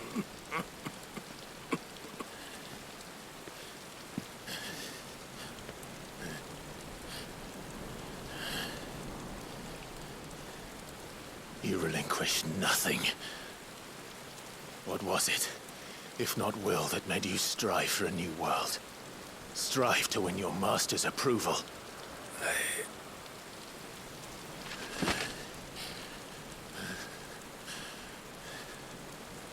You were shown a fantasy, and you chose to believe it. But you were wrong. There is no world but the one we live in. And that world is worth saving. Even if it means killing a god.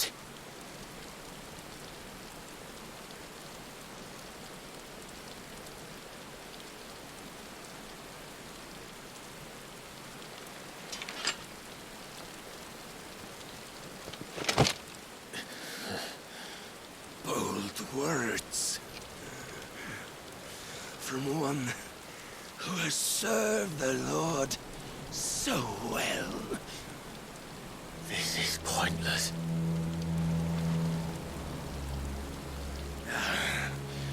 But I almost forgot. I promised that I would make you presentable. Did I not?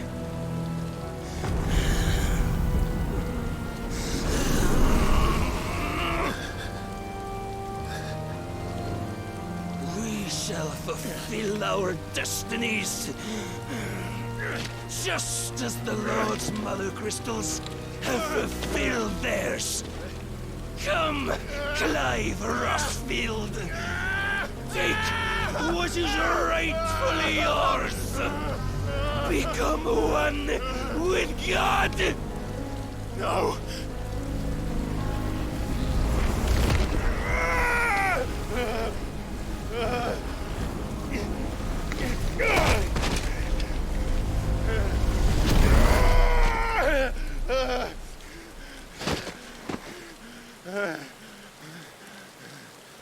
At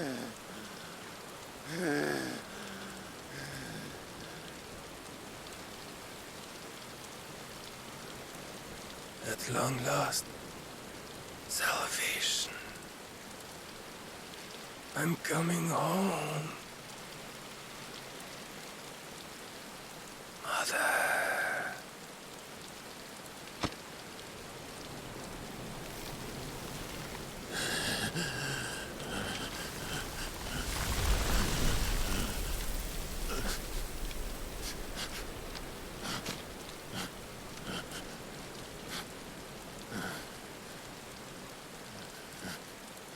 Tell me, how does it feel?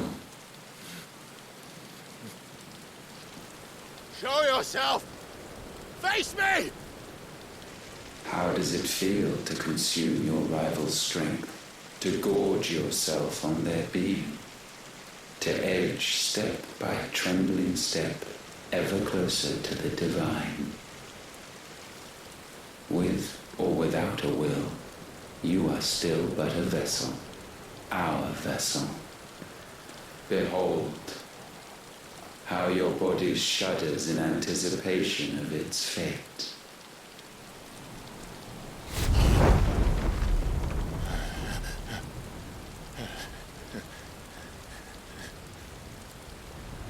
Oh, it's not yours yet.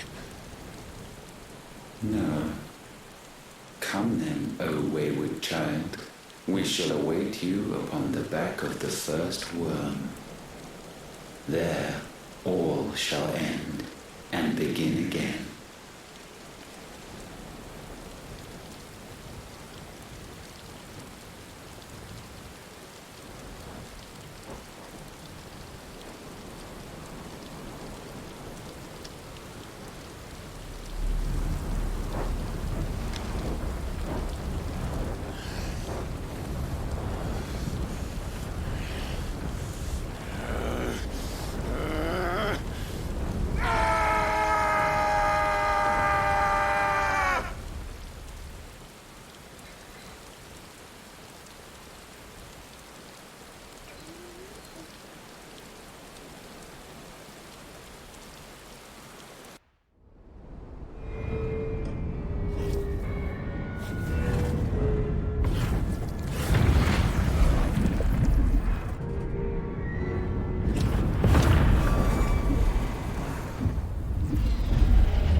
Why the hell is my city crawling with a captain?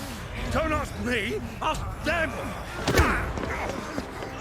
Since when was Eugen Hamel one to hide when there was a fight to be had? Since they stripped me of my rank and banished me from the battlefield. Now I'm stuck wiping the backsides of this lot while the city burns and my right tails off with a man half my age! And then you turn up! What the hell are you doing here anyway?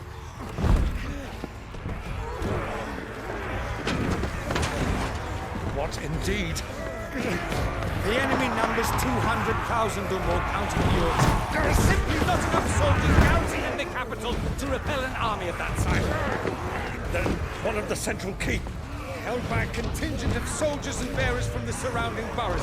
They are the sole reason it still stands. And all it took was an army on their doorstep to bring them together. The prospect of death does put things into perspective. Perspective. Perhaps it's what we've lacked all along.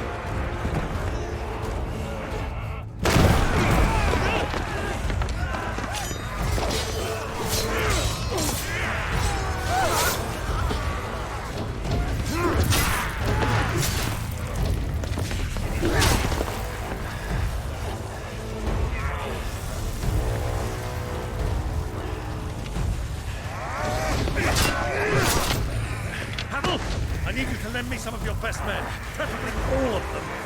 My best men? Does it look like I have any more?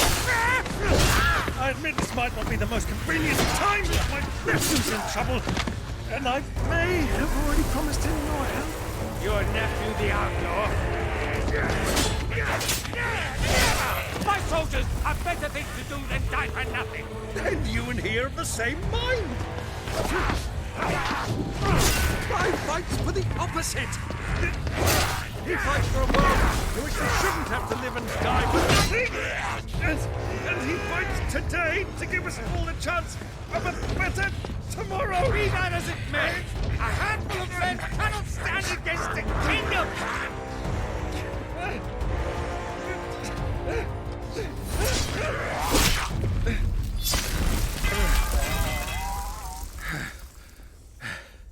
Then mayhap they are the wrong men. Well, I'll be damned. Our numbers are few, but I shall rally as many of my dragoons as I'm able. You, apprise the Lord Strategist of the state of the city's defenses. Yes, Your Radiance. And you would fight alongside us? I owe the Phoenix a debt.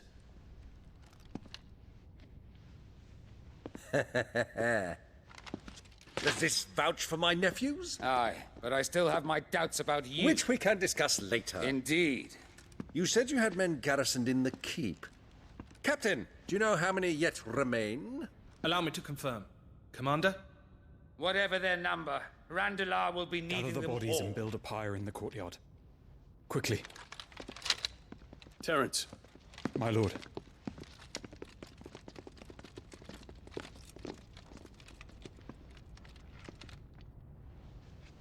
You will find a girl there. A girl? We are in the middle of a war. I owe her my life, and I always pay my debts. You are to see that she is provided for. Dion, I cannot leave. But you shall. If I am ever to be worthy of the forgiveness of our people, then I must earn it. And I must earn it by my hand, and my hand alone. Know that I do not ask this lightly. And know that I will do it.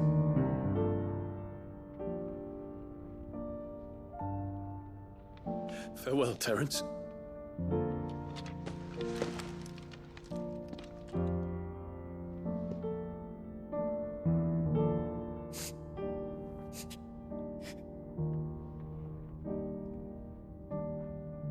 Farewell, my prince.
Clive. Thank fuck.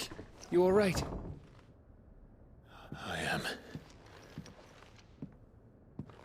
But I'm a damn sight better for seeing you, Joshua.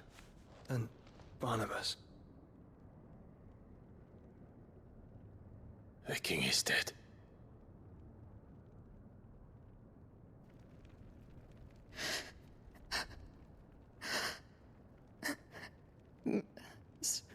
So they're all...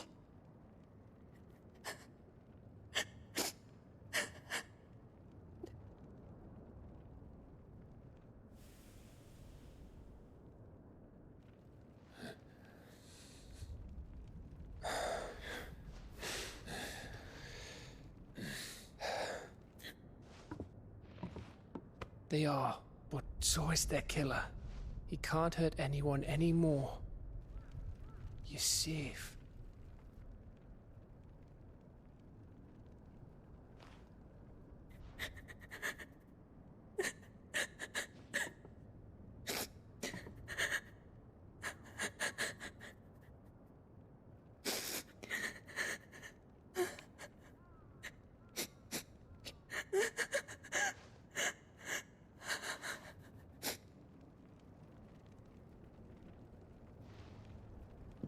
Gav, we need to talk.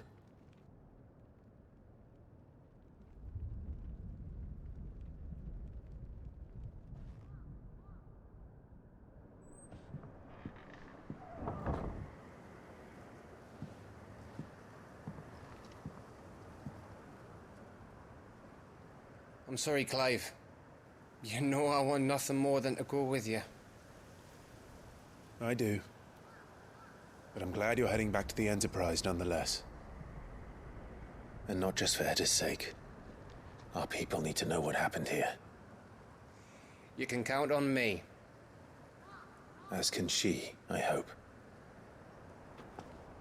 Thank you, me lords.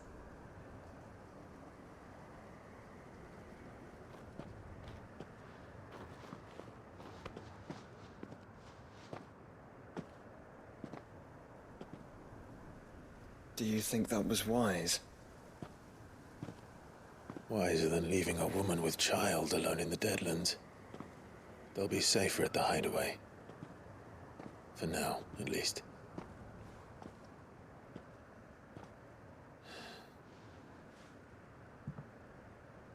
This land is overrun with Akashic. The king himself was long turned, albeit by choice.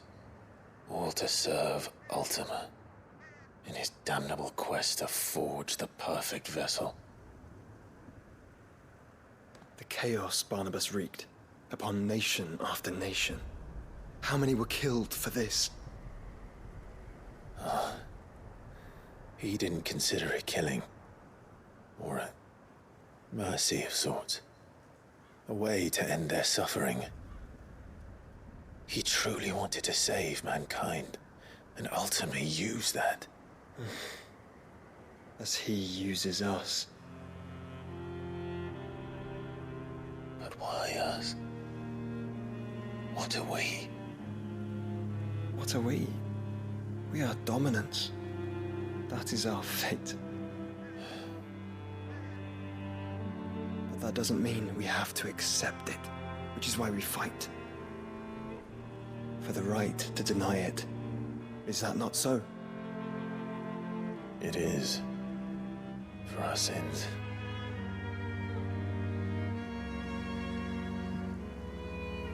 Barnabas said something else.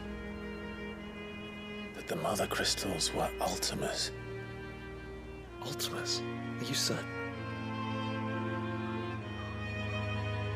We know that the Mother Crystals have been leading the land of Ether.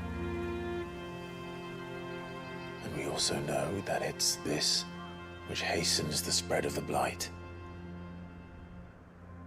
But what I cannot fathom is what Ultima stands to gain from that. What did you find at the Stronghold? The truth about Ultima's prize. For so long, I believed it to be you, and you alone. Yet, it is not merely Efreet that he desires, but Efreet and Phoenix both. That which we became in the skies over Twinside. Only when the twin flames are joined shall his vessel be complete. Quite why he needs a vessel is another question. Unless there is something he cannot achieve without one. Something his immaterial form precludes. Something requiring an unthinkable amount of ether and a body resilient enough to channel it. If I did not know better, brother, I would think that he meant to cast a spell. A spell 1,000 years in the making. A spell to end all spells. And he cannot do it without us. Nor without the Mother Crystals. But if we destroy them all, we will stop not only the Blight, but Ultima as well.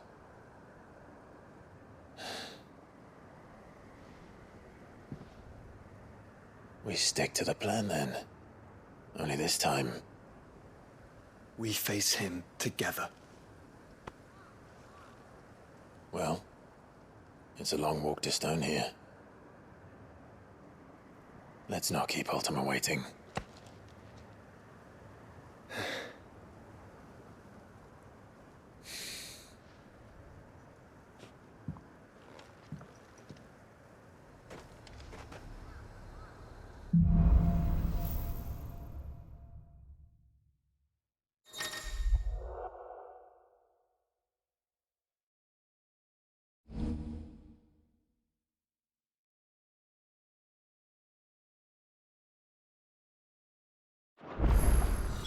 When Barnabas fell, his magic died with him. The road to Stone here is barred to us no longer.